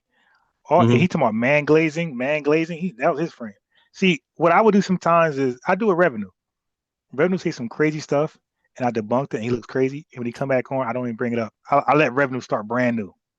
I don't bring up old things because I could do it again. I could do it again to him. So I like that challenge. But this guy right here, if I'd have asked him about Tariq Nasheed, what's your issue? It would just been glazing. Oh, he's a hustler. He was Pan-African at one point, and now just a man glaze. It's like, all right, what if everything you're saying is true? Now what? Right? Now what? The lineage just goes away now? Like, dude, come on, man. That's not how it happens. Yeah. Like Tariq Nasheed could right now be locked up for fraud, whatever. That won't change 1,000 years in prison. Right. And we're still going to be about the lineage. We're still delineating. We're still before Tariq, reparations. we're going to exist after Tariq. It's just the name. That even if I tell people, if we named our name to the purple people eaters and drew the boundaries the same way, it's going to be the same thing. We're the same people under the, no matter what you want to use as a name. Like they don't get it. And that's why we don't even press people who say they're African American, because we know what they mean. Like, they're being rebellious, but we ain't gonna trip. If somebody say, hey, I'll be pressing people. I'm saying, okay, look what I'm saying. Right. When they call in and say they're African American and you beat them up, right? And then they call back in next month and say they're African American. At some point, you're gonna say, okay, bro, what you got to say? Like, you ain't gonna keep beating them up because you already did that. And so it's like, all right, bro, what's up? Because like you said, it really doesn't matter what you call it. It matters, but it doesn't. Because I always say Ninja Turtles. I always hit them with this, bro. I'll be like, I'm from Chicago, right? I'm from the west side of Chicago. If a nigga from the suburbs pretend like he's from Chicago, I got an issue with that. You see what I'm saying? Like, bro, you're not actually from the city. You didn't survive this shit. You don't know this shit. But the difference is like, if I know for sure that person is foundational Black American, like John Henrik Clarke, and they say they African American, I won't even trip. I'll be like, okay, what's up? Like, if he called in, I'll be like, okay, what's up? But if he is not foundational and he says they're African American, that's when I will go ahead and, get him. But if you're actually foundational Black American, I know you're being rebellious, and I'm not gonna fall for it. I'm like, okay, what you want to talk about? And I'm gonna continue, on with the talking point. So if they call me African American, and then it's gonna be an issue. But if they want to call themselves African American, Ninja Turtle, whatever. I don't give a damn. So I usually, so I used to have that perspective, but I kind of view using the term African American in this current stance as a way to leave a door open for us to be harmed. Like there are things that are going to harm us directly and things that open us up to harm, like to the preemptive part I was talking about earlier. I view bombing on the term African American as preemptive harm reduction. Like I want we already did that. Yeah, we already did that. Like I got hella videos debunking it. I got Tariq got hella videos. Like our research is already public, right? It's already public, so that's why it doesn't trigger me. It's like, all right, well, whatever, you know. Afro-American, again, only if I know they're foundational, I'm not going to trip. Now, if they are a cosplay and tether, I'm not going to allow them to call themselves African-American or Black. So then it's going to be a issue. But yeah, I'm already now. You know what? Now, I caught it when he said that Africa and Black was interchangeable earlier in the conversation. Yeah. When he said that, I was like, wait, what?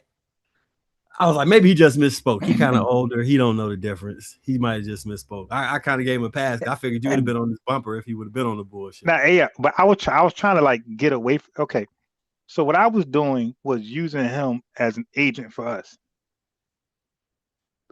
right, to argue our talking points and be on our side. That's what I was doing, and he was for the most part. He was arguing, but when he went too crazy earlier, remember earlier he was going too far. I said, okay, bro, ho, you're going a little too far from the topic. Yeah, I sensed it. I just thought like I got an uncle like that where he mean well, but he just don't got it all. So this guy doesn't mean well.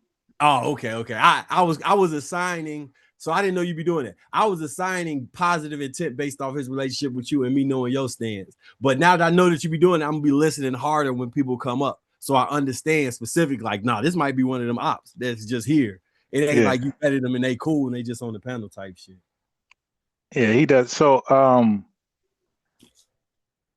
you ever watch my homie FBA Red, my brother Red? You talking about FBA Revolt? No, Red on TikTok. We be like if you up late at night on TikTok, bro, check him out. FBA Red. We be on that. Okay.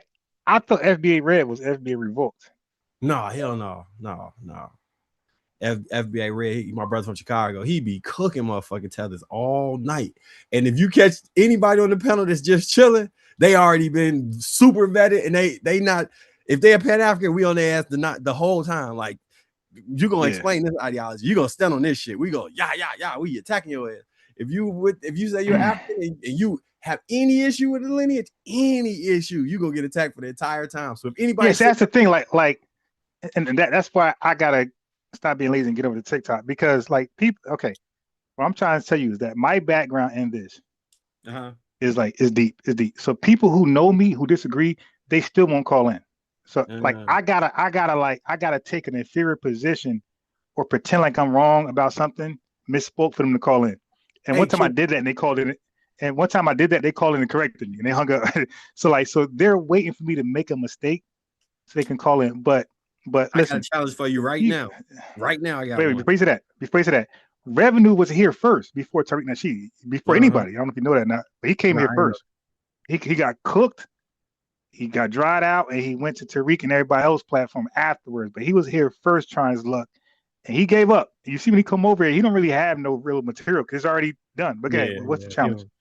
All right, so look. Yeah, now we got a tether like that called Rohan. You know the Rohan dude that be coming on Tariq platform? That was our tether first. That was our original tether. All right. These guys be shopping around. So it's a platform called damn, what the fuck? Kira Pan-African platform. I kind of want you to go on that panel. I'd have been on there several times. But I can't see the thing with them. My 2026 resolution was not to go on Tether, especially Pan-African platforms. Because she FBA. She's just a Pan-African. Okay.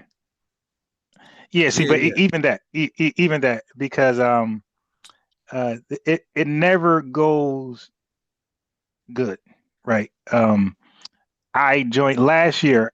My goal last year was to hop on every op panel, and I did that. I hopped on big platforms and not just small fries. So what I was going to say is, Like when people call in Tariq and they call in like these other platforms, like these are the small fries. Like these are not the people who claim to be leaders of communities. When they call in over here, we're talking about the Unks and the Reggies. I'd be facing off with the leaders, the people who study under the so-called master teachers. Like that's who I'm fighting with. I'm not fighting with the peons like Revenue. These guys are too easy. So so now listen, that woman, I know for a fact without even watching her platform that I know more about Pan-Africanism than she could ever dream of. So it's not easy. So already it's not a fair fight because I'm gonna ask her, hey ma'am, who's the earliest Pan-African according to your knowledge? Wait, and what's her name by the way? Kira, but so it's a Pan-African conglomerate. So so it's like going in the Lions Den. I've been over there several times. So they have 8 Pan-Africans on the panel. And then you see that that never works. For me, I've been on those platforms with 9-10 people. It's the sloppiest conversation early. For me, it gotta be she moderates. If I was because I'm good. Because you got different because everybody want to talk. And when you catch somebody in a lie, 5 other people want to talk to you. You can't do that. I'm good. No, but all right, look. Do you got a TikTok? No, yeah, I do. It's a unbiased rhyme, but how about this? Like I told IBM, IBM always of the channels to check out, and you will see what I'm talking about. I don't need to see. Oh, okay. What I'm saying is this: why don't they just come over here or come to my TikTok? I'm good with accepting invites. It's time for these people to stop, get out of their comfort zone, and come talk to us where we're at. Okay, I'm okay. Okay. If these guys are so tight in their information, then why don't they do what I do? Do what Tariq does do what all these other folks do? Why don't they hop on other platforms that you're not in control of? You're at their mercy and hold your same stance. I've done that my whole damn career on YouTube. These folks have never done that. So when I see these Hillary, what's her name? Hillary Bank X, same thing. Like she hosts something and she usually is in control and all these dudes is glazing her and it's like, yo, leave your familiar territory, come to a serious platform. Like, cause I can roast you, but my thing is mainly on information. Like I'm an informationist. Like I really teach as I cook. So it's not about just always content, funny and create. It's about cooking people, but also educating, the public. So I use these guys as educational moment. You see what IBM, I went and got my laptop. And I said, I ain't gonna freestyle. I'm gonna cook you with correct, precise information, my guy, where nobody's miseducated. So for these people, they're just on TikTok and YouTube to talk shit and just cut you off, bro. I joined somebody TikTok the other day. What's his name? Trip. You know him? You said Trick from Detroit? Nah, Trip. Some tether named Trip. So I had joined his TikTok. I cooked him and everybody there. I hopped off and I went to go play it on my live, and they didn't even make it public. So I'm good. I'm good with these guys. I can't take them seriously. They're hiding the lives. So I think a suggestion, you can take it or leave, but if you could somehow link your platform so you can go onto and just TikTok hop and stream it from here, bro, you'll get a whole lot of content. Because these tethers be saying some crazy shit over on TikTok. Like I think Tyreek he been doing it too. Like because they got about 9 Pan-African channels and they be coming up with some of the they new thing is FBA are tethers to African-Americans. So the Africans and the African-American Pan-Africans are an ethnicity and we tether into them. Then they start brother. Okay. That wouldn't even fly. Because African-American was new in the 1990s and Black Americans didn't want that term. Okay. I have Dr. Ali Muhammad debating African or Black in 1989. I have Kwame Ture in a roundtable discussion in 1989. The same time the term was introduced, debating. So that means that African-American was new. And Black people said, "Nah, we don't want that." So they are. Their argument for that is right. Have you heard it? Go ahead. What is it? A lot of maybe. Come from TikTok, where they say that there was a pastor that used it in 1860. Okay. No. You're talking about 17. okay, so the earliest term is 1790, right? Okay, yeah. That's the yeah. That's the Bro, argument. listen, brother. But listen, I do this, my guy. I'm not somebody who just research. I'm a debater too. Okay, I'm not well, saying hold you on. do it, brother. Like, I'm not saying you don't need. I'm talking to you and the chat. It's not one-on-one. It's a chat right here listening. So what I'm saying is, I'm more than just a guy with information. I'm a debater who don't even lose. Okay, so that's why I correct you. It's 1790. Now let me ask you this: how can you be an African American when you were not American until your nationality was an American until 1868? Technically you can't, but then that strengthens the argument to say we not FBA if you go that route. No. Go ahead, explain. Because if the argument is we're not Americans until 1868, then we can't be at the foundation of America if we weren't Americans. The same way Drake can't be a foundational American because he's not an American. You see what I'm saying? Hey, bro. No, I don't. No, I don't. As a collective, as a homogeneous genius group, we're foundation Black American, bro. You didn't build shit. It was our ancestors. So technically, we're foundational through our ancestors. So when you put it all together, homogeneous is the word I'm trying to come up with. As a homogeneous lineage, we're everything. So I'm everything. My ancestors are everything I did today that they didn't do, and I'm everything that they did that I didn't do. So as a homogeneous lineage, we're all that together. So they never got nationality. All right. But they built the foundation. I never built the foundation, but I got nationality. So all of that works to our lineage. That's what makes us one. That's the ethnogenesis. Ethno means new, genesis people. All of that, my guy. The ethnogenesis started from the slave trade on the slave ships. Once you left Africa, the ethnogenesis started right then and there, and it's still going till now. Yeah. So it didn't end. Go ahead. Yeah, 2 points of contention. All right, so I just looked it up again. So it was the Philadelphia published sermon included a byline by African American. Okay, in 1782. Right. Okay. Hey, bro. Okay. All right. So, let me cook you. 3,000 people. That you talking about ACS? Okay. Look. Hey, bro. Look, none of y'all fucking. You talking about the AC? Okay. Listen. Okay. No. Listen. I got. You're giving their arguments. I got to talk to you. I got to feel it. So no, I wasn't even giving an argument yet. I was trying to correct the date. Okay. And then I was okay, but I got it. But let me correct you though. 3,000 Black people came to Philly and said we're not African. Yeah. Did you know that? Okay. Yeah. Because why did they? Okay. All right. Go okay. So now, bro, you're talking too much now. Listen. Institutes were called African, right? African. They were called African. And you got the AME church, right? The African Methodist Episcopal Church, right? Is that right or wrong?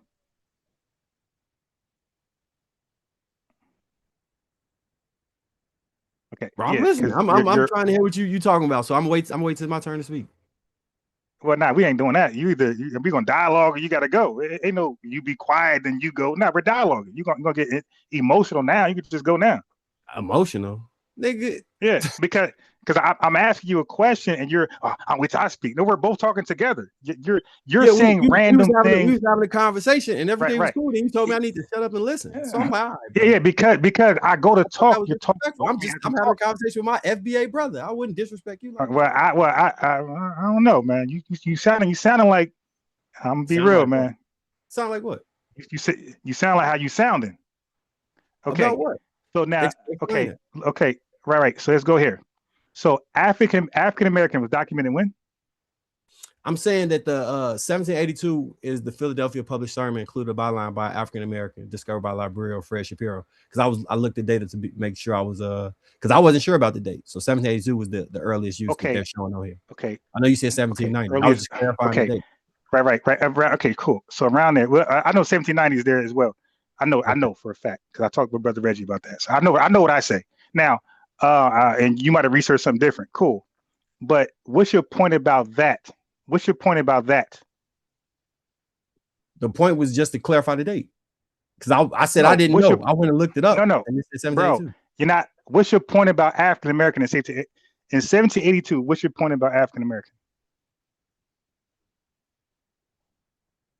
it's not actually my point. It's the Tether's point or the Pan-African's point. What's the point? What's the point? Oh, the point. Their point is that we wouldn't be part of the foundation of America if we're not Americans at the until 1868. That's I've heard them make that argument. Okay, but I'm missing something. Okay. So a person said something that wasn't true. They said African American, right? So their entire continent plus they got citizenship, federal citizenship, national citizenship, right? So they said two things that's impossible at that time. They said that they have American citizenship and that they're African, the entire continent. Is that what we're doing? Right. Okay. Yeah. So here's the thing: people got mouths. You can say what you want to say. You can say, but that doesn't denote or dismiss what I just said. I'm asking you, if a person used the term African and American, two things they were not at that time. They were not African and they were not American. Right.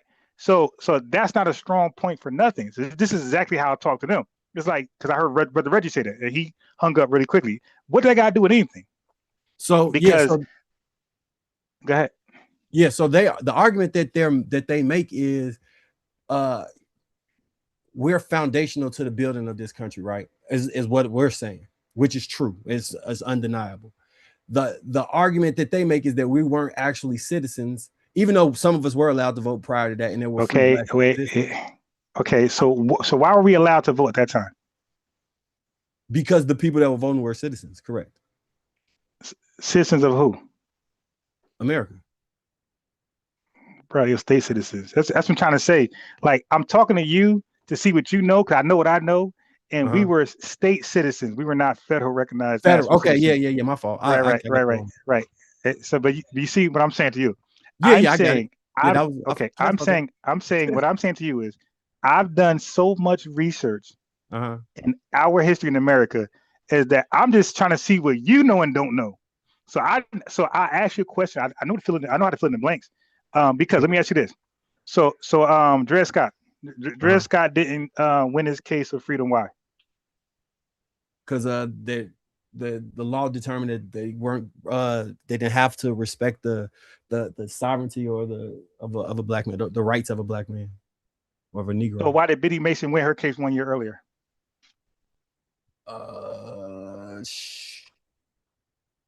Shit, I'm drawing a blank right now. Right. But that's what I'm trying to say with levels, bro. I'm on a different, and I'm not trying to be funny, but I'm just being real.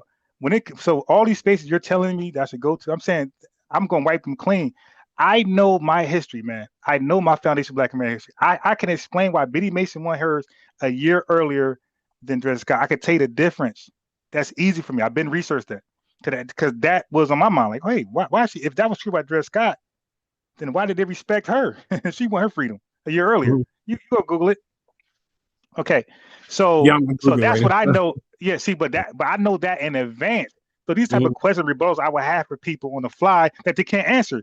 But I don't know too many questions somebody can ask me about my history. I'm gonna be just quiet and silent, like I don't know. Like no, I did a thorough research on my shit, and not only do I know my stuff, I know how to debate it. I know what to ask. I know what I could tell by you talking to me, and you're saying you're debating these tethers and struggling or not struggling, whatever. It's okay, maybe okay for me, my guy. Like I see all these people light work.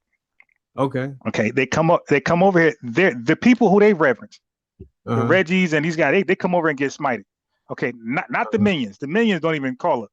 But when they do, you got guys saying we're not black and we're this and that, BSIA, that clown.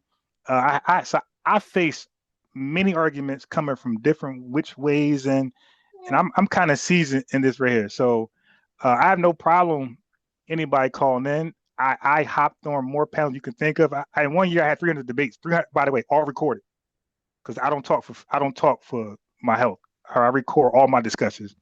1 year I had 300 debates in 1 year, right? So that's how I do. And so I'm real seasoned. I know my history. I learned in a short period of time. I debated Rob Bourne. You know what Rob Bourne is? I don't know what that is. Can you? I'm looking through this Biddy Mason thing. Explain it to me. Okay, Biddy Mason was brought to California as a slave. She then said, "Hey, I'm in a free state. The law is I should have freedom." they try to take her out of the state and try to maintain her enslaved status. She took them to court, and she won her freedom status by being brought to California, and she became a wealthy real estate woman. She got a game from another Foundation of Black American. What? Okay, that's it.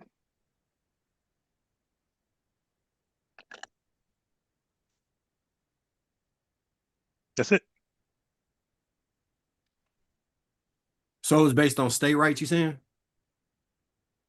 Yeah. I kind of heard part of my son just walked in, so I'm listening. Yeah. Though. States. So the difference is that Dred Scott sued the federal government. Okay. Biddy Mason sued the state, but I know this in advance. So this is already on my table. It's already in my archives in advance. Like I'm not learning stuff on the fly on a live. I know this. I know how to research in advance for potential rebuttals, potential ambush, aha moments, gotcha moments from Tethers and Pan-Africans. Mm-hmm. So that's how I do it. So I do prophylactic arguments. Like I research stuff just in case they say this, that, or that. I got this for them. And I know they don't know why when they say the white man don't respect a black man, that little argument. Then I ask, well, why did Biddy Mason get respected? And then they can't answer that. Then they got to freestyle and Google on the fly. She was arguing state rights versus federal. So the states, they all are sovereign entities. Every state is sovereign, and they can. That's why we have voting rights in certain states. Uh-huh. So we were state citizens. So if the comeback from that is what would they say? That would make us a citizen of that state, but not still wouldn't make us you know what I'm saying? A federal citizen, right? So they will argue the whole foundational Black American, we'd be foundational Kentuckian, foundational. Okay. You know what I'm saying? So because you missed when I said together. 400 years in existence, we are. You and I are not foundational. Did you build something? Did you lay the foundation of this country? Did you personally? No. Right. I heard when you tied it together. I'm giving an argument that they would respond. Right. With. Right. Okay. Cool. But you are foundational through your ancestors, right? Correct. And they are American through us. They never got that tag. A lot of people died in slavery. Right. They died enslaved. So all of that makes, again, it's a homogeneous lineage. It's not heterogeneous. It's not heterogeneous. It's homogeneous. Right. So I explained that earlier. Right. That's my background in chemistry. I gave a chemistry analogy piggybacking from Tariq Nasheed. He didn't use those words, but I got what he was saying. It was like chemistry. Yeah. So that's why we are now looking back, creating a term called foundational Black American. We are in 2026. He came up with in 2018. We're looking back, seeing what we did as a collective, as a homogenous lineage. And we're looking at the whole total picture today and saying, we're foundational Black Americans. They didn't call themselves Black either. They call themselves Negro or color. You dig? So everything. Yes. So this whole terminology is going backwards and identifying the whole entire ethnogenesis. Right.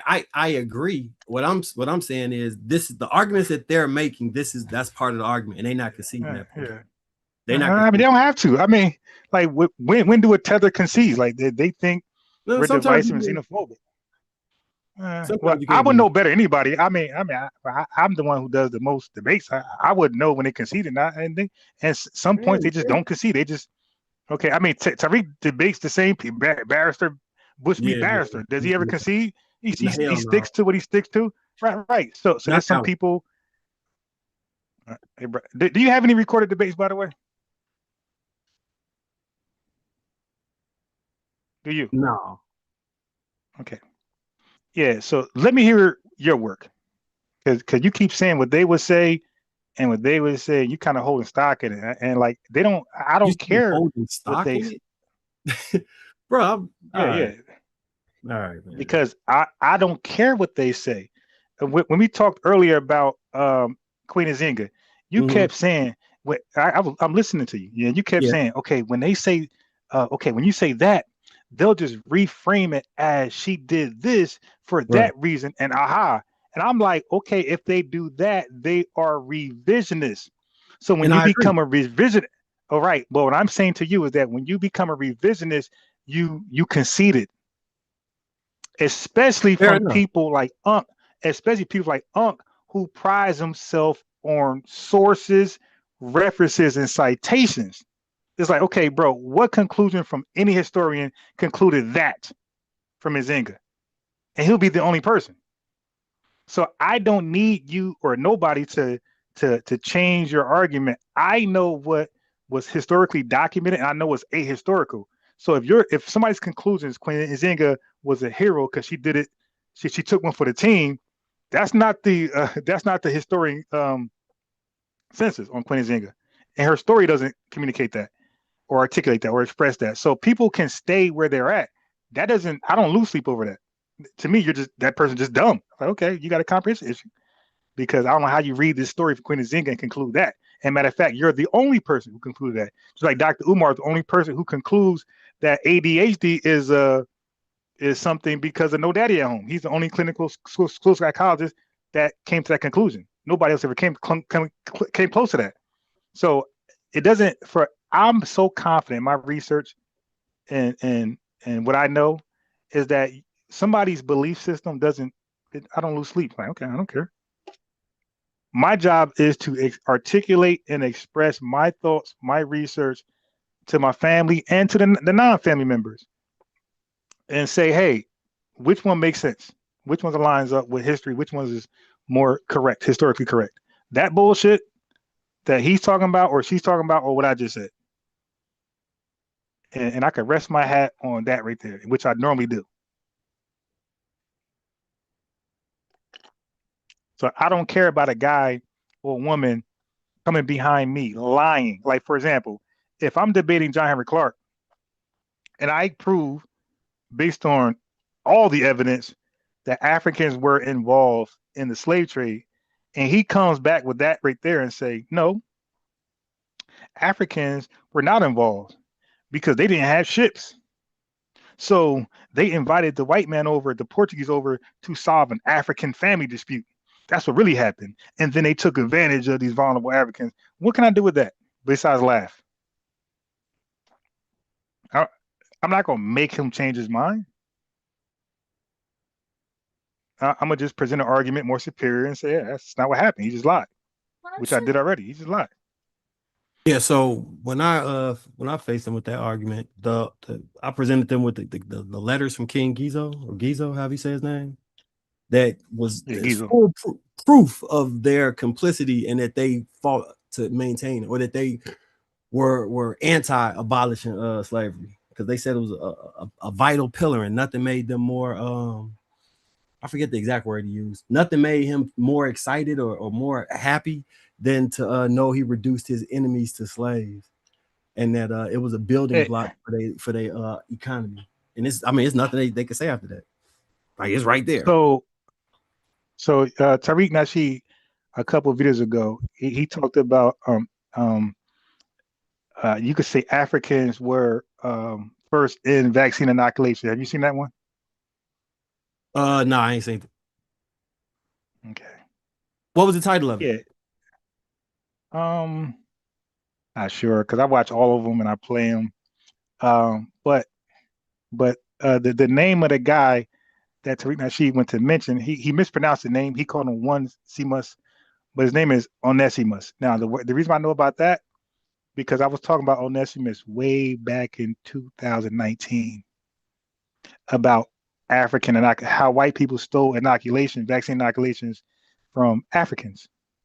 That whole those Africans realized because at that time smallpox was decimating all nations, and Africans realized that the people who had cowpox first and then made full contact with smallpox, they survived, and the damage was minimal.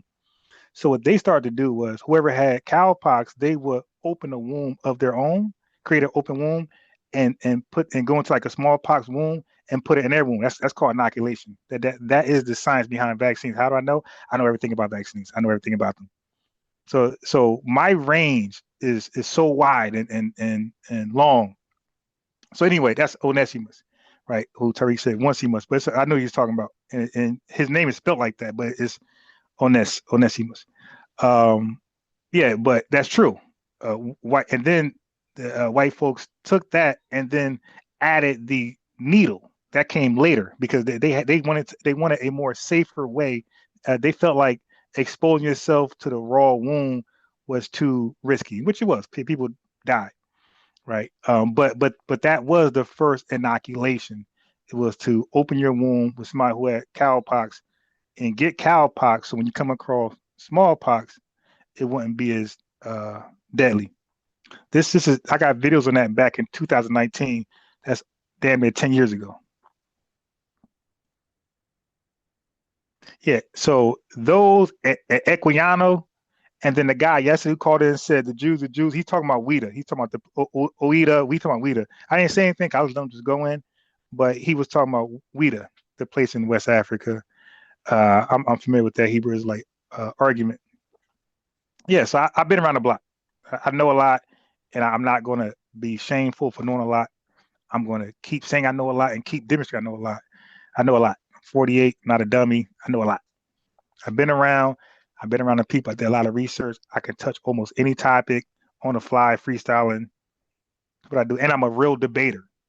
So the people you're mentioning, they're not real debaters. I don't care. Like they could call in. I'm not calling their show at all. I've been there, done that. They're like IBM. They just cut you off and mute you. I've been there. I'm cool. They got to come here now, or another FBA platform. But I'm not going to no Pan-African platform, trusting their moderators. I'm good. Like, I'm not gonna waste my time. I take this stuff too seriously to be disrespected for just content.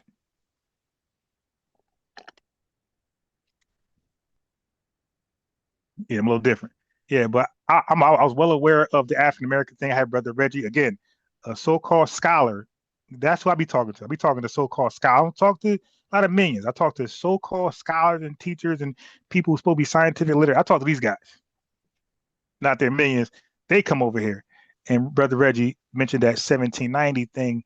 And, I'm not going to be petty, but I can even question that because I questioned it with him and he couldn't even provide a source to that. But today I would accept it just to go forward. Okay. 1782, 1790, whatever, 8 years apart, same shit. Okay. African-American was expressed. What's your point? One person said it. Nobody dared say it after him. What's your point? Nobody called themselves African-American. The vast majority of Black people at that time did not call themselves African-American. At that time, we were calling ourselves, I think, Negro and then color later. I forgot the order, but one of them, color and Negro, I know for a fact were the only two terminology we were calling each other. Are you familiar? Are you there? Yeah, I'm I think here. Okay. Yeah. Are you familiar? Are you familiar with the ACS?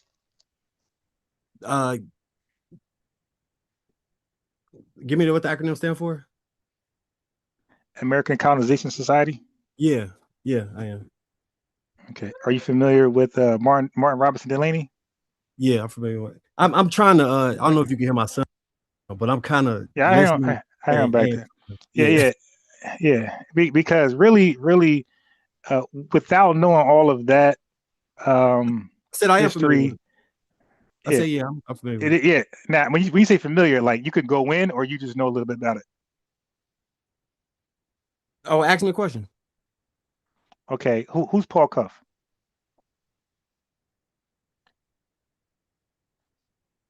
Paul Cuff was his family. So actually, one of the guys who was part of the Cuff family called in the Tariq show the other day.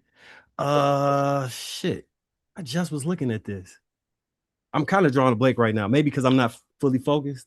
Give me a part and I'll explain the whole thing. All right. So his father said to be Angolan and his mother indigenous. Right. So wait. You said his father was Angolan and his mother was indigenous?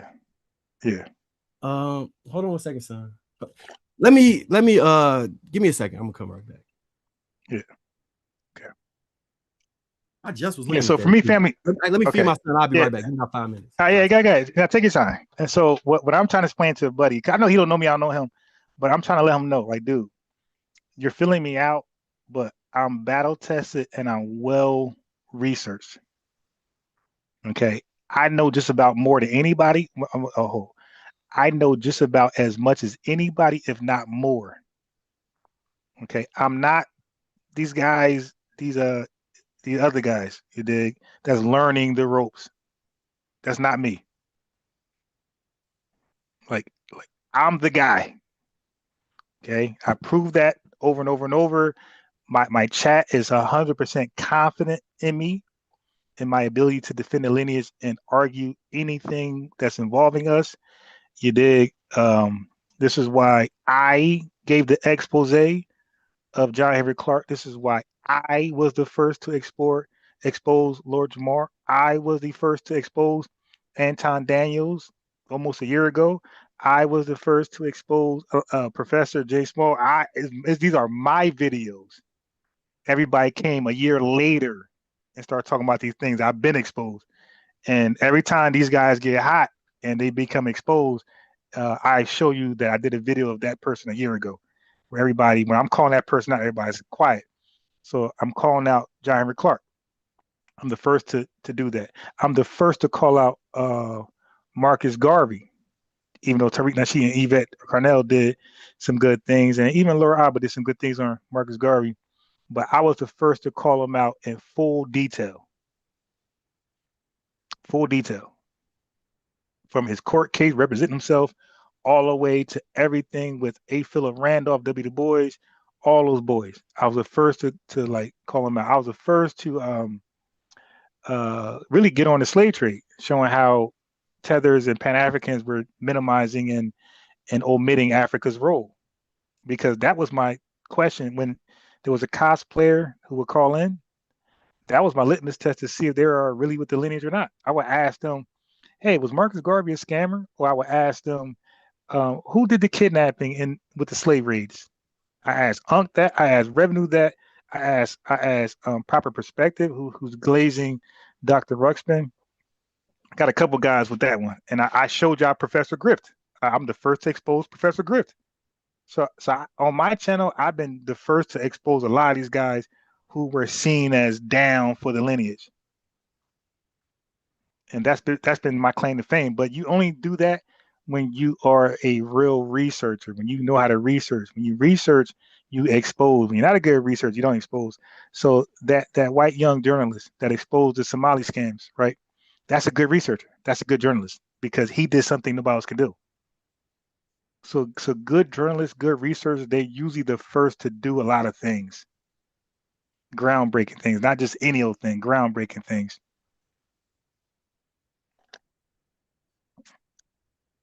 So because I'm 10 toes. Okay. All right. So did you Google it or you? No, I didn't look it up. I told you I had to. Bro, right. what do you? Right. So I can't joke. All right. So I can't. Okay. So Paul Cupp, you familiar with him? Yeah, I looked it up the other day, but I can't remember what was start going through the story, and I probably fill in the blanks. All right. Well, I'm gonna throw a couple names at you. Okay. So he was responsible for he was born a free man. Right? He was never enslaved. He was born free, and his business. He was very rich, very educated, and he built fleets of ships, right? Boats. Okay. What? Okay. So what about his boats that you know of? So those boats was originally the ones. This is me trying to remember it, but those boats was originally what they did take to that on that trip to Angola. That original trip with the people that went to, was it Sierra Leone? Yeah, but it wasn't a trip. Okay, it was a repatriation, right? Yeah. Nah, those words matter. Okay, so he repatriated. Now, let me ask you this: did he stay there or did he come back? I believe he stayed there. No, he came back. Oh, all right. Okay. Now, what about Richard Allen? You familiar with him? No, I'm not familiar with him. So Richard Allen is the founder of the AME Church, the African Methodist Episcopal Church, right? He was around the time a little after Paul Cuff. Paul Cuff passed away at the same time the ACS founded the ACS, the American Colonization Society. Are you familiar with their colony that they established in Liberia? You talking about the Americo-Liberians? Liberia? Yeah, well, before it was a such thing as that, it had to be set up first. Are you familiar with the ACS setup with their colony in Liberia? You familiar with that whole process? How they got the money from what was it, Monroe, or you talking about like how they funded the money, or So the actual they funded the money. Well, they funded the money because they linked up with, okay, the ACS was made up of who? Like, what was it, several like white presidents and colonialists at the time, and the black people, the free black people that they wanted to ship over to stop them from pushing the anti-slavery agenda.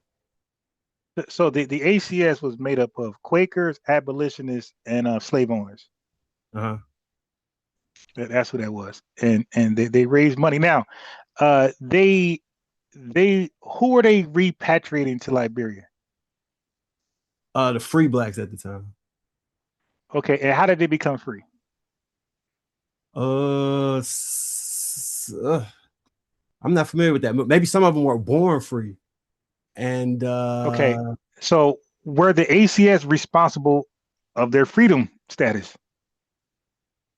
No. Yes, they were. Yes, they were. They actually bought them out of freedom to send their ass to Liberia. Let me ask you this: how many free blacks at that time? Hold on. Let me ask you a question, because I'm not asking to drill you. I'm asking to actually learn something that I didn't know. So yeah. You could drill me. I don't care. Like I'm built. Yeah, I mean, I don't know enough about the subject to drill you. Yeah. I think you might think I'm trying to be adversarial. Nah, bro. No, bro. I don't think like that. Listen, man. I keep trying to like fill you in who I am. I'm really him. So I wouldn't care if you were drilling, devil's advocate. I wouldn't care. I'm here. Go ahead. Yeah.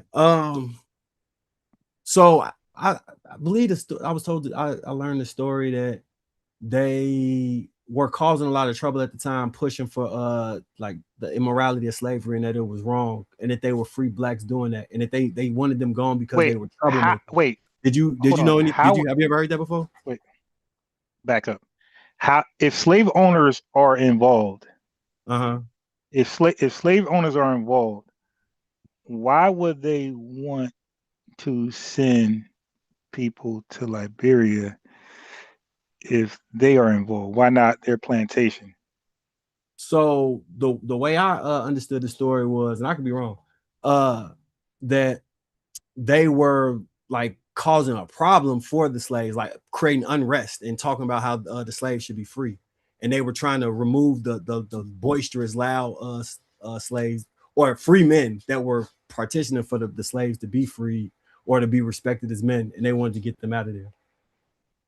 All right, so a lot of that was just their so really it was their potentiality is what they're afraid of, because these were free blacks that they seen being rebellious, right? Because don't forget that the Haitian rebellion happened some time ago, and because this is 1816, that just happened in 1804. This is what 12 years later. So they were paranoid about a rebellion, and they was also paranoid about inspiring the slaves to rebel for freedom, or even purchase themselves, work themselves to buy themselves out of freedom, for some states that allowed that. So those were the main, what you said might be true too, but those were some of the main reasons why they wanted them out of the country. Just their potential in influencing enslaved people to want freedom, either through rebellion or buying themselves, if some states allowed that, their freedom. They wanted that inspiration out of the country.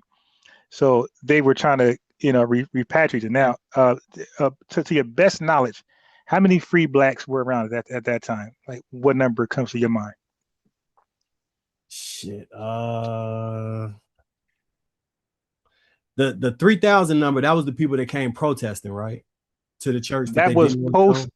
Okay, now we're talking about pre slave abolishment, and you're talking about post abolishment. So the 3,000, they were already Americans. So we're talking about before anybody was American.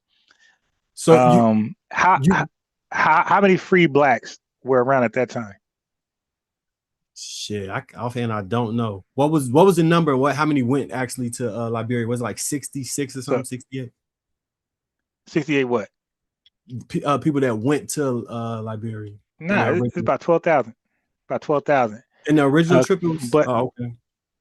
Yeah, throughout the whole, at least with the white slave owners being involved.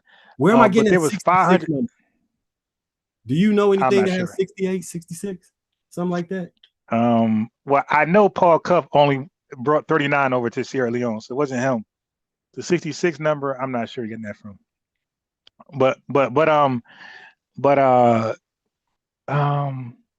it was around 500,000 free blacks. The reason I ask you, because when I say that, people can't believe there was that many free blacks in the country. Yes, it was 500,000 free blacks in the country, and they was only able to get 12,000 to Liberia, which is like 3%. So like that was a huge flop. So that was a win. So when Tethers brag about FBA is going to Liberia, like nah, that was a failed mission. Only 3% of 100% actually they successfully got to Liberia. That was it. But what you're talking about post 1868, where black people start to like do this whole black, this African thing, right? Where we're African. They start naming institutions African, right? And then the ones on coal was like, oh hell no, because they knew the trick bag. Right. If you're African, then you belong where? In Africa. In Africa. Right. So they say, oh hell. So Frederick Douglass, he debated with Martin Robinson Delaney a lot over that. Like, yo, now you a sellout. Like, you trying to sell us out to Africa to get us deported as like we're immigrants. And now we fought for this country, we're American. So for Umar to say Frederick Douglass, part of his school thing was like, really, we're scratching our heads. Like he's more American than any of us. It's like, he's more foundation Black American than any of us. So to add him to your school, that's called irony. But yeah, so 3,000 blacks said, nah, we're not African. Like that was that whole thing for. Now stop saying that shit. We're not African, we're American, we're not deportable, as we're saying right now. So you had some off-code people at that time. But Rich Allen, Paul Cuff, Alex Cromwell, all these guys that Martin Robinson Lane, all those guys at that time were early, we could say Pan-Africanists. And this is why I'm telling you, when I go to that Pan, which I'm not going to do because it's not worth my time. But if I was to go to that sister channel with all those guys, I know they don't know this. You know why? Because I talk to real Pan-Africans, right? They're really. I had a Pan-African who's like part of the Garvey UNIA church, and we had a good conversation. And he knew all this shit and more. Like he probably knew a little more than me. But these are real people who do this shit for real. So that's why I know, like talking to like that girl, I know everybody there not gonna know this history because you gotta want to know this history, and you gotta be able to remember this shit. And this is important. If you claim to be a Pan-African, you gotta know about your Pan-African history. And I know more Garvey than all of them. Okay. But anyway, so that's what happened with the African thing. People dropped that because African became synonymous with deportation or repatriation to Liberia. And that was the colony set by the ACS. And what I did not know, with somebody, I think somebody came on a platform. What I want to hear? Can you go through your understanding of, or from your research, what you got about the revolt, the revolution? Because I've heard two opposing theories, right? And the American Revolution? No. The Liberian Revolution. What year? Was it 1930, 1890, something like that? When the Liberians tried to overthrow the you say what? No, I couldn't tell you. About that. I know nothing about that. They overthrew the American Liberians because they sort of like, some of the Liberians claim we was treating them like slaves, and then some of them claim that and I've heard it wasn't slaves, but they did come over there with the attitude that they're gonna hold on. They're gonna civilize the devil. Yeah, they did go over with that. Son, hold on, man. I'll be right back. Give me a second. Yeah, I'm not sure about. I don't know about the Liberian. Like, I never claimed to know a lot about Liberia post their freedom. But with the ACS involved, I did do some research there. But once they got their freedom, I'm not that well studied on their history. Yeah. But for sure, they treated the natives as they were primitive. I mean, even though that's wrong, but you gotta understand, like, these are people who were like considered civilized. You did well educated, knew about capitalism, knew a lot of stuff they didn't know. So they came there with their elitist, mindset and did what they did. But that got nothing to do with us. We're not Liberian. They gotta hold that. Like that's Liberian history. That's Liberian on Liberian crime. All right, yeah, I'm back. Man, I got a toddler, and yeah. he be doing the most, bro. Like this little How dude. old? He 3, so he's yeah. Mine is 4. Oh yeah, so you already know. We just got out of bro. I had girls before him. I got 2 girls and a boy. The girls was smooth, but this boy. But yeah, my fault. You were saying what about the revolution? Yes, and I was saying that I know that Liberians went to, a lot of freedmen. Wait. What's the difference between a freedman and a free black? Freedmen were previously enslaved and got they and they had papers that proved their freedom. The free blacks were born free, right? Yeah, same thing, but just another way to say it. Freedmen were they were citizens of the country. So when you become citizens, like, you are due rights. Now they could be disrespected, but your due rights. Free blacks are not due rights, and that's why that Dred Scott thing said you don't have no rights. A white man is bound to respect. But when you become a American citizen, you do have rights that a white man is bound to respect. But yes, well, you're right the way you phrase it too. But I want to say that the freedmen that went to Liberia, they did go over there with the elitist mindset, and I'm not saying they're entirely wrong, because they did go over there more educated, and they were, I hate this word I gotta say, but they were more civilized. They was less primitive because of their lifestyle in America. You feel me? Like these guys are, building ships, and they got they entrepreneurs. They're making a lot of money. Like these guys are. Martin Rosalini was like a Harvard graduate, some shit. You did. So these guys were like superiorly educated. So, but they were wrong when they treated them less than you did. They were wrong about that. So now when the rebellion happened, I don't know anything about that. Yeah, so I've heard the point of contention. I was curious is if what you heard, if you heard anything about this, was that one, I've always argued that they couldn't have treated them like slaves if they didn't actually go enslave them and do the horrific shit that was done. That was a lie. They couldn't treat them as slaves, right? Because you got to be enslaved to be treated like a slave. Right. And then now what they may have been talking about was the unfairness of capitalism or exploitative nature of capitalism. Yeah, they did that because they were appointed, like they just got there and they were appointed like as a civilizers, like they was actually there trying to give them Christianity. You did, like they were trying to make them Christians. And they saw because it was an extreme wealth. What was it, 5 to 10 years into that colony being created? It was the wealthiest country or the highest GDP in Africa. Like it shot up. I seen like a graph. That shit was crazy how fast they was growing. Like that shit was ridiculous. I didn't know that. So but I'm not surprised. Yeah, the amount of wealth that was created extreme have and have nots. And then in the comparison is where they felt as though they were being mistreated. Because prior to them coming there, they did not have even a standard to equate poverty and luxury to. Yeah, but upon I'm sure that they were mistreated. I'm sure they were. You think that's our culture of people to go over, and I don't know, I struggle with that. Hey, bro, that's not our culture. That's a Liberian on Liberian crime. That got nothing to do with the foundation of Black American. When they all right. Hey, yo, you know a lot of those free blacks were like mulattoes, right? Yeah.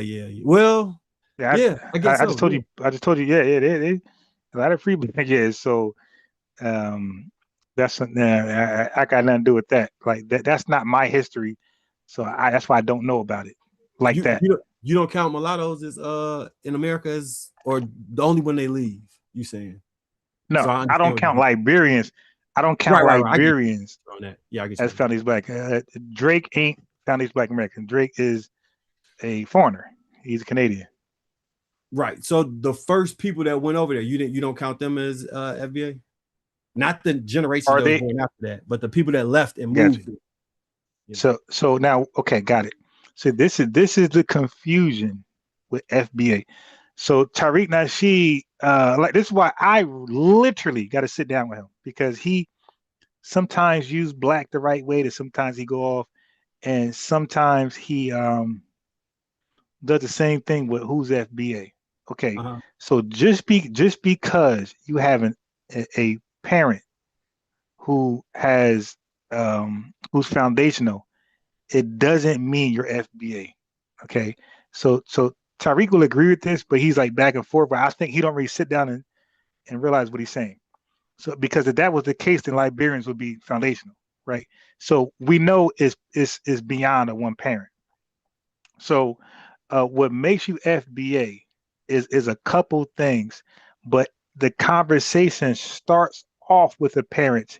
It does not end with the parent, because Tariq Nasheed also doesn't believe Drake is FBA, but then it will contradict Tariq's standard, which is one parent, right? So you see, so there's a nuance there. There's more to talk about there that we got to lay down.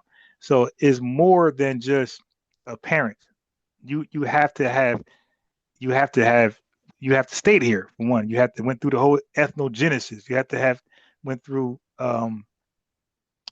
Jim Crow and all the way here. Your political affairs got to be Black American. It can't be Canadian or something else. So there's an obligation, just like Jewish people in over there in Israel.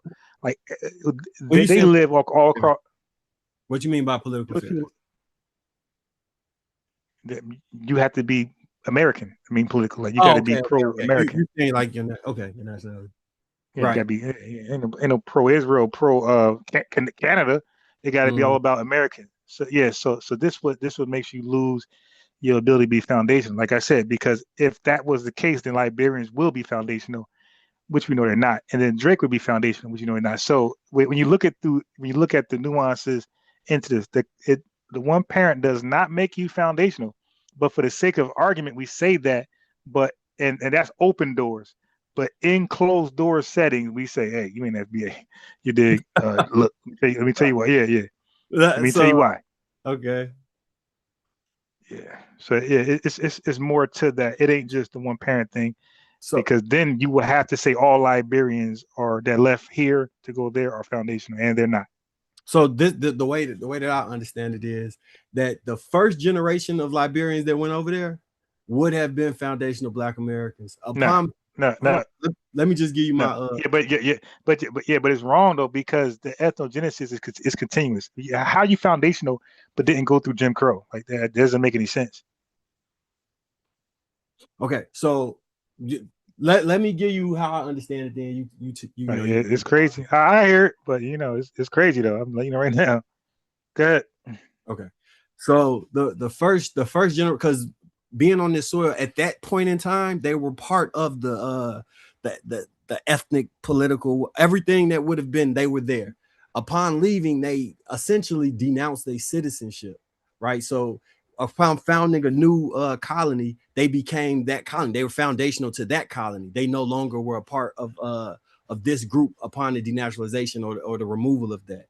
And any subsequent generation born would have been a part of whatever that new thing that they became is, and then they would have had an ethnogenesis over there as they amalgamated or interbred with the different people that were on that land. When it comes to Drake, I kind of look at it like he's not American, so he couldn't be a foundational Black American if he's a Canadian. But he does have one lineage wise. He's half of the lineage, but he's ethnically not us. That's kind of how I view it. All right, bro. Is it possible? Okay, when you look up our ethnogenesis, right? Mm-hmm. And if you just Google it, right? This is why I say I'm more superior than most people who try to argue for FBA. That's why I say everybody be quiet and let people like me go out there and talk. Because what I say, you can Google it. I keep saying that. When I talk, you can Google as I'm talking, and it's there. When other folks talk, ain't no Google search there. If you Google what makes a foundational Black American, they're going to talk about chattel slavery and they're going to talk about Jim Crow. That's a simple Google search. It's going to have Jim Crow there. Liberians don't know shit about Jim Crow. There's no person on this earth that can say they're foundational and don't know what Jim Crow is. That's not. Oh, is it my turn now? I was quiet when you went. Yeah, my fault. Okay, so that is unfathomable. That's undigestible for us to talk to somebody who's trying to lay a claim on foundational Black American and don't know what Jim Crow is. That is blasphemy. That's taboo. That's every horrible word imaginable. So the ethnogenesis, I'm not sure if you understand the ethnogenesis, that is a continuing process still now. It's still going. You dig? Everything about us is a living entity. Now, listen, I'm the first to say this. Our culture is a living culture. It doesn't end like India or Jamaican or what they do the Carnal. It doesn't end. That ended. That's over. That's dated. Our culture still grows. There's more things added to it. Look at hip hop. It had 4 elements. Now it's 1 element. It just rap. You dig? So look at our slang. No cap. That's new. Roasting. I didn't say roasting. I said cracking when I was young. So we have a living culture. We have a living identity. We have a living ethnogenesis. It continues to grow, and you better be a part of every bit of growth of it, or your ass is gone.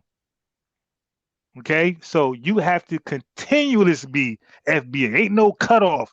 I'm FBA, and then then the lineage experienced something, and I didn't experience that shit, nigga. Okay, you whatever you are now, but it ain't FBA, and that's why Tariq Nasheed, I played a video where he talked about where he cleared up the whole indigenous thing and the African thing, which I've been saying, by the way. I've been saying if you rely on your African ancestry, you're not FBA. If you rely on your indigenous ancestry, you ain't FBA. I said you have to undergo chattel slavery, Jim Crow, and all those things. If you didn't do that, you're just indigenous, you dig, or you're just African, but you're not FBA. You have to go through all of that, and it's continuous. Your kids got to go through it. Your sons, your daughters, and kids right now, they got to keep going through shit. If at some point they stop going through what the lineage go through, and there's a disconnection, that's it. That's done. That's done. So they might be FBA, but their kids are not, because now their kids are born into something that the lineage didn't go through. So the ethnogenesis is a continuous living thing. Our culture, our language, our cooking, everything, it grows. Our slang, our dances, nothing stays the same. We got the only culture in the world like that, where nothing is no period. You dig? It's a comma, it's a semicolon, it's a colon. Ain't no period. Ain't no exclamation mark, ain't no question mark. It keeps going. So it's a continued process. Go ahead. All right, so I agree with you on the latter part, right? I think you kind of brought it around at the end to that's the point I was making. Maybe it seemed like I was saying that they're FBA because they came from us in there in Liberia. I'm not making that argument at all. They definitely not FBA. They are Liberians. I was saying that the original people, they were the cutoff, is what I'm saying. They were with us, then they split. And once they went and founded Liberia, the reason I'm using the word ethnogenesis, that's the creation of the Liberian people and culture, would be the inception of their ethnogenesis in Liberia in the 1800s, right? 1847 or whatever.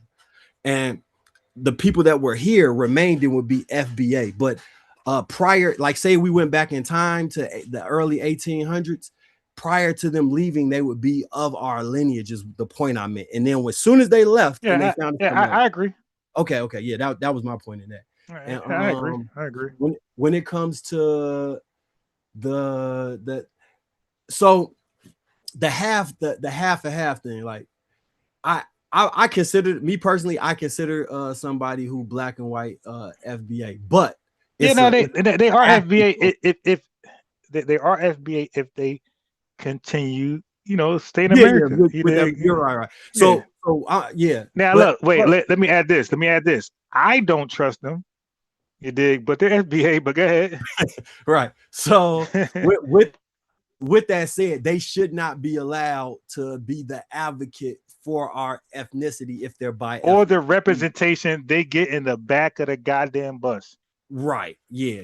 Because they can have dual allegiances and all of that shit. And they might as well just be quiet unless we all validate them as a thoroughbred. Right. No. But if you got the dual allegiance, you get in the back of the bus and you become a front line, take one for the team type lineage person. You dig? But be quiet.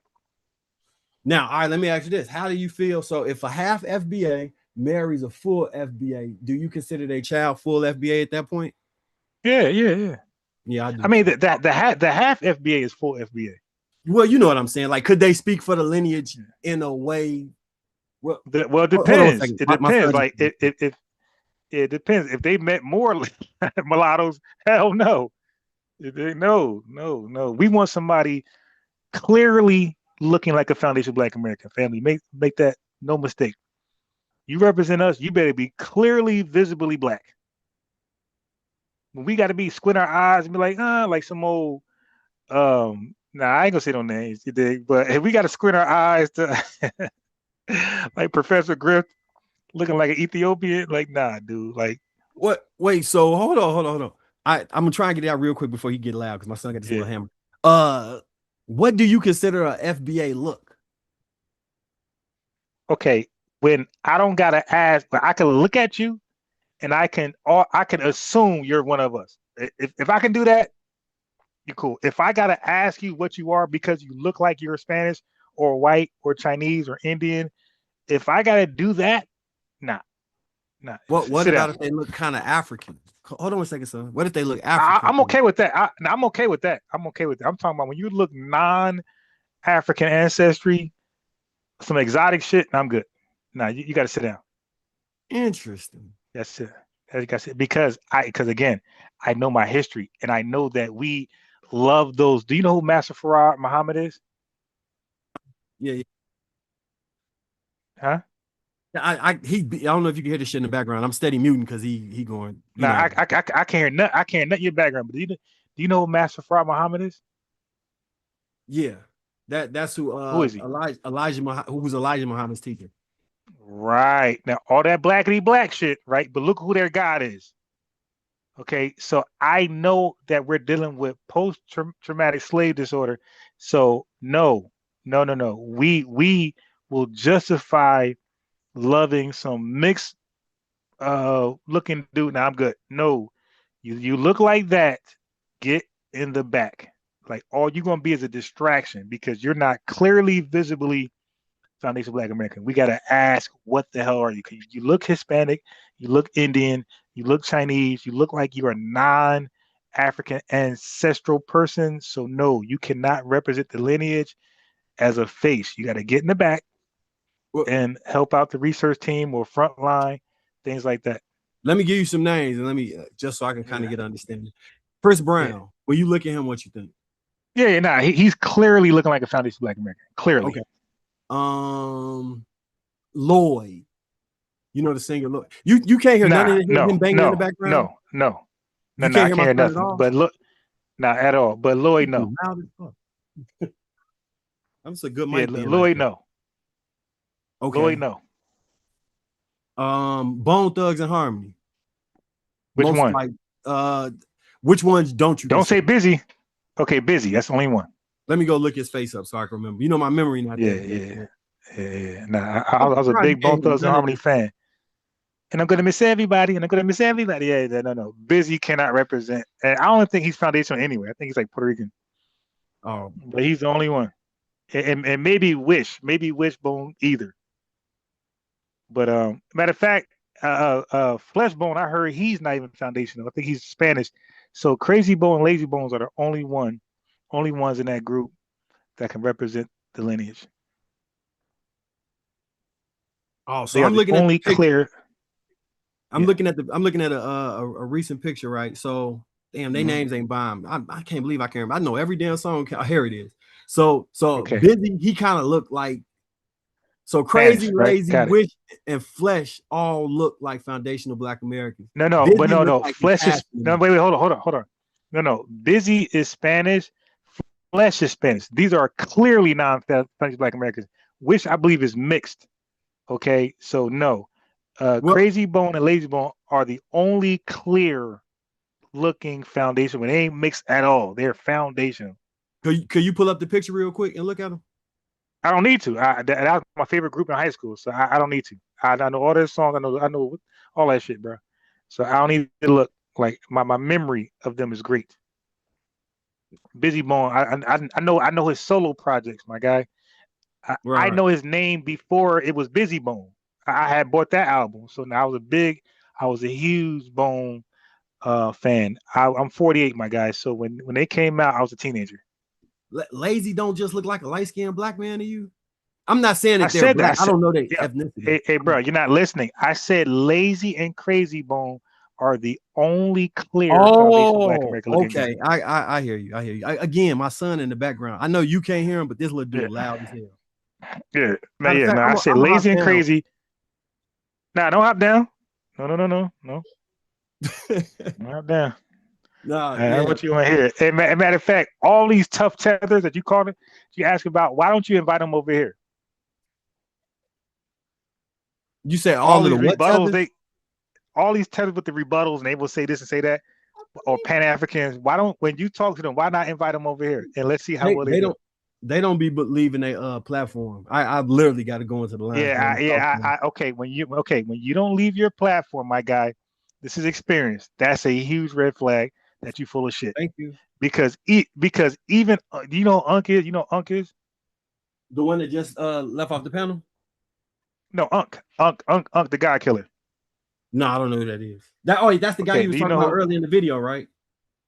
Or that's somebody else? the main one with the Quentin Zinga argument. The main one. Right. Okay. Remember, I'm not familiar with him like that. I just seen him on your video. Okay. Right. Do you know who Brother Reggie is? Was that the guy that was up here earlier? Nah.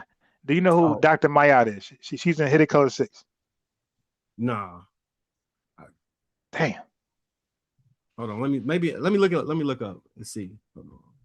Yeah, she's the only woman I think in Hidden Color 6. Hold on. Is it Dr. Oya Adwa Mayat? Yeah. Okay.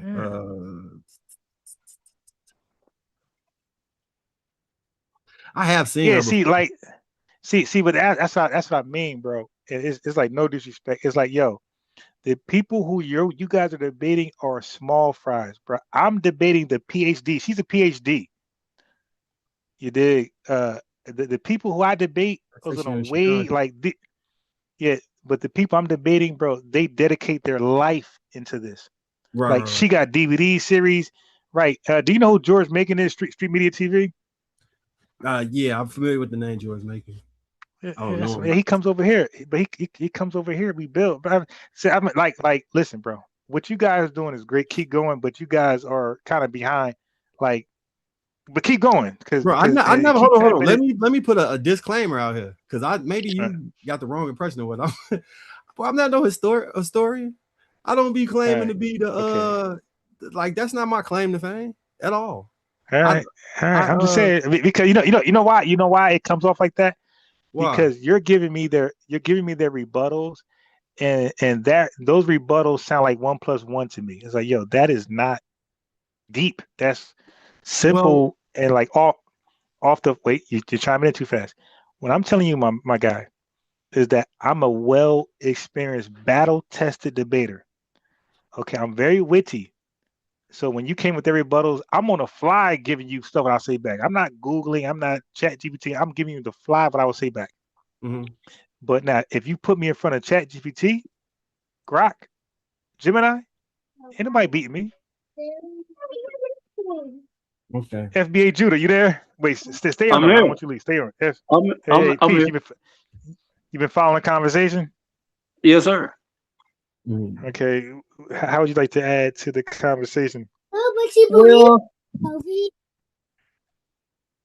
Well, I kind of, I love you, bro.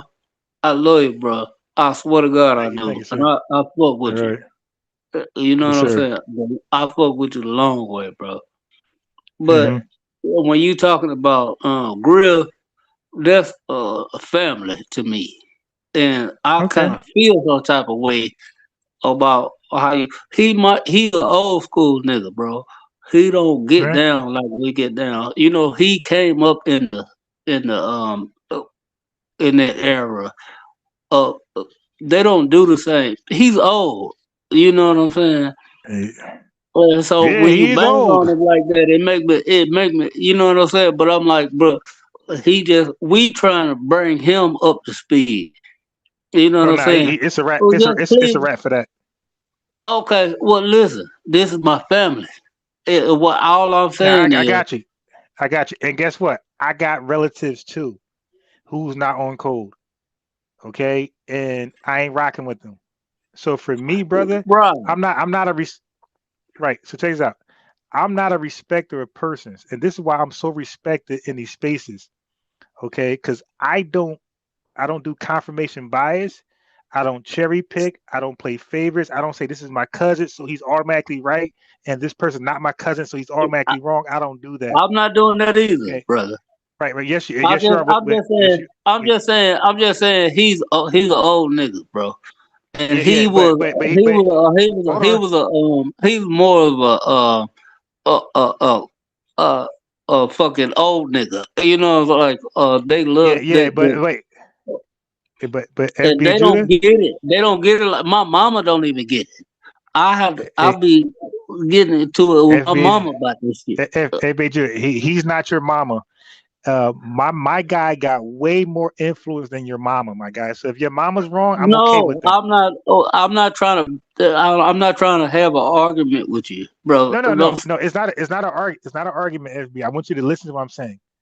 I'm saying your mama, if she's wrong, her influence isn't strong as Taharka Bay's isn't strong as Professor Griff's or any other clown out there who's misrepresenting the lineage. I'm saying when you're wrong as an individual, I'm okay with that. I can sleep. But when you're wrong with influence, like who's that? Oh, but that don't mean I can't help him get right though. No. Hey, but listen. If Judah, what state you from? You from I'm the from South. Atlanta. What state? Look, listen, bro. I'm just saying, like, I understand. I have people in my family that don't get it, but I wouldn't. I'm not gonna disrespect them. But because they don't get it. Wait. Okay. Slow down. Show me the disrespect with FBA Grift. Show me. Well, I don't get what you're saying. Okay, how was he disrespected? How was FBA Grift disrespected? Well, no. Well, I'm just trying to tell you, he's an old nigga, and he has that old mentality. Listen, let me finish. He has that old mentality of that that fucking every nigga is an African shit in his head. He has that. Is he wrong? Is he wrong or right? Yeah, he's wrong, but that don't mean he can't talk just because he's old. Okay. But I'm just saying Hey, bro, we've been in this chat, my guy. I was in his chat. I just played a video of a freedman calling in to teach him how Africa was involved in the slave trade. He didn't want to believe it, and he kicked him off. So he came in here. So my uncle came in here. Is what you telling me? No, your uncle has his own platform. and he took in calls. Right, but that's Okay. what I'm saying is that he doesn't understand what we own right now. I just think he can understand if we speak truth to him, and he can get it eventually. So okay, so I should give him a pass until he come around. I didn't say give him a pass. I said speak truth. Okay. Right, and we're speaking truth. He's a wrong old nigga, like you said. He's an old nigga. Yes. And he's wrong. He's a wrong old nigga. Yes, but that but my mother is wrong too. Okay, and she be talking bullshit too. But do your mom have a live podcast on YouTube? Being wrong? She doesn't. Okay, right. Okay, so therefore she's not on my radar. The people on my radar are the people spewing misinformation on social media. If anybody does that, your mother, my mother, your grandmother, my grandmother, it could be Meg Don grandmother. If anybody come on YouTube and disrespects the lineage for their agenda, I'm going to cook them. It doesn't mean that it's an agenda. They might just be retarded. Okay, listen. But guess what? It doesn't matter. Wait, hold on. Hold on. But a lot of people, nobody knows your mother, but everybody knows Professor Griff because he was part of a legendary rap hip hop group that's going to be that's in the Hall of Fame or going to be in the Hall of Fame. Okay, so his influence. Okay, so where am I going wrong? Hold on. Okay, you're going wrong because you're on the wrong side of history, right, bro? I'm not. I'm on the right side of history. Okay. I want them to be on the right side of history too. Yeah, I'm not I do on the right too. side. Hold on. Hey, bro, I would love for Africa to be on the right side of history. I would love for the Caribbean and even Europe. So how do I talk to my family to get them to be better about and understand what the fuck we trying to do? Okay, so what you should do is contact him and ask him what is his disagreement with FBA. Okay? Okay. You should do that. Okay, you should do that. Okay. And your uncle is going to show his teeth, and you're going to see him in a light you never seen him in. I already seen him in there because I used to. He taught me the same bullshit, and then I realized. Yeah, and that's why I'm on his ass, pause, because he's poisoning the lineage. Right, he's poisoning the well. That's why I got to cook. I agree, but how can I, as his family, make him understand that better? Well, you can't make nobody. Well, you can't. Well, how can I make it understandable? Have him call in, or have him call in, or listen to the podcast, and I will. Well, I'm talking about he probably listen to me before he listen to you. What could I say to help him understand? Then what you got to do is explain what FBA is and explain why you disagree with Pan-Africanism. That's all. Start with that. Explain to him. Just say, hey man, let me explain what FBA is. You know, in spite of what you might have come in contact in your chat or wherever people might have been rude, whatever, you explain what it simply is. Okay. It's right. It's the renaming of a lineage. We're taking back the lineage. We're taking it back from African American, which was a name. Right. It serves a dual usage. It's a racial category plus an ethnicity, but you won't be able to do it like that. That's why I said I'm probably the most qualified to talk to that guy. At least you give him a way to make me not, coming at him in a bad way, to where he can listen to what I'm trying to say. So now let me ask you this: what happens if you explain all that and he say, "I don't care, nephew. I'm staying where I'm at." Well, I guess it's gonna be what it is when it get there. But at least I know I came in a respectful way, and I could talk to him. How old is he? How old is he? You should be asking me how old am I? Okay, how old are you? Cause this nigga is old already. He's I already know, and you been can't. in this shit for years. Yeah, and you can't teach an old dog new tricks. Okay, that's why I said, how old is he? Right, but Uh, I can say something in a way that make him think about something though. Yo, the Is best that thing not true? the right, the best thing you could do for him is to at least convince him to listen to this show over here. That's probably the best Right. chance you got. And that's what I'm asking you. What would be the best way for me to actually come at him to so he could understand where I'm coming from, opposed to being negative, being Right, banging on him. right. What he's Because gonna I take it want that my way no first matter instinct is to bang on him because I don't. My first instinct is to what. bang on him. That's his first instinct too, and that's mine too. But guess what? So the best thing you can do is just, hey, Unc, have you heard about Foundation Black Americans? So now you got to prepare your mind to receive his answer. He's going to be dismissive. Okay. He's going to be disrespectful. Okay, so you got to know that in advance. Once you utter the three letters FBA, he's going to be dismissive and disrespectful. Okay, so now Right. you got to brace yourself for that, and you got to say, hey, Unc, why are you so ill spirited about an acronym? And then he's going to tell you about his personal experiences with people who come under that acronym. And then you can say, but Unc, that ain't me. I'm on that same acronym, and they don't represent me. You dig? Like Right. I don't feel like how they feel. You Right. dig? And then you take it from there. Like, nah, talk to me as me. Like I'm under the same act. You got a lot of Americans, right? You got racist Americans, you got non-racist Americans. So just because you say you're American doesn't mean you represent all of America. You don't represent the races. Yeah. But Yeah, so and that's the whole that's the best you thing. can That's do. the whole thing because I have these problems with my family because they have a different kind of mindset than I have.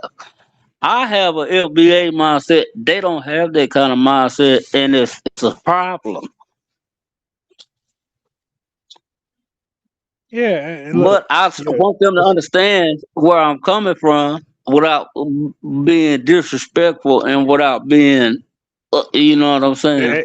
Without, bro, I want them to. listen, man. Yeah, nothing you say is going to make him believe you're not disrespectful. He's going to take it as disrespect because they are Pan Africans, man. Like they look at FBA as their mortal enemies. Okay, so he's going to be upset and disrespected and disappointed. So you gotta know that just going in. Like you can't fool yourself. Okay, your uncle's going to feel disrespected, disappointed. Okay, that you are FBA because he look at FBA as a sellout bunch of blacks who want to be white, close to whiteness. Like that's how a lot of Pan Africans look at FBAs. We just want to be close to the white man. That's how they look at us. He's FBA too. Yeah, but he won't admit it. Well, I don't know about that. How you know? No, he is. So He why does just he like look a so? he's just like he's like a Pan African type thinking nigga. He FBA Yeah. though, but So he's a Pan African why thinking type nigga. why does he look Ethiopian or East African? Oh, he's not that. But he looks like it. Okay, well, Like his mom. What's his mom?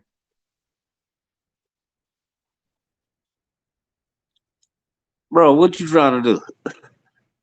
No, I'm asking, what is his mom? What you? I don't understand. What you trying to do? Is his mom Indian or Spanish or white? Man, you gotta ask him. That's my uncle. Well, what about his dad? What's his dad? You have to ask him. Okay. Well, I said have him call in. Yeah, I will. I'll have him pull up on you. I doubt if he calls in, but because I could No, tell how I he did on promise you, Twitter. I'll have him pull up on you. Hold on Uh, for a second. Hold on. I I, I, look. I'll be nice to him. I promise you, I'll have him pull up on you. I promise you. My right hand of God, bro. My right hand, Ron. FBA Ron. I promise you, I'll have him pull up on you. And then you can ask some of these questions. I promise you. I swear to God. My right hand of God. Well, then if you do that, I think all your questions will be answered if he calls in. Yeah, I got you. Okay, so let me get off, and then I'm gonna have him call you. All right. All right. Okay. Yes, sir. Thank you. All right. Yep. And yeah, thank you, brother. Have a great day, great night, great evening. And let me say this to the chat. Chat.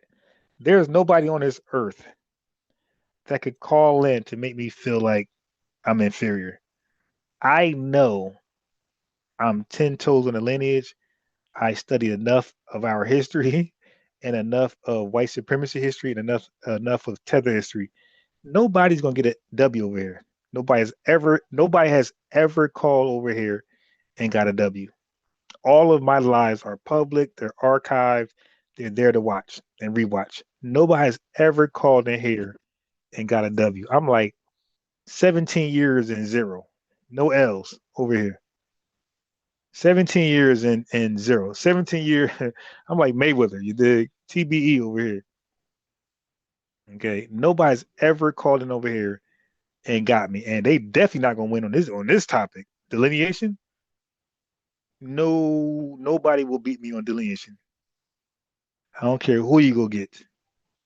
These phantom tethers and these podcasts, these TikTok spaces. Yeah, oh no, they don't leave their home base. Yeah, I know.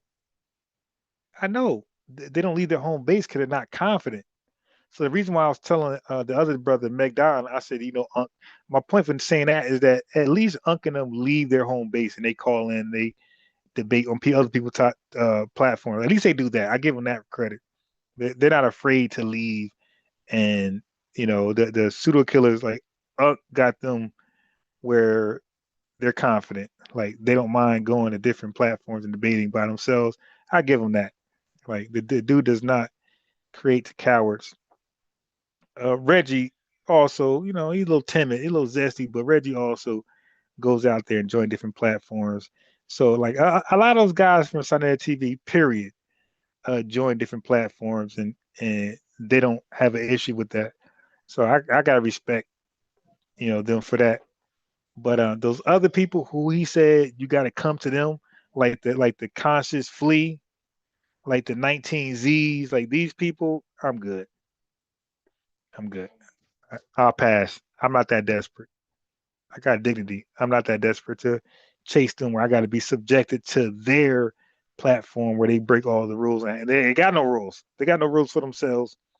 They got rules for you. I'm good. I'll pass. So IBM is no longer allowed over here. I blocked him where he can't even call me. He can't text me nothing. It's going to go to voicemail. He's blocked. I'm done with him.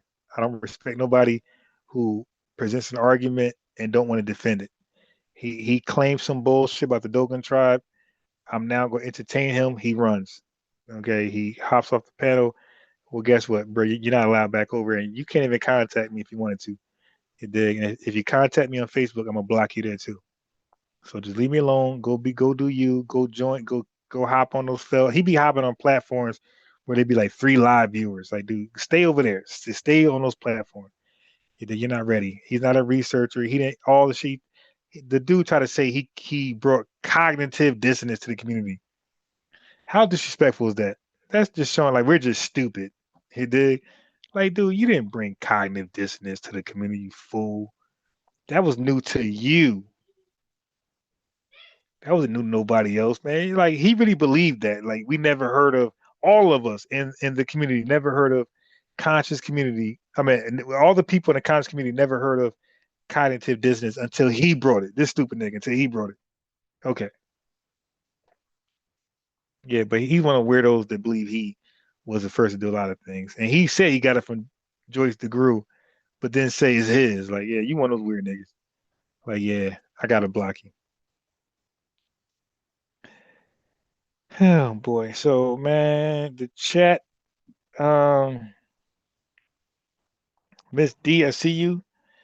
We got Cold Fact, we got James Parker, we got DSA, we got Fresh Always, we got Burness the Brass, we got who else in the building? Miss D, 6 Feet Sports in the building. If I said your name wrong, I apologize. Donnie C. Williams. We got, the family's here, man. We got Geechee, are not African. I like that one. We got James Parker in the building. Miss D 6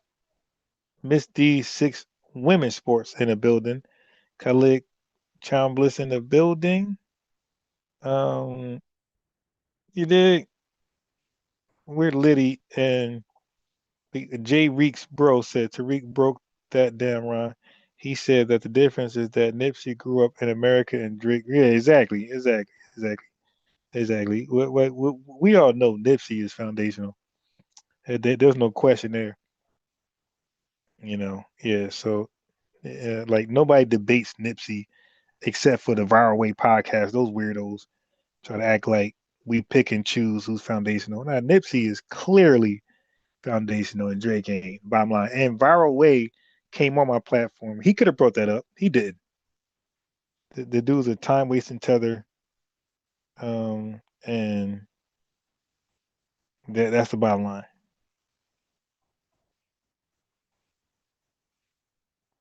Hold on 1 second.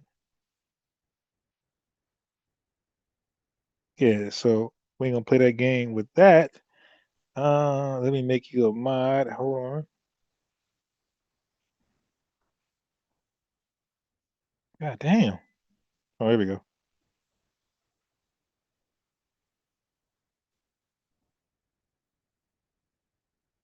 Are you serious?